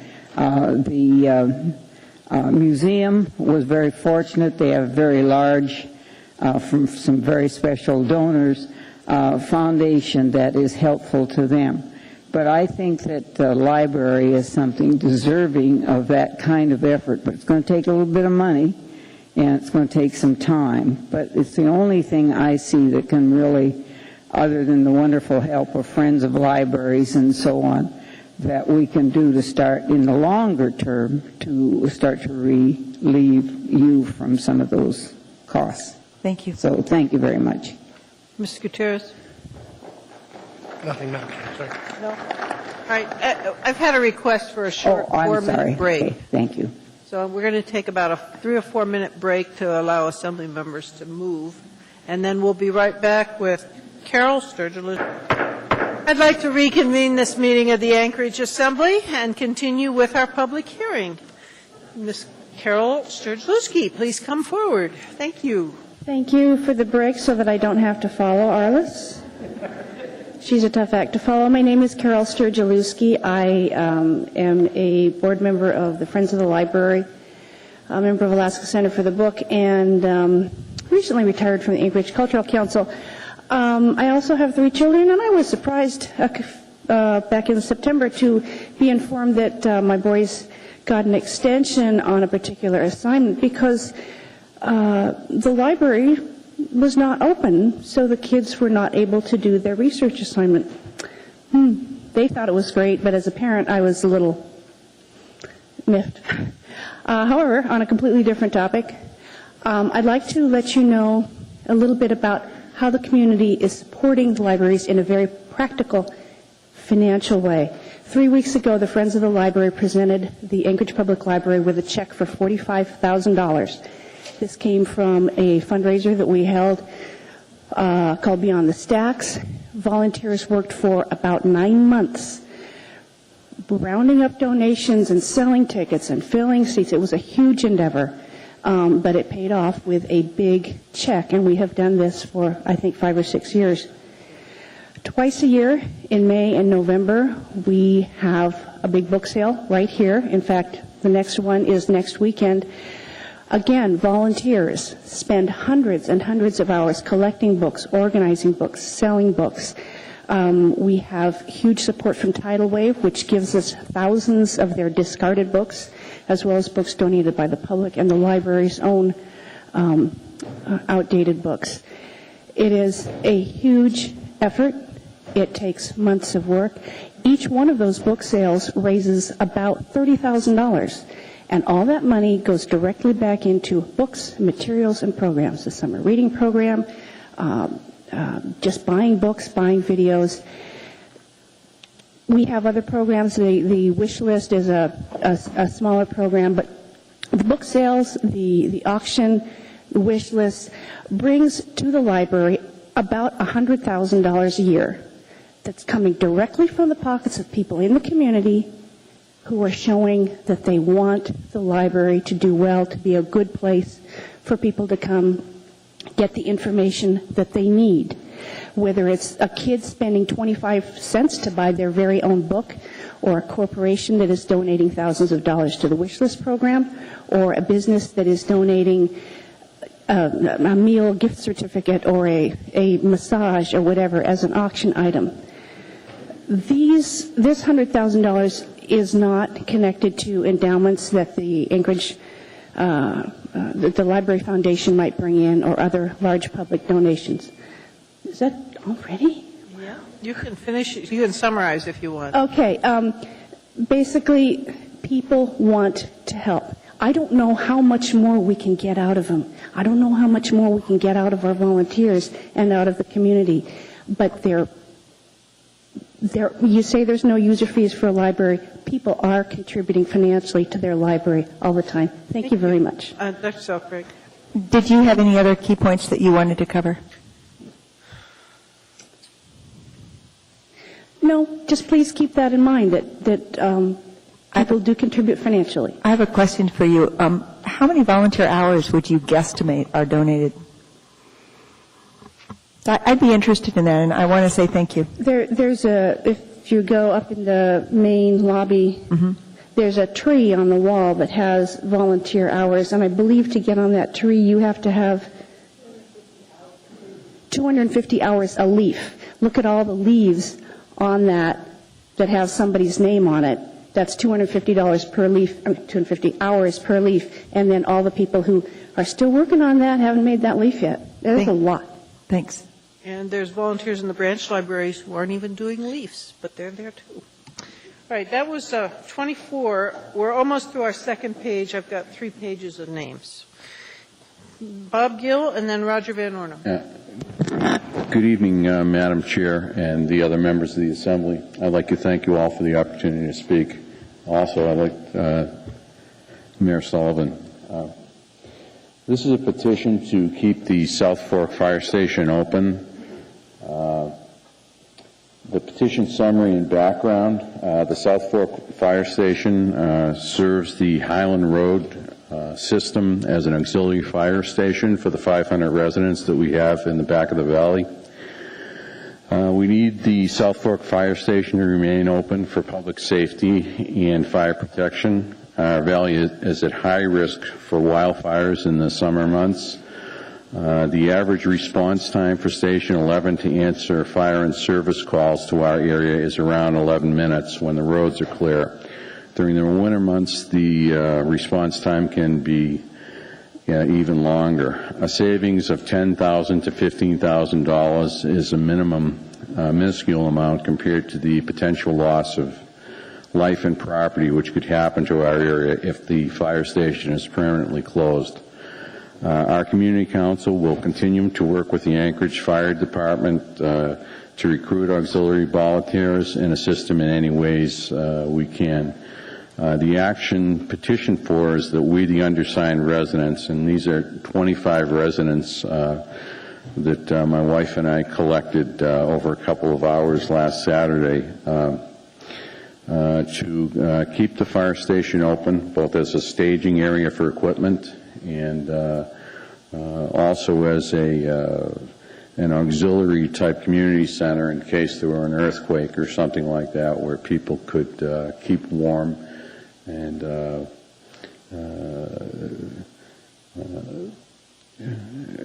act as an emergency situation. The station has been there for the last 10 or 15 years, and really to close it for the amount that you're saving really is very minuscule.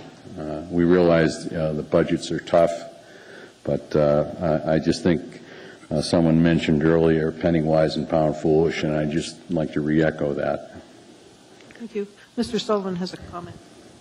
Oh, yes, thank you. Just to let you know, sir, we've been working with the chief, and it looks like we are going to be able to do that. Well, we very much appreciate that, Mayor Sullivan. I want to also thank you, Bill Styron of Sentia, that I know he worked on at the work session to try and keep that in the budget. We thank you very much, and we appreciate it if it can remain open. Yeah, and thank you to your neighbors for getting out there and being good activists on that issue. It made sense.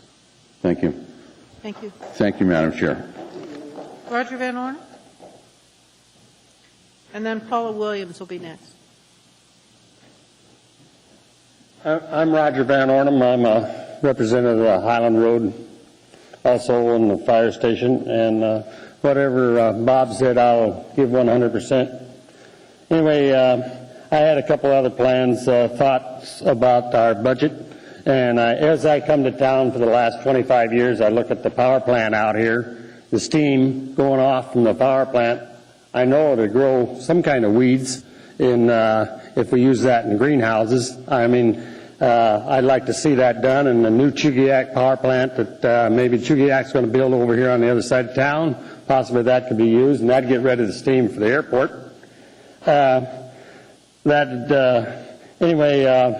Then we are the City of Lights, and I understand we like to be called the City of Lights. But if we're in a crunch, can we figure out how to turn off part of them, half of them, every other night maybe, or something? That'd cut our budget quite a bit. I think it'd help a lot.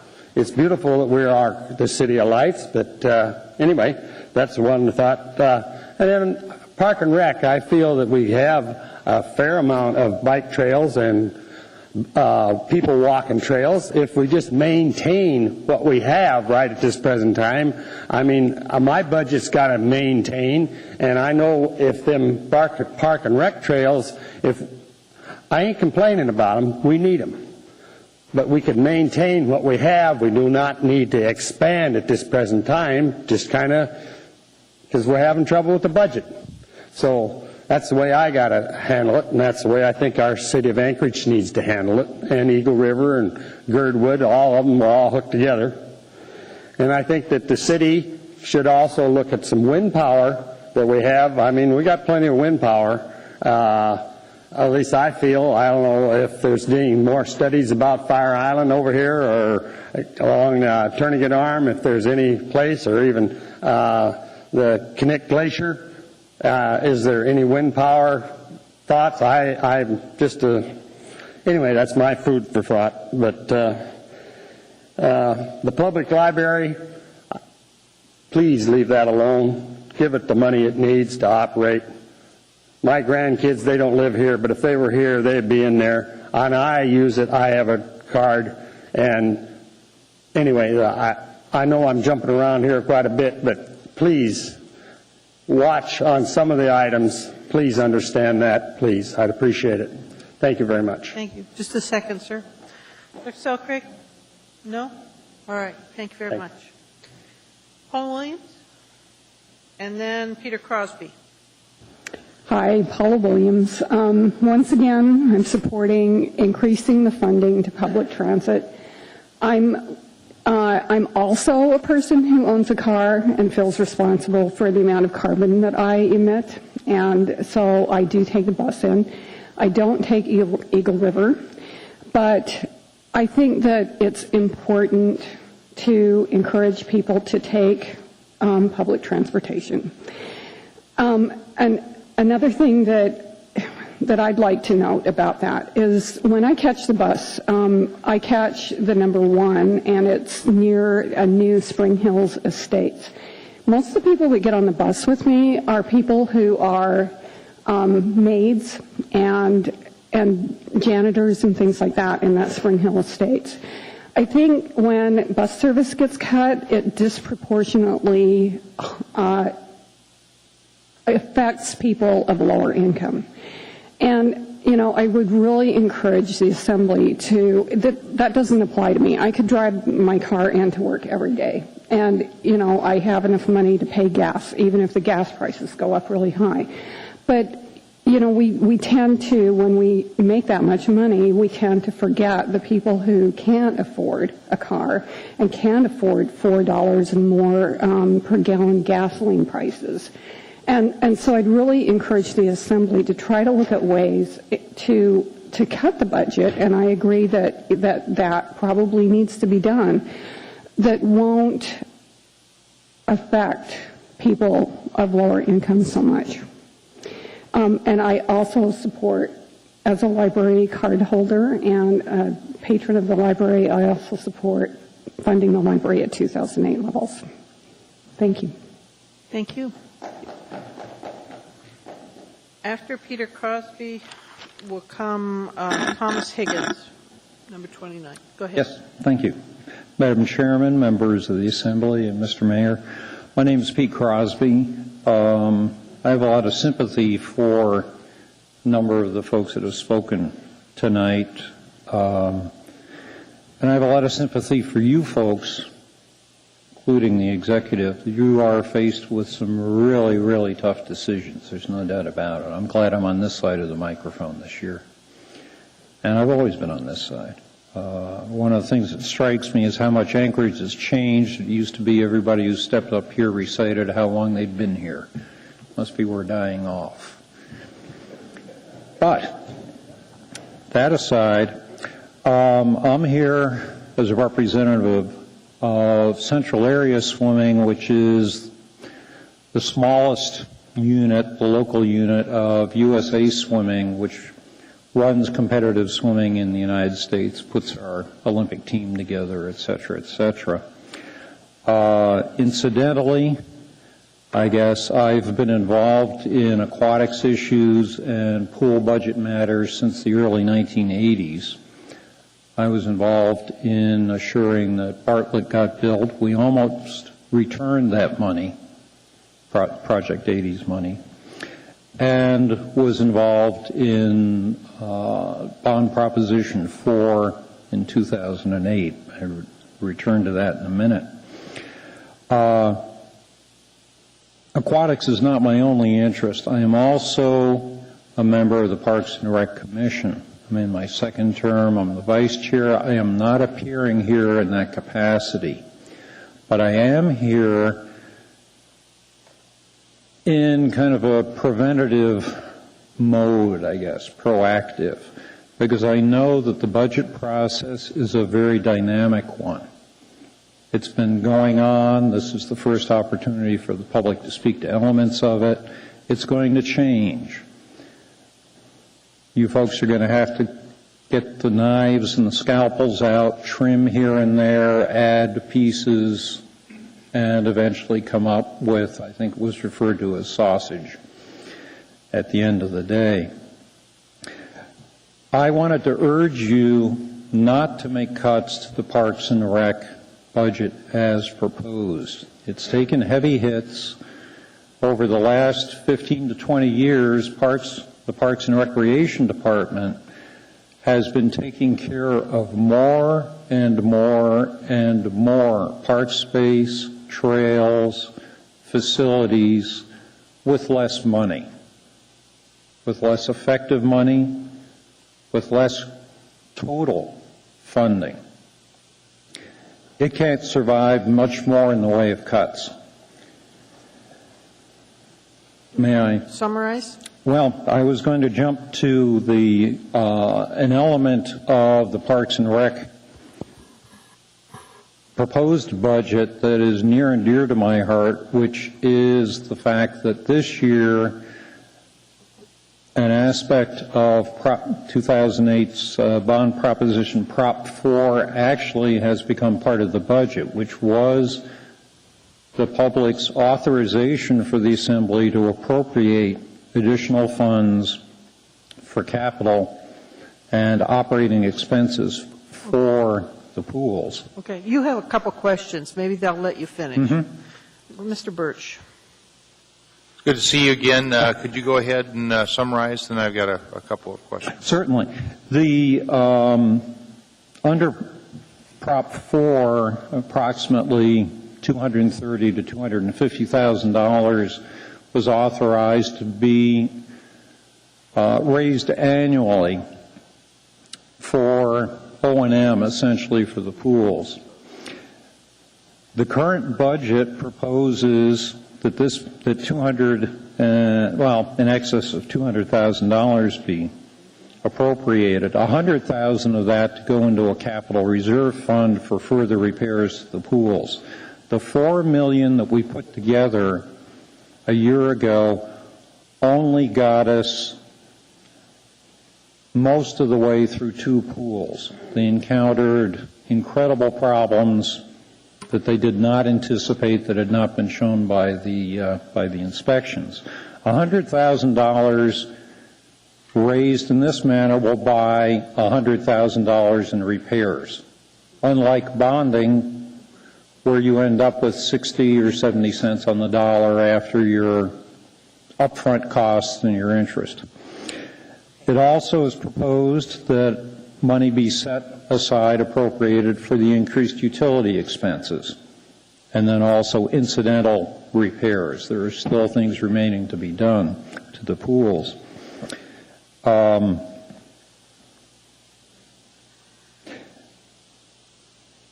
The Prop 4 was the highest approval rating that a Parks and Rec bond has ever received in the Anchorage Bowl. It was over 60%. It was within 0.7% of beating the roads and drainage bonds, which is unbelievable. Those things never fail. They always get passed, and they always come in first.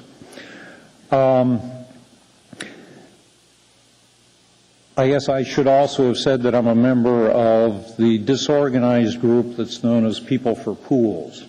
And it is disorganized. It is totally grassroots. There's a website and a webmaster, and that's it.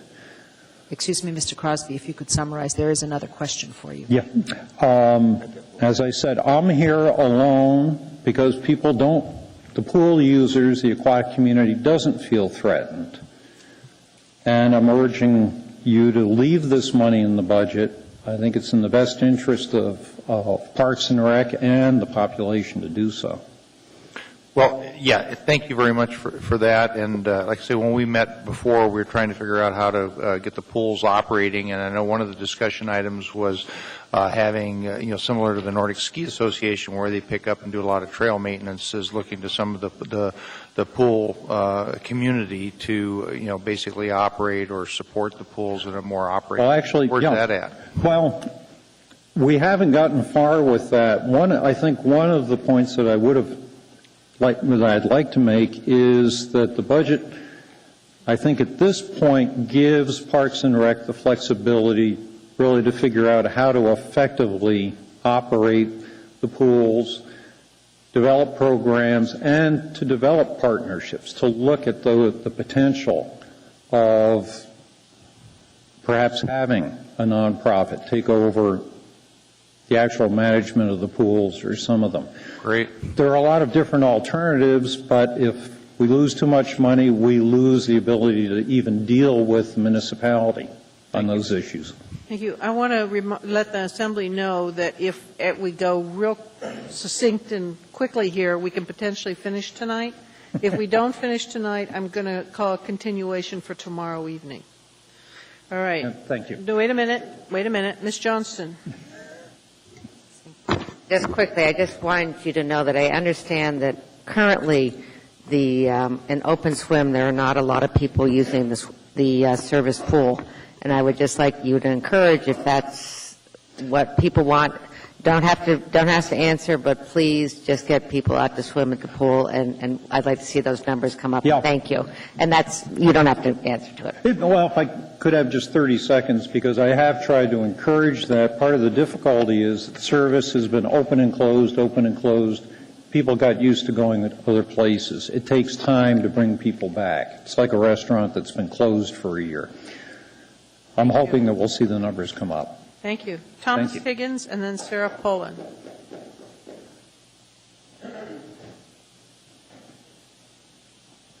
And speaking of, it takes time to get people back. The same thing happens with the bus service here in Anchorage. It cut and cut and cut. Somebody tries to get used to it, and then it goes down by the wayside. And they get frustrated, and they lose interest in it. And then the city complains, well, nobody uses it, so we're going to cut it some more. So, but I'm here on quite a few things, sitting here for books, for buses, for bikes, and for green belts. But mostly I came here to talk about what the arts bring to Anchorage. And that is, it brings grace, it brings beauty, it brings discussion, and it also brings a lot of economy. In a study in 2006, it was estimated at $42 million to the local economy. And that begins with seed money from this organization, from the city government here. And that gets money from the NEA, from the federal, of course, the NEA, and then also from foundations such as Andy Warhol, which supports Out North. And when those organizations bring people here to town, it makes things happen. I'm going to tell you about two of them. One is a group of performers from The Lion King attended a fundraiser at Mad Myrna's. $18,000 they raised for 4A's and equity across America, which is a system to help people with AIDS and other illnesses. And another one was, I went to the McLaughlin Youth Center, Detention Center, with an artist, and when I walked in there, a group of 24 or so rough women walked by me, and I would have walked on the other side of the street if I met them on the street. After 1 hour in that room with these artists, when they walked out, they were beaming young girls that I couldn't figure out how they ended up in a place like that. A year later, I was back with another artist, and some of the girls remembered me from the first time. I'm sad to say they were still there, but they were glad to see the artist back. And how do you fund stuff like this? Well, I think roads are a big problem in Anchorage. If you build the road, humans have proved they can bring it to gridlock. You widen it, they'll do it again. The problem isn't too few roads, it's too many cars. We've got to work on the mass transit system here. A light rail from the valley is definitely needed. We have you keep building roads and it doesn't solve the problem. They're dangerous, and if you ask these officers over here, I'm sure they would agree they would rather, be doing something like putting criminals in jail instead of writing an accident report every time 20 accident reports an hour every time it snows. So I'd just like to say in closing that the arts as Sandy said earlier, does matter, and it brings a lot of economy to this city. Thank you. Sarah Pullen and then Ron Axman. And they're about number 31. Thank you very much for allowing us to speak tonight, and we appreciate your time. Also would like to say thank you to Representative Bill Starr and to Mayor Sullivan for working with us to keep our fire station open in the South Fork area. The primary reason that I came to speak tonight was to ask you to please maintain and keep open, maintain the bus routes number 76 and 77, along with the early and late bus routes in the city of Anchorage as they are at this time. We all realize that we're in a budget crunch and that funds are tight, but I think cutting these routes would adversely affect a great number of people in a great many ways. I've been riding the bus now for 8 years. I started out briefly when we were down to one vehicle and we were saving for another, and I have continued to ride. I do it by choice. I happen to be very blessed in our lives that we do have vehicles. I could drive, and if I want to, but I personally choose not to join in the kamikaze type of driving that occurs on the Glen Highway from day to day. So, but I also, as a healthcare worker in Anchorage, I also see many of the working poor, senior citizens, especially in Eagle River, use the bus route, the 76 and the 77, or and the 102 that goes by the Trigak Senior Center for shopping and to go to medical appointments in town. There's also UAA students that choose to take the bus and not deal with parking and attend class. Many of them I see coming home from work. I just feel that cutting these routes and cutting the early and late bus routes would also impact the working poor who are trying to get ahead and would be forced to walk or either look at other accesses that they can afford, such as cabs and things of that nature. Thank you for your time. I appreciate it. Thank you. Mr. Axelman? And after him will come Michael DeLaura.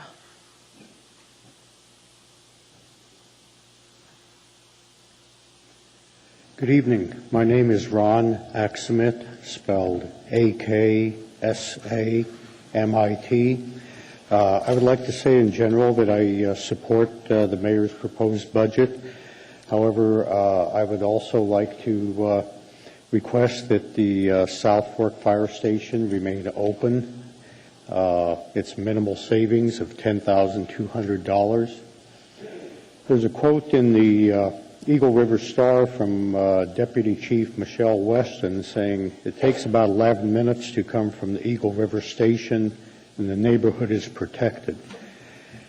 There's probably one subdivision at the very bottom of Highland Road that they can reach in 11 minutes, and that would be under good driving conditions.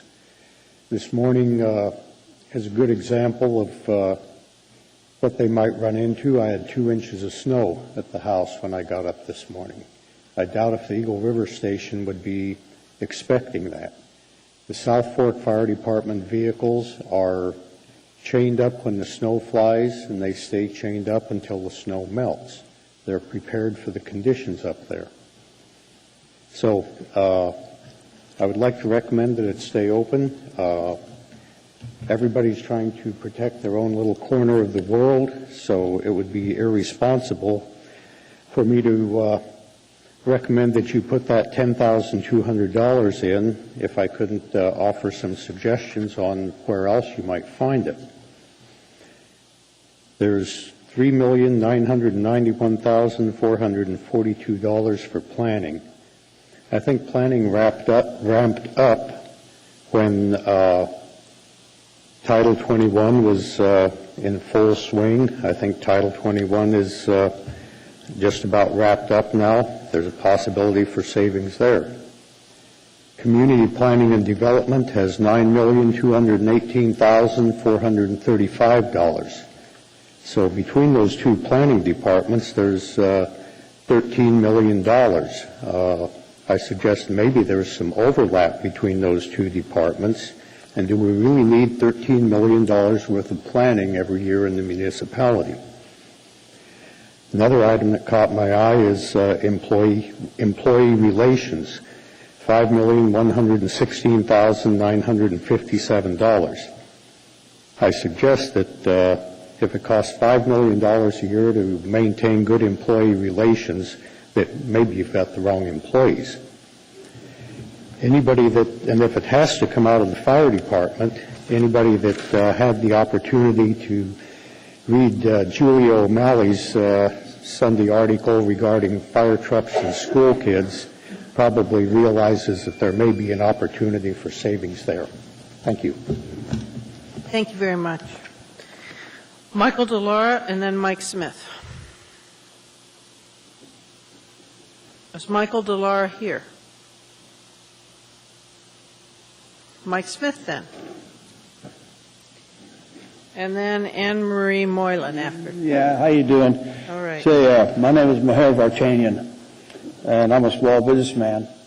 You guys call me Mike Smith because you guys are Americans and your English is limited to other languages. You know, you have a hard time saying my name. Oh, so you signed up as Mike Smith? Maher Vartanian. You can't say it. Anyway. My paper does say Smith. That's why I say Mike Smith. I could have said Don Smith or whatever Smith, but let's just leave it, okay? All right. Vice Chair speaks Greek. I figured I'd come over here, give you my 2 cents worth because of, it affects my back pocket, the taxes. All right. Now, I know that you guys are on the assembly, you know. I don't know what it is, but it seems like organized labor, you know, is telling you guys what they want, and you guys are afraid of them or something. I mean, this is not for Mr. Birch or Mr. Starr. They're the ones that stood up against them. But it almost seems like the rest of you guys are afraid of them. I mean, what are you afraid of? I mean, they're going to go on strike, or are they not going to do it? Well, let them go on strike. You guys are giving them 6-figure salaries thinking that these guys' work is indispensable. They're not neurosurgeons. They're not rocket scientists. They're not Mike Tysons or something like that, that the job that they're doing is so highly qualified. I mean, fireman, a police officer, a municipal worker. Anybody, you can do it. You guys can do it. You don't want to do it. I don't want to do it. I've been an independent businessman for 25 years. I don't want to do it because I don't want somebody telling me what to do. But I guarantee you I can go to Walmart and get those people in 6 months, train them to be firemen, train them to be cops, or train them to be those jobs as municipal workers. To give them 6-figure salaries, come on guys, it's ridiculous. You're talking about cutting libraries, you're talking about cutting the flowers, or that's baloney. That's not where the money's gone. The money's gone on those 6-figure salaries. That's where we can't afford it. They're crying and hollering, those cops and firemen are crying and hollering that San Diego is giving them more money. Well, San Diego's broke. You guys are going to have the guts. If you can't have the guts, quit like Sarah Palin did. Let somebody that's got guts take the job. That's what's hurting us. The tax, we can't afford it. That's the bottom line. My hat's off to Birch and Starr. Thank you, ma'am. Thank you very much. Anne Marie Moylan, and then Dorothy Tuttle.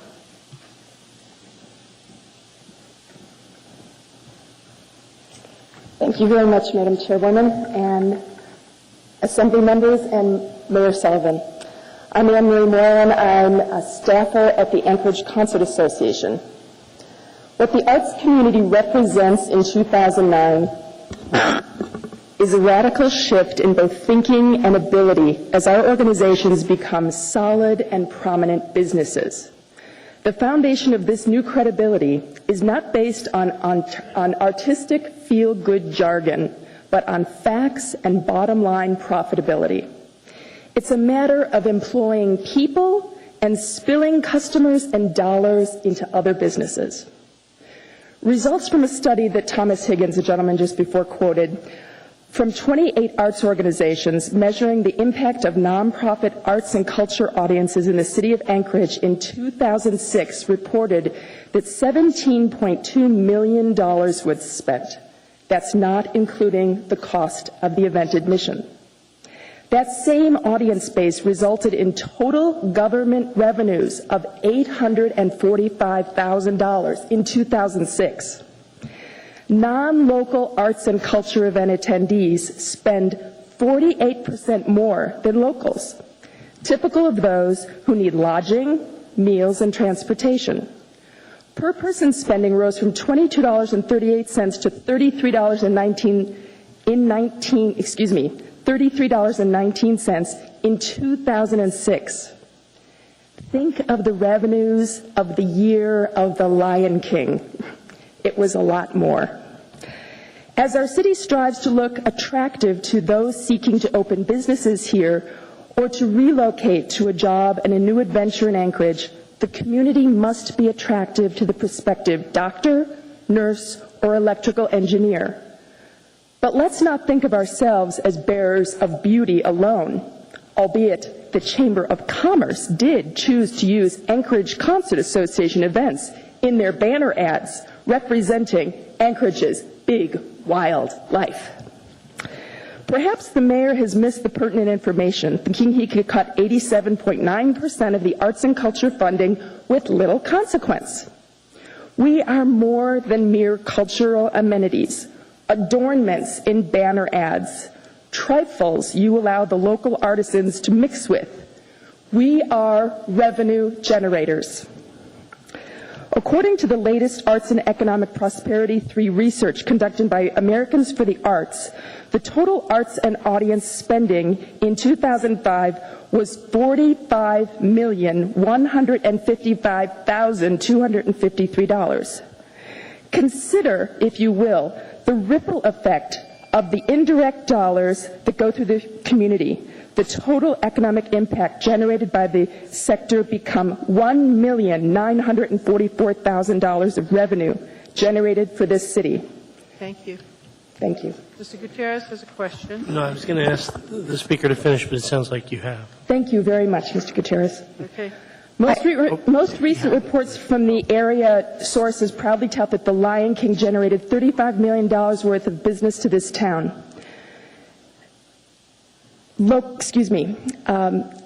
Anchoragites, instead of making the trek to see the big lion in Las Vegas or New York, Anchoragites stayed here and spent their money locally. They, in fact, spent their money at the Westmark, dined at Orso's, perhaps had breakfast the next morning at Snow City Cafe, played at the Valley of the Moon Park on their way to the library because, of course, it houses the largest Alaska collection in the state, is the workplace of this local government, and is just one of the most valuable breeding grounds for young minds to explore, older minds to interconnect, and people generally to feel humane and interrelated. At this time, when the city needs all of its most viable industries working at maximum capacity, it wants to cut off the flow of dollars to the arts and culture sector. Given the information I shared here today, I believe this action would be reckless and unwise. I ask that you restore funding to the arts to last year's level. Thank you very much. Mr. Gutierrez, anything else? Mr. Flynn? Just a question for you, Madam Chair. Am I now conflicted out of voting for No, the sir. arts? Okay. You must vote. No problem. Thank you very much. Ms. Tuck? And then Paul Kendall. We have 10 more people and figure optimistically 4 minutes apiece. First, I would like to say that I'm an employee of Tidal Wave Books, and I would like to thank the Friends of the Library for their recognition. My name is Dorothy Tittle, and I have been a resident of Anchorage my entire life. I, like many of my fellow citizens, rely on People Mover for transportation to work every day. The proposal before the Assembly to increase fares and to eliminate the early morning and late night routes within the Anchorage Bowl would put a heavy monetary burden on many Anchorage workers. The elimination of early morning and late night routes presupposes that most, if not all, Anchorage bus users work regular 8 to 5 shifts. Yet I would like to bring to the Assembly's attention the fact that many of us who depend upon this city's public transportation work varied shifts in retail and food service, for example. I would like to point out that the last Route 36 to pass by the library this evening will be driving by at 11:15 p.m. If this late-night run were to be eliminated, it would prevent many bus users from staying at an assembly meeting such as this one long enough to have their voices heard. I entreat the Assembly to remember the diverse nature of the Anchorage citizenry. Public transportation facilitates freedom of mobility for all people, regardless of age, income, ability, or physical handicap. Public transportation becomes more important than ever in times such as these, when an individual's economic circumstances often change their ability to own an automobile, and the job opportunities that are available to them are not perhaps as well paying as they once were. Finally, I would like to take this opportunity to remind the mayor of his recent statement to the Anchorage Daily News, where he claimed to be unwilling to balance the budget on the backs of working folks. If transit fares are increased and routes eliminated, it is Anchorage's working class, as well as our youth, our elderly, our mentally and physically disabled, who will suffer. Please keep this in mind as you deliberate. Thank you for your time and consideration. Thank you very much. Paul Kendall, and then Denise, I think it's Stogan. Has it started yet? Oh, I want to synchronize our timers here, okay? It's a personal thing. All right, my name is Paul D. Kendall. I'm going to mention two issues. First of all, you can't possibly give the library any money. You cannot possibly give them. How can you give one of the most noble institutions known to mankind since the beginning of mankind that accommodates nearly everybody, sees no race, religion, color, sees no age, sees no wealth, no poverty, benefits the whole society? How in the world can you possibly give those people more funding? You only have but one recourse, and one recourse only. You have to call Carol Cuomo, and ask her to incorporate this in a billion-dollar school district so that we have some decent funding, okay? Now, setting that aside, after making me sit here till 11 o'clock at night, rot and fraught again moment, I keep wondering why I come down here in these moments. Here's a suggestion, Mayor, Mr. Sullivan, Mayor Sullivan. We own 59% of the Eklutna Power Plant, a magnificent little hydroelectric power plant that goes to the credit of our forefathers who had some real intelligence about energy, ladies and gentlemen. We need to take that power plant of which we own the power, and we need to have a raffle. And that raffle needs to be a 5 or 10-year allotment of electricity, and take those funds and use those funds for more electricity. And then each time somebody wins that power, 5 or 10-year allotment, that individual will have an all-electric home and be a free American, which is what this country is supposed to be about. The reason your funding is in failure and your societies are aberrating like crazy is because you've chased the dollar. You've lost the fundamental values of a society that hold us together, which are individual freedoms and calm quality of life, communities, and neighbors. And anytime you disconnect, this is what you get. It is about clean air, in 5 minutes you die, about hydrogen, which fuels you, you die in 7 days, and electricity for your home, which belongs to me and you and our children, not to Jim Posey of MLP, not to Chugach, not to some people who think they know about energy that don't know much about it. It's about the fundamental priorities of our life that hold us together. And you are missing a magnificent moment, and your abusiveness to the public and the library like you're doing here tonight is exemplary and makes the case for not what just is happening here, but we are seeing around the world. And it is a sad, sad commentary, especially when you contemplate the nature of the children, our little replicants of what this is supposed to be all about when you reach a certain age above the more basic drives. It is just shameful. And I'm pretty tired. I'm usually fried at 11:30. And I just can't believe I came down here again and stayed till 11 o'clock at night. Anyway, thank you so much. Denise Stogan, and then Dick Tremaine.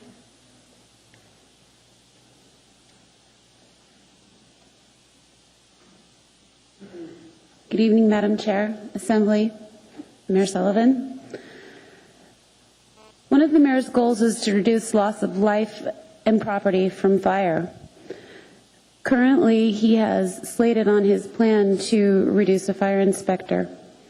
Fire prevention has suffered about 1/3 of their staff being cut in the past 2.5 years. Currently, the fire marshal's position and the deputy fire marshal's position are not filled. 2 inspectors are actually filling those positions.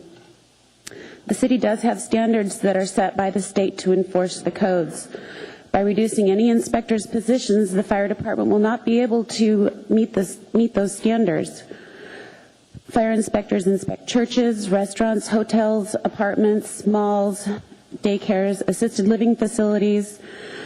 With those proposed cuts, less inspections are done, and we're going to be forced into a triage moment. That's not what we need. Services will be affected. You might not see or notice an inspector or 2 missing today, next week, next month, but in a couple of years you will notice the impact. Yes, our engines will still roll down the street. However, they will roll because there are more incidents that they are responding to. Fire department staff could be in peril themselves because those buildings aren't being inspected as regularly as they need to be.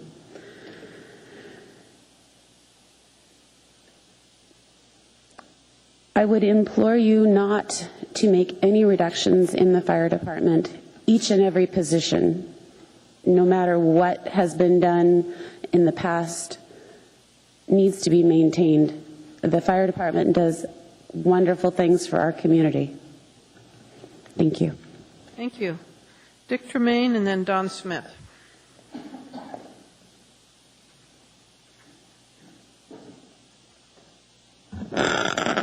Thank you, Madam Chair, members of the Assembly, and Mayor Sullivan. Good to see you all. I stand here in front of you tonight as Chair of the Federation of Community Councils. As all of you, I think, know, you all go to community council meetings. Many of you have served on community council boards of directors or as chairman of your community council's presidents. The Federation is the entity that provides communication support, storage facility support, training support, that facilitates information transmission. It's an entity that has existed for decades and has been funded by the municipal government. Now, I've tried to ask where the budget is for the FCC this year. Last year you cut us down to just over $100,000. This year I'm told, but I'm not positive, that the budget has been moved with several $100,000 other dollars into the municipal manager's office and is $700,000 shrunk to $200,000 and unspecified. And I believe that that's the mayor's way of saying that it's up to the Assembly to backfill those dollars somewhere, somehow. Yeah. The beauty of the FCC is we're independent of political position. Al Tamani is a strong supporter of the Federation, and Al, at our meeting last week, reminded us that when the municipality was formed, community councils were funded to the tune of $200,000. That's $200,000 30 years ago. When I served on the Assembly, at first, a decade ago, the FCC budget was, I think, about $140,000, 10-year-ago dollars. This year, it's about $102,000. We are saving money. We're finding efficiencies. We've done it year after year. We have our ups and our downs just like you all do. But we consistently have been able to find efficiencies in scale. We continue to do that. We just decreased the size of our offices with a corresponding decrease in rent. Small, but incremental. But we would hope that you will find it in yourselves to fund the communities and the community councils and the people of the city, because that's where a lot of you came from. That's where your replacements will come from. That's where this city finds voice. Thank you, Madam Chair. Mr. Gutierrez. Thank you, Madam Chair. Mr. Tremaine, thank you for coming out. I know you're an ardent supporter of the community council systems. I have been, and you're right, that's where most of us came from, and probably will go back to. If you had to put a bottom-end number, you know, we heard, for example, Project Access came before us earlier tonight, talked about they had received $75,000 from us last year, requested this year, knew they weren't going to get it. We're looking for a minimum of 20. If you had to put a bottom dollar on what you could do to continue to function and do what you do for the councils as a federation, what would that be? It's complicated. We're out raising money right now because on behalf of the municipality, we're bringing the National Neighborhood Association to Anchorage in 2011. It came in the 90s. It's going to come back. We're going to have delegates from across the nation. We're raising a couple $100,000 for that outside of the budget.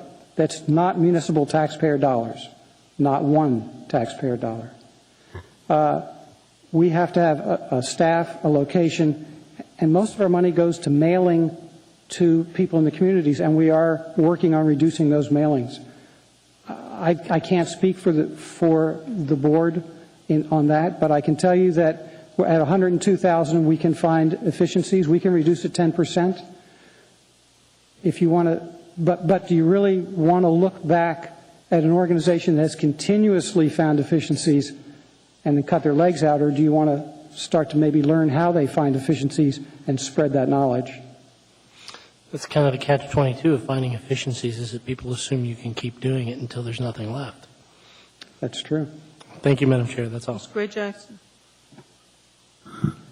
Thank you, Madam Chair. Nice to see you, Mr. Tremaine. Thank you. You mentioned that the budget's 102, and you said that a couple of times, but actually it's 108. So are you saying that you could live without the other 6? Well, if it's 108, I guarantee we can live with 102. Okay, thank you. Thank you. Thank you. Mr. Smith?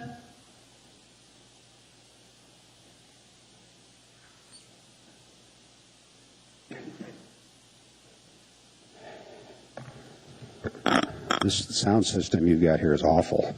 Oh, we're aware of that. Well, Mayor Sullivan, members of the Assembly, my name is Don Smith, for the record, and I reside at 2121 Tudor Hills Court here in Anchorage. I've lived in Anchorage for 70 years. 43 years ago, I served on the Anchorage Borough Assembly. 42 years ago, I served in the legislature. At that time, the budget was $99 million. 34 years ago, I started my 10-year stint as a member of the Anchorage Assembly. And during that time, I had the pleasure of working and serving with 2 current Assembly members' mothers. And in 1975, the municipal budget was $28.5 million. The proposed 2010 budget is 14.7 times larger than it was in 1975. For over 50 years, I've witnessed the annual right of special interest coming before the City Council and the assemblies, pleading for their unmet, and I love that word earlier, wants. I'm here tonight not representing any special interest group unless you give status to the taxpayers that are at home hoping you will wisely spend their tax dollars. Agencies that live off government are able to turn out people to plead their case. I counted the audience this evening, and at 9:15 there were 57, I think, in the room, out of a population of over 300,000 people. Having served for 8 years with the other Mayor Sullivan, I'm pleased to speak tonight in favor of the proposed 2010 budget by our new Mayor Sullivan. In 1983, I wrote the ballot language and promoted the Anchorage tax cap. My goal at that time was to promote the tax, to force the Assembly and municipal elected officials to set budget priorities. I don't care where you spend it, just set priorities and live within that amount.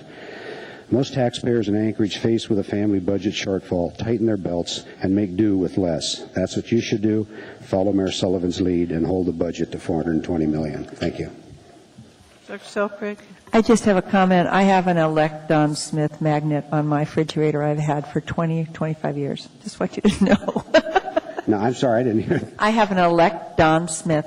I have a magnet with your name on it on my refrigerator and I've had it there for 25 years when you ran. So yeah, it's been around a while. Yeah, thanks.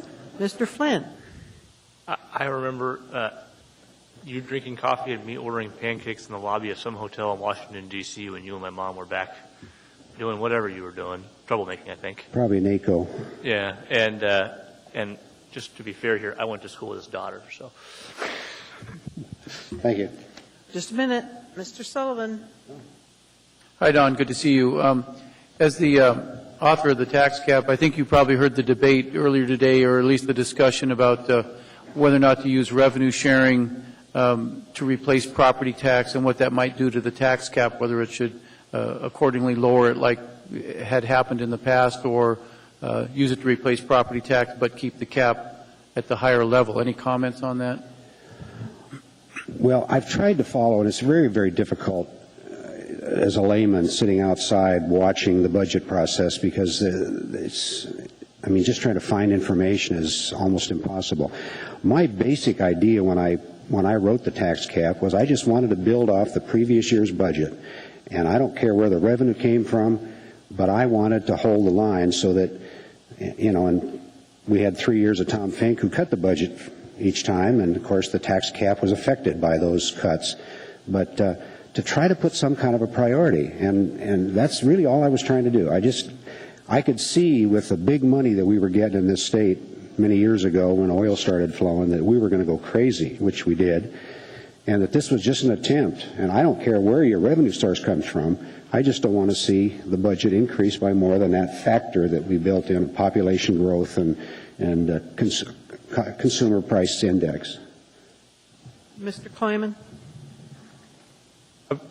I just wanted to follow up on the comments you just made about the tax cap.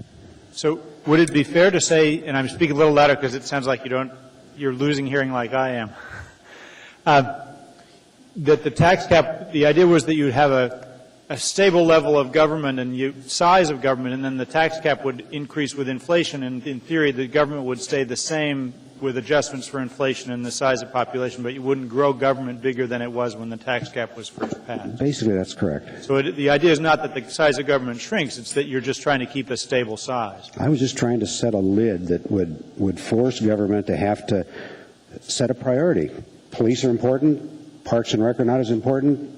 We want to put more money in police because we need it. Make you have to make decisions, because I saw what was going on in those years with the revenue sharing money, and I mean this whole system of government where the feds give the state money and the state gives the local governments money, and you're not knowing where it's all coming from, and pretty soon you got budgets that are just out of sight. And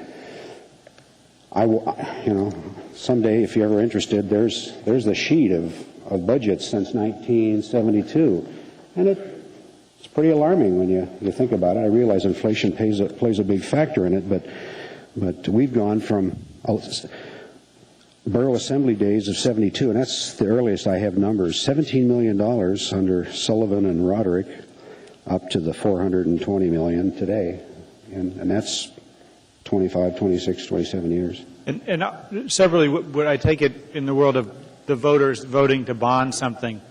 I guess your view in terms of the tax cap is that the voters vote they want to build something, then it's before the people, and that increases how much they get taxed because it's done by a vote of the majority. That's all fair from your perspective. For years, I've contemplated having a tax cap on bonds. We're at about 1.8, I think, billion dollars in debt right now as a community, and I personally wouldn't be upset if we had some kind of a factor that said, get rid of $500 million debt and bring 500 more on, or 550, but have some kind of a lid that would put a hold on it. Thank you very much. Thank you. Just a minute. Folks, we have two things we have to do. We have to finish this first round of hearings. That was all the people on the first list for general government. The next list for the utility budgets, there's 5 people. You have 2 choices. One choice is you extend to midnight and we get the hearings done. The second choice is I do a continuation meeting tomorrow. The other, just a minute. The other thing is Madam Chair, just point of order. Shouldn't we close this public hearing now? Not until I've seen if everybody here is done. That was my list, but there may be somebody who wants to speak. Okay. There's one other thing I want to add.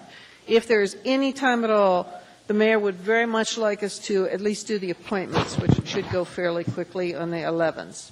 All right. At this point, my next question is there anyone else in the room that would like to speak on the general government operating budget or those budgets? Come forward. Sir, you already spoke once on this, so you're not going to be able to. But there will be a second opportunity to speak next week. But we have to get through this first round before we can open the second round. So come forth, ma'am. Madam Chair, can we take up the motion to extend before we go further? Well, I think that was on the floor. I think she's the last person, and so my hope was we can hear her and then deal with that. Fine. You would start with your name, ma'am, please. My name is Deborah Berlini. Okay. This is tiring. I'm tired. It's past my bedtime, and I don't know how you do this. It's been painful. I stand before you today to plead with you to be more mindful of how you spend my property tax dollars. I cannot afford my property taxes to continue to grow. I attended all the assembly meetings last year prior to you agreeing to these union contracts. You knew prior to approving this expense that it would impact my quality of life. I am a single parent and recently cut my hours to part-time just enough to keep my health benefits. I did so I could be there for my children before and after school.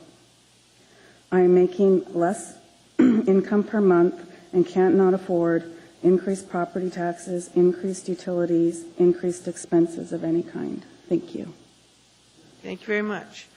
Is there anyone, Mr. Coffey, you're in, was that to ask a question? All right. No, I was All going to right. ask you a question about what you said. Okay, no more questions. Thank you, ma'am. Is there anyone else who'd like to testify on these budgets? Hearing and seeing no one, the public hearing is, the first public hearing, thank you, is closed. Now, I need some direction from the Assembly on how you want to proceed. Mr. Birch? Madam Chair, I move to extend the meeting until midnight in order to wrap up our business, hopefully by 11:15. All right. And by business, I'm assuming that you're referring to the second hearing on those other budgets and the appointments? Correct. All right. The motion before us is to extend to midnight. First, Excuse can the me. chair finish so we understand what Thank the you. motion is? Thank you. If necessary, to extend to midnight, basically to finish the public hearing on the second section of budgets, 5 people, and to do the appointments that are listed on the 11 section. Madam Chair, I'd like to modify that motion just to say we do those 2 things and then are adjourned, rather than say to midnight. That's fine. And I think it was. No. To finish All right. those items, Madam Chair. At this point, my understanding from Mr. Flynn's motion, his intent of his motion, was that we deal with those 2 matters and then adjourn? That is correct. All right. That is before you. Is there objection to doing that from anyone? Seeing no objection, then we will continue. At this point, I'm going to see, I've closed the public hearings on the first round. I'm now going to open the public hearings. I need a motion to combine. Madam Chair, I'd move to combine items 14, I believe it's J, K, and L. J through L, J, K, and L. Is there objection? Okay, seeing none of those public hearings are combined. At this point, anyone who would like to speak to us on the municipal utilities and enterprise capital improvement program and the capital budget and the operating and capital budgets for the Anchorage Community Development Authority can come forward. And I'm going to start with calling the people who's already signed up, who look like they've left. Lynette Moreno Hines, Ernest Thomas, Josue Floyd, Dorothy Tuttle, Paul Kendall. No one appears to be here. Is there anyone else who'd like to testify on these budgets? Hearing and seeing no one. The first hearing of those budgets is now closed. At this point, the next, I would like to direct the Assembly's attention to the 11A through H, which is on page 5 of your agenda. All right. The first item before us is 11A. Second. Is there discussion? Is there objection? Just a moment. I'm assuming these have all had, do these require public hearings? No. It's the public comment period. I'm just checking with the clerk, please. Go ahead. I will. All right. The clerk would greatly appreciate it if you would use the board and punch in your motions. All right. Did you get the motion on that one, Madam Clerk? All right. Is there Any discussion on the Board of Adjustment appointment? Is there any objection to the Board of Adjustment appointment? Hearing and seeing none, that matter is unanimously approved. Next item is 11B. Move to approve. And did you get, who did that, Madam Clerk? Was Mr. Coffey? And you got the second. All right. Is there discussion on 11B? Is there objection to 11B? Hearing and seeing none, that matter is approved unanimously. We're now at 11C. You can't do it until the board changes. Well, she's try it over here. All right. Second. You got it? All right. Is there discussion on the Planning and Zoning Commission appointment? Is there objection to that appointment? Hearing and seeing none, that matter is approved unanimously. We're now at D, the Plating Board.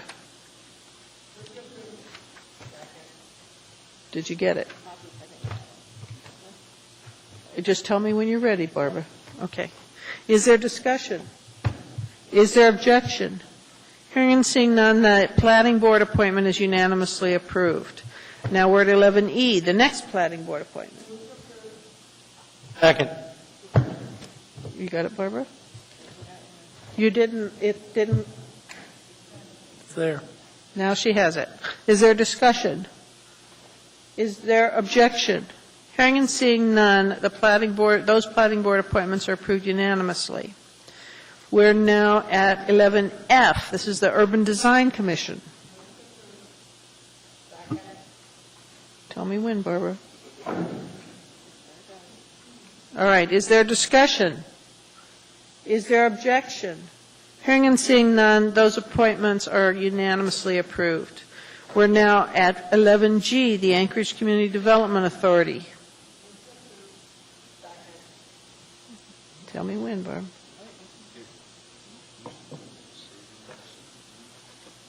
You got it? Is there discussion? Is there objection? Hearing and seeing none, those appointments are, that appointment is done unanimously. We're now at 11H, Anchorage Community Development Authority.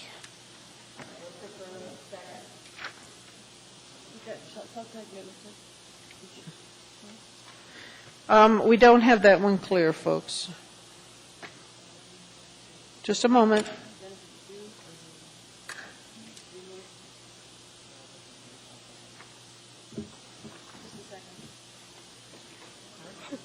She can't be the mover and the seconder. We're unclear who the second was. Dr. Selkirk is second.